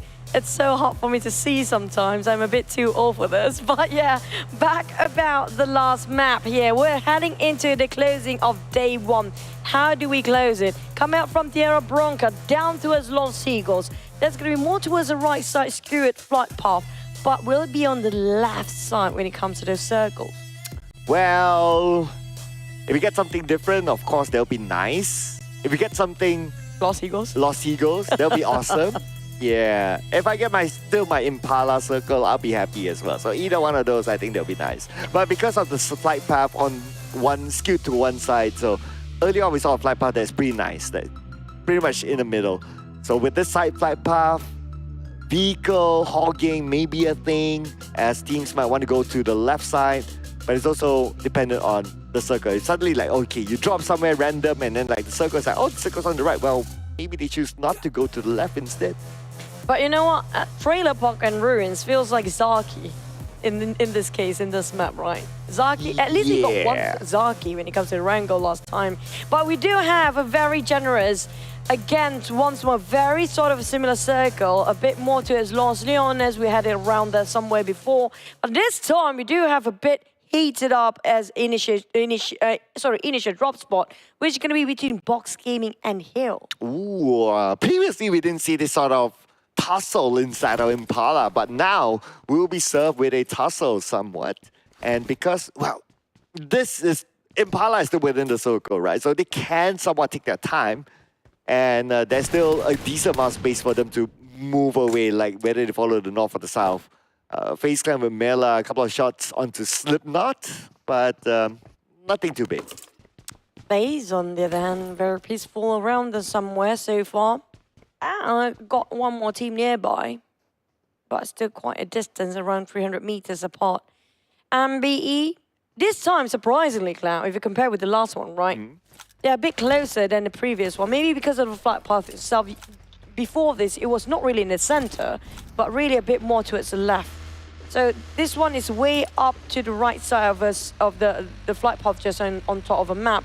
So everybody happened to be around a very small space as a start.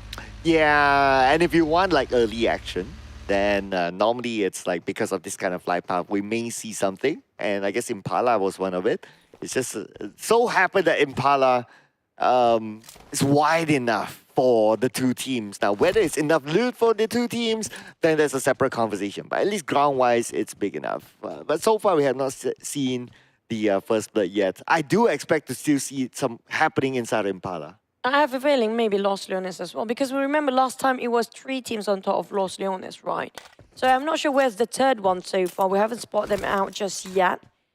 But you might be heading into a first blood on the second stage here, possibly. Or even before. Never mind, I take that back. First contact. Yeah, although I'll argue that Los Leones is common with the current meta for the past few seasons, that 3 teams can occupy themselves into Los Leones. So I don't expect to see like the first blood being in there unless something unfortunate happens.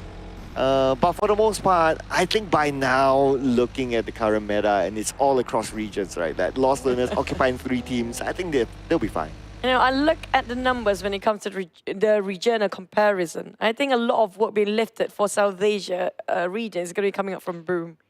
You look at the gap in between them, the next South Asia team on that list is going to be on 6th place.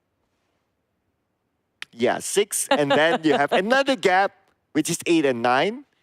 And then you have another gap, which is 10 and 11, and then you got 12, 13, and then you got 15 and 16. So, oh yeah, on an average basis, yeah. If you remove Boom and you remove MAB, then the whole pie chart will still skew towards South Asia. That's kind of true. So Boom has been breaking their back, contributing towards a point for South Asia region right now. Yeah, for the bragging rights of Southeast Asia. That's true. One team, everybody holding on to, but still the first day. Speaking of which, you get what you want. It's going to be first blood or not, but it does actually still have quite a distance, around 20 to 30 meters apart. It did land one-hand grenade on top of Gosu, but will they willing to push in? Oh, okay, looks like they're willing to, but T-Dog is waiting. He knows that they'll take the bait. And T-Dog, at least he gets a knockdown, so a little bit of a trade there between Box Gaming and Hale Esports. Both players still able to be picked up by respective teams, as T-Dog will make that move after tossing out the smoke. Bit of a trading done between Box and Hale for now. Hale splitting himself into 2-2, Box on the other end widening up the spread, but Ghost still got finished off by the side of Sky only. Now that's going to be Box. How do they respond to this? Do they want to fight back or just pull all the way for a retreat? It feels like they're going for a retreat and disengagement for now, knowing for the fact they might be a bit handicapped versus the entire squad of Hill, and they don't have enough to work alongside with them as well, because they do have a couple of shotguns and UMP, but when it comes to resources, when it comes to throwables, definitely have nothing else in there. Well, and they are closer to the road, so they have the better option of grabbing a near vehicle and get out of there. But Hale Esports, not going to make it easy for them. They're trying to push Box Gaming, but for the rest of Box Gaming, I think they're sending out Kwang to get the vehicle, and if he gets one, he'll be the one to pick up everyone else.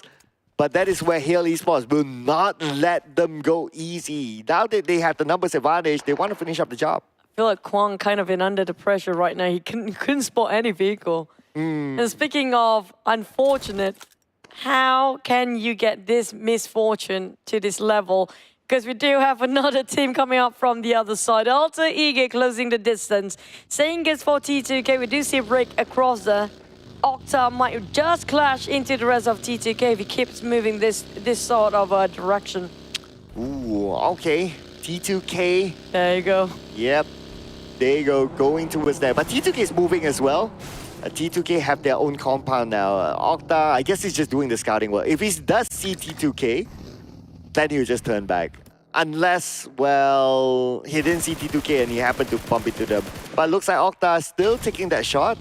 But knowing that T2K is there, he's like, I'm out of here. Feels like he's taunting them right now. Come over here, walk into this trap. The rest of Alter Ego trying to outflank them.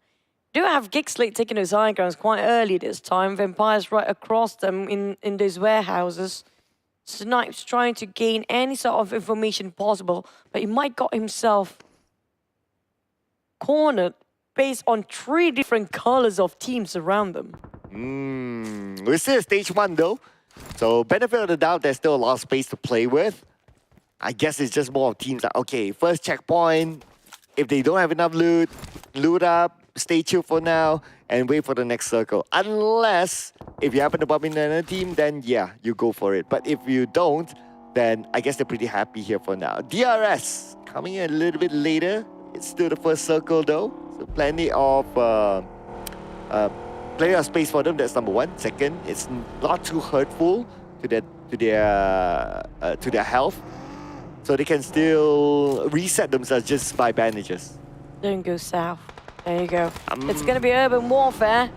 A lot of team already right on top of Los Leones. Not just that, they're taking those high grounds at the south and south Los Leones as well. If you're late into this, you'll be gunned down from those from above.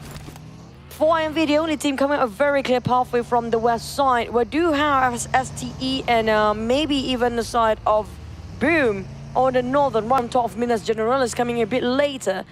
I'm not sure what happened to top. I just hope it didn't get stuck there because the Blues then start to burn them alive. As Vampire Esports gets into the circle, since it's still stage 2, right? I guess it's still doable. But here's the but, right? If his vehicle gets permanently stuck, well, then that's bad because yeah, they still need to travel. The circle they move down south. Of course, we do hope that it's not going to be an urban warfare. You know, the only person in this room that loves urban warfare is Contra. That's kind of true. But I'm looking at Opto. I'm worried for him right now, playing a very dangerous game straight into the side of Vampires. If he's not being careful, it might shot down from afar. YOODO Lions sharing the same compound on top of Los Leones. Yeah, I think it's going to be T2K and another few teams around him. And maybe start their rotation, navigating themselves next to Alter Ego, who happen to be moving up an opposite direction. They might actually having a clash, or maybe even hear those vehicle sounds. Definitely they will pull over if they want to right now, because they maybe love to fight. With a rough terrain like this, looks like they're going to say no to that for now. For Vampire Esports, since they are waiting at their area, they might take that fight. But for GEEK SLATE, they're trying to, and they managed to get a knockdown to Baron. That's going to be damn roots. Prize to claim. GEEK SLATE placing themselves in such a crossfire here, covering most of the grounds right on top of these elevations. Mika spotted out one of the players. They may be in trouble, but he got shot. They are retaliating. Which direction those coming up from? GEEK SLATE, they've been shot from afar. Spotted out. MAB one by one been plucked off by the hands of GEEK SLATE here. Second elimination for GEEK SLATE as Damru will secure it. But now for Alter Ego, Vampire Esports going in for the hunt. Rosemary managed to get away, but will he be able to get it onto the clear? Shots fired onto him, but Stone has to reload. And now with that reload, he can continue on. But Potatoes on the other side though, Stone emptying 2 magazines, but could not get the knockdown to Rosemary. Oh boy, trying to reposition himself. Not having enough covers. Also Ego, they have the pressure from the blue zone at the same time. They need to push forward. Barely make it up to the circle here. We're doing on less than 2 seconds away. It's going to be the next stage coming up for this map. Fnatic coming up from Alter Ego. They know for a fact they need to leave. They're way far from the next circle. They do have the valleys to take covers from. I'm not sure what happened for the rest and the Untitled and NBeSports. Left with only Mundo down there. Yeah, not too sure what happened though. We didn't see much action for them. Mundo's all alone, unless his other teammates are still tanking the blue. But we'll get to see it later on as we switch over the screens. But now, talking about switching, since the circle did move away from Los Leones, there is a higher possibility now that we might not see an urban warfare. But for NBE, there are other players, but we're just not sure where they are. Refuse caught the eyes of Leo. Now they are taking the fight back to make a U-turn. Challenging for MV. They will fight. Doc prep himself with those boosters, knowing for the fact the entirety of Leo just right beneath them is on top of him on that rooftop. I'm not sure if they know exactly he is, but feels like they do because the way they toss those hand grenades is exactly where Doc is standing right now. Doc all alone. Can he do it? Can he pull off a miracle here? Okay, 1 nade onto Liquid, but Dog receives the nade as well. 50% health. Down. Leo knows exactly where he is. I mean, it's going to be tough for Dog. How can he pull off a clutch here? They're going all onto him now. Off angle to the rest of the team, but Dog bought himself so much space and time waiting for the support fight coming from the back line. Here comes the entirety of 4MV arriving just in the nick of time as well. It was a perfect timing and synchronization for the team, but they will fight back. They still have the fight in them, but that's going to be it. Valiant effort from Leo, but 4MV, Doc knows so well to outflank them. Wow, that was an impressive solo play from Doc. I mean, he held off them for enough time for his other teammates to come in to back him up. So it was perfectly done, perfectly executed by Dog. Beautifully done indeed. And because Leo is out right now, they are only 1 point behind Box Gaming and 2 points behind YOODO Alliance. And the fact that Box Gaming and YOODO Alliance are still alive they could be pushed down to number 16 by the end of the round. Now next we do have Hill coming into the side of Boom, straight on the ground. The moment they saw themselves in the line of a crosshair, Pombit shooting down on Sky as well. Hill losing a lot of men pretty fast right now. They made it in anyhow, breach into this compound next to them. The same building even. And Boom, they lost one man as well early on. Hill starting over the tree as well, sharing the same building.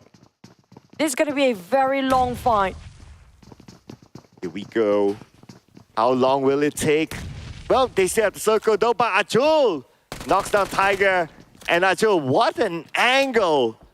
This guy has been performing for them, not gonna lie about this. I mean, we haven't seen much of him, at least from the PMSL, but now he's starting to really step up. I agree. Now cutting the corners. Back towards Yummy. Got knocked down instead. Flash. What a response. Gatslow playing around the corners. It's all about this warfare of the stars. Gatslow finish off Achul as well, leaving only Pombit to close it out. Pombit, ooh. But couldn't happen. Boom. The moment they step into number one spot, that's where they're being eliminated early as well. And for MV, 4 elimination points now. That means they have 4 points difference than Boom Esports. But now MAB, the last man standing, Leo. Leo taken out by the nade from Ravenclaw. And they are out at number 14 without a single elimination points. Now we move over to Rosemary, knocked down. The rest of MBE coming in on the Outer Eagle. Great trade, 3-2-1 for the side of Rosemary. But right now, the rest of the team have to pull out their weight, make it 2 right now. NBeSports, never mind, 4MV. What a party pooper coming up from the flank side, off angle entirely. They had to just come in from the other side, right? When Outer Eagle looked like they were on the move, they were trying to do something, but then surprise happened to land onto them. An unpleasant surprise, I must say. And now with that, 4MV, number 2, 5 elimination points, edging closer and closer to overtake Boom Esports. Yeah, the fight shot just now. GEEK want to pick out, but not willing to exploit their own position. Damn it, slowly trying to scout to a sort of box gaming. Well, they do have a lot of Team T2K very spread out amongst themselves, but Hill as the top. Here we go again. Flash down on his knees. He wants to go for the push, but will be a bit too reckless if he just go by himself, because I don't see the rest of STE following his footsteps or giving support there, because they are just too spread out for the side of STE. And they're still busy resetting since IC is down. So they're go in for the safe first. So there's more like warning shots towards Hail Esports, but at the same time, Top doing his scouting work, getting information for his team. And now with that information, since Hail Esports is on that high ground, looking unlikely for them to really try and push in and move over to NBE. Another interesting ditch that they found. So this is the second time around that they like to play in this with this kind of era, but it's good for 2 players, not gonna lie. Same time, I worry if there's one Nate being tossed over here, or even one Molly, that's done. That'll be That's a done deal, that's it. That'll be the worst thing. That'll be the worst way to end the day, you know. So far, nobody's spotting out them yet, but I'm not sure for how much longer. 4MV has been going so hot in this round. They're on a steamroll. 4MV spotted STE, tried to take them down. E's got chipped down quite a number of HP, and now finally on the ground. Action making it happen with those nades going up, but here comes the fire back on the side of 4MV. And they tried to toss out the nade to a side of STE. Action knocked down by who was it? Refused coming out from off angle entirely. While GEEK fighting against Box Gaming. T-Duck taking on Snipes. STE on the other hand, living with only 3 players left, fighting the entirety of 4MV down there. Wow, Refuse! 2 knockdowns back-to-back again. Third one to finish off the rest of STE. But Refuse being shot at 10% of health. He needs time to reset. At the same time, the zone will close and will move away from the town. We will be seeing Vampire Esports in the middle of the zone. Not a Refuse still alive, even though down to a couple of HP left. He refused to die as a refusal. On the side of 4MV, they still have 4 men standing strong, even though Refuse almost got knocked down entirely just now. And they got themselves 9 eliminations by now. There's no stopping this team. They're taking the number 1 spot as we speak. Well, Team Mongolia, they're back on the top at the number 1 spot, unless NBE, well, they're another Mongolian team though. So if either one, looks like Mongolia is going to do well in day number 1. For GEEK SLATE at this point in the circle, And 4 elimination points to Damroot, but it's going to be missed. Beautifully done, but counter fire by Damroot's follow-up, and GEEK SLATE will win the fight. Outnumbered just now. But definitely valiant effort for the side of NB, for the players just back to be knocked down. GEEK, on the other hand, the next contender is going to be Vampires. Newsy, definitely uneasy where he stands himself. A bit too open, a bit exposed down there. Nothing to cover himself. Maybe a rock in between, but nothing more than that. As GEEK SLATE behind, you heard the gunfires, the shots just now. YOODO Lions trying to open up wide as much as they can. FaZe and Vampires in between. GEEK SLATE spotted out by YOODO Lions. T2K next to them. There's too many teams in this same compound. Oh yeah, the top right corner, we got like 4 or 5 teams there, but now Blade almost getting knocked down for himself. Hail Esports survive for now as East gets knocked down by Rules from DRS. Look at the amount of teams on the compounds at the high ground as well. Hail Esports, how are they going to go in? Hill might be wanting to leave. For me, I would be scared of 4MV right now. They don't have a care in the world if they lost 1 man or 2. Because they are just hunting down all the teams down there. Might even the first one to hit the double digit, while the rest still halfway to go. GEEK SLATE will have the 5, but they're left with 2 players. Hill with 4 eliminations, but we're left with only 2 players. For 4MV, they still have a trio, and Fluke of FTH knocked down on one of the player of T2K. There's going to be Suyog.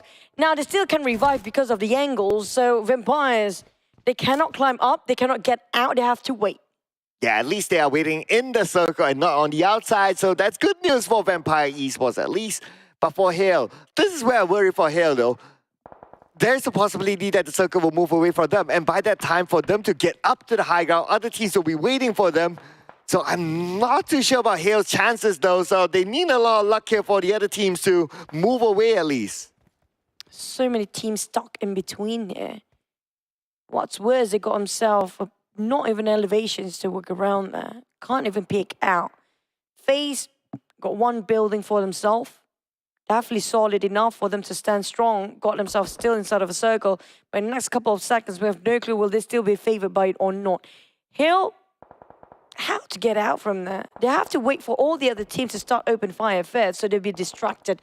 But the circle still favors FaZe, who still have a 4 and a compound to work around. Vampires in between. YOODO Alliance split it out with Ripple Boy. It's going to be 1-3 formation. T2K spreading out in a straight line, while GEEK SLATE taking a bit on silent part. DRS not inside, but 4MV. Look at the spread. Yeah, tough spot for Hail. I mean, arguably even tougher than AGI8 because AGI8, they have the numbers at least, so that's something. But for Hail, they don't have the numbers. They're on the lower ground. AGI move away, but doesn't mean that Hail can take away AGI's spot to rotate because every team is there. And speaking about AGI, T2K will be ready for them. Blade have to just revive one of their teammates, but they're just trying to take out all these containers players out. They spotted out T2K, but Ray coming out of angle. It's shot down with the DBS. Here comes the Molly to burn them off alive. There's no way out for them, and that's it. For AGI8, what a play from Ray, giving a support fire and just finish off the entirety, deleted AGI8 from there. Yeah, can you imagine Hail follow AGI8? That's probably going to be the same ending. But now for Hail, not only they're on the outside of the circle, not only they don't have the numbers, but they need to cross the road. And the moment they do so, YOODO Alliance will be waiting for them. And speaking about YOODO Alliance, they have a compound to work with. But number 9, looks like we have another team eliminated. But Hill will not go down easily. At least they got themselves some consolation out of the trade with 1-1 just now for those elimination numbers. But on the side of YOODO Lions, definitely the outnumbered side of Hill right now. But they got themselves too cornered with those structures. They barely get to see what's happening outside. T2K right on top of them. They're just next to another team. DRS spreading out, coming alongside with the blue zone or playing around the rim of a circle. Now they have to cross the street, but waiting for the circle to move at the same time. While Vampires taking those low grounds with Hill Flash going solo all the way, but that's it for Hill. Finish off by 4. MV, they got another point in the back. 10 points right now. Yeah, kind of expected for Hale Esports not to get out of that because it was an almost impossible situation for them. So they got to be happy with 5 elimination points and number 8 this time. But for the rest of them within the circle, well, everyone's just going to hold on to their ground until the circle shifts. But for GEEK, SLATE, DRS looking at them, and they don't know that Killer is there. Playing multi-level of terrains for the side of DRS. Spreading out, widen their angles. For the side of Empires, pretty much is just waiting in the center there. Got themselves at least some extra airdrop, but will they willing to go for it? That's going to be a different question. Next to Ravenclaw, but they're not willing to leave their post just yet. Fluker or FT Asia with an AKM. Spot out for MV. Airdrop is just so near. Newsy tempted to take it. Pop the smoke. Definitely want to have a peek towards inside of those airdrop. Ravenclaw already moving towards it. But here comes the next circle. Who will have to move now? Ooh, okay, this is gonna be insane. Okay, that's feeling the anticipation now. And looks like Vampire Esports not only had the airdrop, but also had the circle still in the middle of it, still with the compound. 4MV needs to move. They're playing as a trio. But arguably the toughest could be DRS, as DRS needs to cross the road. But since no one's gatekeeping them, it should be okay. But 4MV is on the other side. So if they cross together, they could meet at a crossroad. Maybe they might be spotting out DRS since they use their vehicles. Definitely give away their information and the sound audio cue. I think 4MV want to open fire, but it's a bit too late the moment they try to pick out. But Vampires, will they just leave it for DRS to cross over? No, definitely not on the side of GEEK, SLATE. They open fire to the side of DRS, and they will respond to it. Where did their shots come from? And they want to find those targets. Wow, okay, looks like they went straight into the middle, which is okay. 4MV still on the outside, but they will be unchallenged for now. But the DRS, they might lose Delta as he gets knocked down as they go into the Tiger's mouth, which is T2K, and then they toss out by Jane onto DRS, putting a lot of pressure to them, and then Nade will take him out. Luckily for DRS, there's still one more alive. Still have 3 players up there for the side of DRS. Killer got himself in a very unusual places, placing himself in an unorthodox position. That's going to be DRS playing at this as smart as possible, but FaZe knocking on Vampire's door, crashing straight into it with Stone greeted up. Mormon down to a very low half, got himself a DBS to work around. Ravenclaw as well, trying to find players around the stairs, but here comes the entirety of FaZe versus the Vampires. It's going to be the two Titans showing which is the better team right now, as Fluke on the high ground, buying time to get his teammate up, but then again he goes down to the ground floor, but Fluke loses the fight. And that means they are out. But now we move forward to FaZe Clan. They will need to reset quickly as 4MV has arrived. Oh boy, this is trouble. Here comes the housekeeping team. FaZe back well and alive. Oh man, FaZe finished up by one of the player of Vampires, and 4MV managed to steal one at the very last minute to 4MV. They are not stopping. They are a beast right now. Oh, and not only that, the beast has the circle. So they're in a good position right now. Sharing the same area. It's going to be YOODO Alliance right beside them. 4MV play as a trio, but looking good so far. As for T2K, they still have DRS to deal with. Oh, Jane being very sneaky with Suyok. I love how they play things here. For the side of T2K, they know exactly where DRS are, but being overpicked there. Being shot from afar. He barely got any room to pick out. The moment he stands up, he's going to be giving away his position clearly to a side of YOODO Alliance and 4MV, and even GEEK, SLATE at this point. But 4MV spot out YOODO Alliance first. That's going to be their next target and lock onto it. Oh yeah, but they have yet to secure the elimination point though. YOODO Alliance can still pick him up.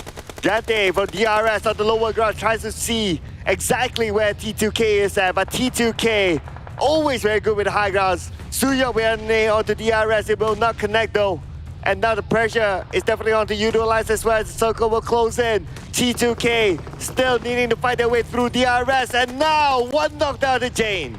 Killer got barbecued, but couldn't make it anyway. Rick, what a nice molly that one. Suyok keeping the pressure on. YOODO Alliance want to butt in, but there's going to be 4MV watching them too closely behind.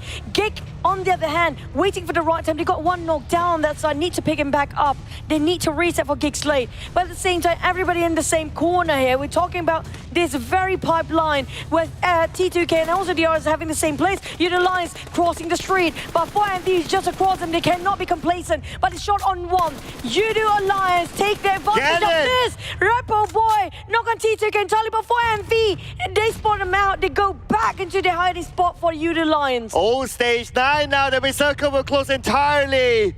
4MV picking out elimination points, taking out onto DRS, and now more points in the pocket for 4MV. Could this be the second chicken dinner for them? But then again, they need to face up against GEEK SLATE as well as YOODO Alliance. 4MV stares the compound. YOODO Alliance keeping eye on the 4MV, whereas for GEEK SLATE, they need to deal with YOODO Alliance as well, but GEEK SLATE will be taking the chill pill here. Damrod is dying, where Apex giving the pressure towards the side. It feels like a perfect angle! He got it! It's the Kobe!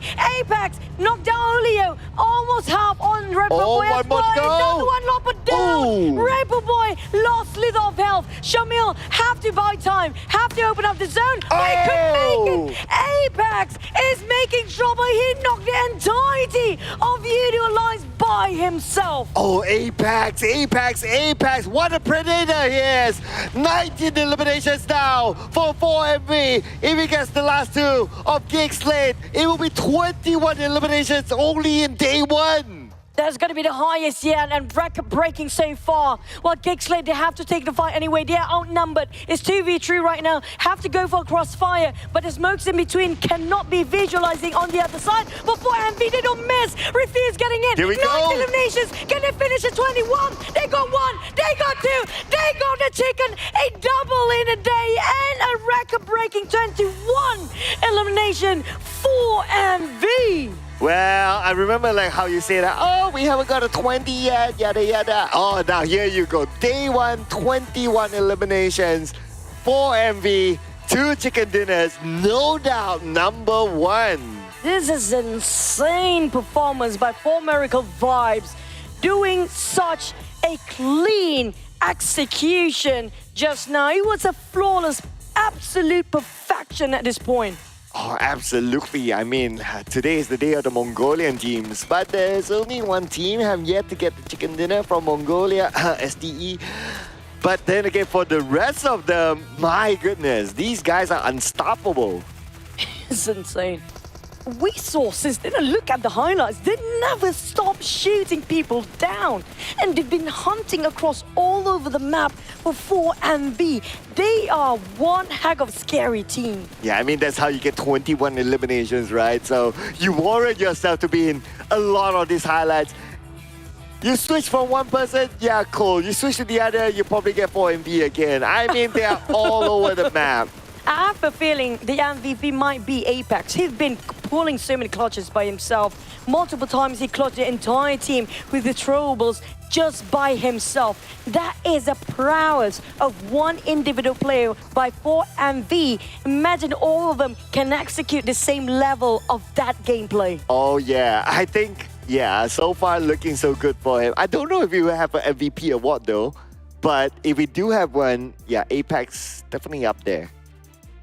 4MV and got MVP. Wow. What if it's 4 MVPs? Like all 4 of them are MVPs. They are. Well, They yeah, you work as a team, right? Doc has been pulling in such an MVP play in the previous chicken dinner. Now it's going to be a different play. I feel like it's going to be Apex, but that was mind-blowing, honestly. Oh yeah, absolutely. 21 in day 1. Yeah, we do need a day 1, right? Like you asked for like, oh, we haven't seen a 20 yet. You get a 21 on day 1. But you know who else we see on day 1? We see our analyst desk. Ladies and gentlemen, we'll pass it back to our analyst desk to break down all the action. Take it away, Contra, on the go. Thank you for your hard work, Chuchu, as well as, of course, Sir Cloud. When we move into our final game, we didn't know what to expect, and 4 Miracle has definitely done it. Not only breaking records here, they're basically breaking legs throughout the course of the run, and Apex is our MVP for our final map. Yep, 9 elimination point, 1001 damage, 36% team contribution. This is just amazing coming out from them for now. I think most probably they will be number one. There'll be a very big gap between them and the second team. So that will be something to... I mean, the other teams might kind of... It's going to be tough for them to catch up. Yeah, overall, you see this team thrive so well in close quarter combat. As much as there's 9 elimination points, you see all that was within 60 meters. And then now, let's take a look at our 4 top eliminators so far. Doc out of for MV is right now sitting at the top with 7 in elimination. And on second place is also another player for MV, which is our MVP of Miramar with 15 elims. Yeah, followed by Killer with 13 and Yummy with 11. Another guy with a great DBS play throughout the whole day today. But I want to touch one thing. If you watch back the game, right, I think the main reason why 4MB won that game is because of the timing, how they pushed the compound held by Vampire for so long. They waited for FaZe Clan to go in first. And then once the fight was happening, they took that particular moment to go in and they cleared the compound was very, very important for the chicken dinner. They got it from Vampire and also from FaZe Clan, but this is the overall ranking for now. That's right. 4MV is not only the first team to be able to score such a high record of elimination on the very final round, they are also the first team to be able to secure 2 chicken dinners in a day. So I wonder tomorrow what will really happen. Boom will be holding the record on second place for SEA to be chasing up against South Asia. But I would say today was a glorious day for South Asia overall with those 4 chicken dinners. Yes, correct. And it's a glorious day for Mongolia as well. They won a multiple chicken dinner. The only team that haven't gotten the chicken dinner is STE. And let's see if they can do it tomorrow. Tonight is going to be a very important night for all these team coaches. They got to go and figure out what they need to do for tomorrow, especially for the Southeast Asian team. Vampire, we're not sure if Tony K going to play. They played well. They tried every single strat they could. Last 6 games, nothing worked out. They failed defending in the last game. They did get the final circle, yet they got, what, 3 kills in the end? Yeah. That's 3 points. And earlier, you were also telling me about, we had this conversation off the screen, of course, where sometimes holding in the center of the zone may not actually be the best form of option. Where we saw Vampire Esports was actually in that prime position, and then they got challenged by FaZe Clan. And FaZe Clan, after taking over, it was for Miracle that will be able to actually claim that after being weakened. I wouldn't say that strat is bad. Just that for you to execute that particular strat, you need to be very, very good at defending the compound. FaZe Clan did really well pushing in. Vampire failed defending the compound. So you want to play from the center of the circle in a compound, you need to know exactly where's the entry point coming up from the team, because nowadays, if somebody coming with a car, you can't just shoot them. You need to be ready with nades, you need to be ready with smokes, and then take the slow fight first. So you need to kind of know how to play the defense game really, really well. And I think a lot of teams are not yet good, like 100% playing the defensive gameplay. I think that's why a lot of people are kind of avoiding being the center. Again, like you said, if you're a center, everybody are looking at you. Yeah. So the third party, fourth party, every single party gonna look at you, yeah. Yeah, that's basically the main point of it. Like, if you want to hold the center, you really got to make sure that you don't let go of it no matter what it takes. But, you know, that is all the action that we've been able to get throughout the course of day 1 of the PUBG Mobile Regional Clash. Southeast Asia versus South Asia. And so far, record being set straight. South Asia now basically holding the higher points as a region overall. Like, adjustments to be made coming from Southeast Asia, we definitely see more of that potential once we move into Miramar. So what about all the other maps? Like, what can you basically see that these teams will have to basically improve to get there? I think for tomorrow, Sanhok, I think the first thing they need to fix is the drop spot. I think they can contact other teams and, you know, decide, you know, we want this place, can you go some other place? Because the first map, there was a lot of contests happening, right? So maybe after the contest, maybe the team that's losing, they might change the drop spot. So maybe tomorrow, much more stable game for Sanhok. I wouldn't say Sanhok is 100% luck-based game now, based on the circles, because team are playing kind of fast tempo game. It's the fastest. Then Erangel, then Miramar. Oh yeah, we've seen many of all these Erangel matches where we've only got 5 more teams remaining by what, the end of stage 5 or even by stage 6, we're not even getting to stage 9. And Miramar is like, okay, it's a little bit more sensible because teams have to rotate. They got to consider so many of all these different factors. So yeah, I think this is going to be the main game plan here because overall, I see the South Asia teams really thriving very well in all these maps of Erangel. Despite those odds against them, we've seen what, 4 versus 2, they won. Like even on 1 versus 1 battles, they've been able to do that as well. So that being said, like, firepower-wise, things are still looking great as we've got Boom that did secure that chicken dinner for Southeast Asia, of course. So we'll see who will be able to actually join the rest of these accolades. I want to add one more thing. Yeah? There are some big teams from Southeast Asia that's kind of playing from the side, right? But we spoke about this, that these teams need intense amount of firepower to actually execute that. Yeah. So I would suggest that maybe tomorrow more Southeast Asian teams play from the inside instead from playing from the outside. I would say, like, I would picture it this way. Haaland, he's really good in Premier League. Yeah. If I go to UEFA Champions League, semi-final, no goals, and finals, no goals at all. You can destroy everyone in your own PMPL. I love how you actually correlate from, you know, a different scene to this because, like, it's absolutely relatable because, like, sports, esports, we can definitely see, like, there are a lot of elements that are basically the same.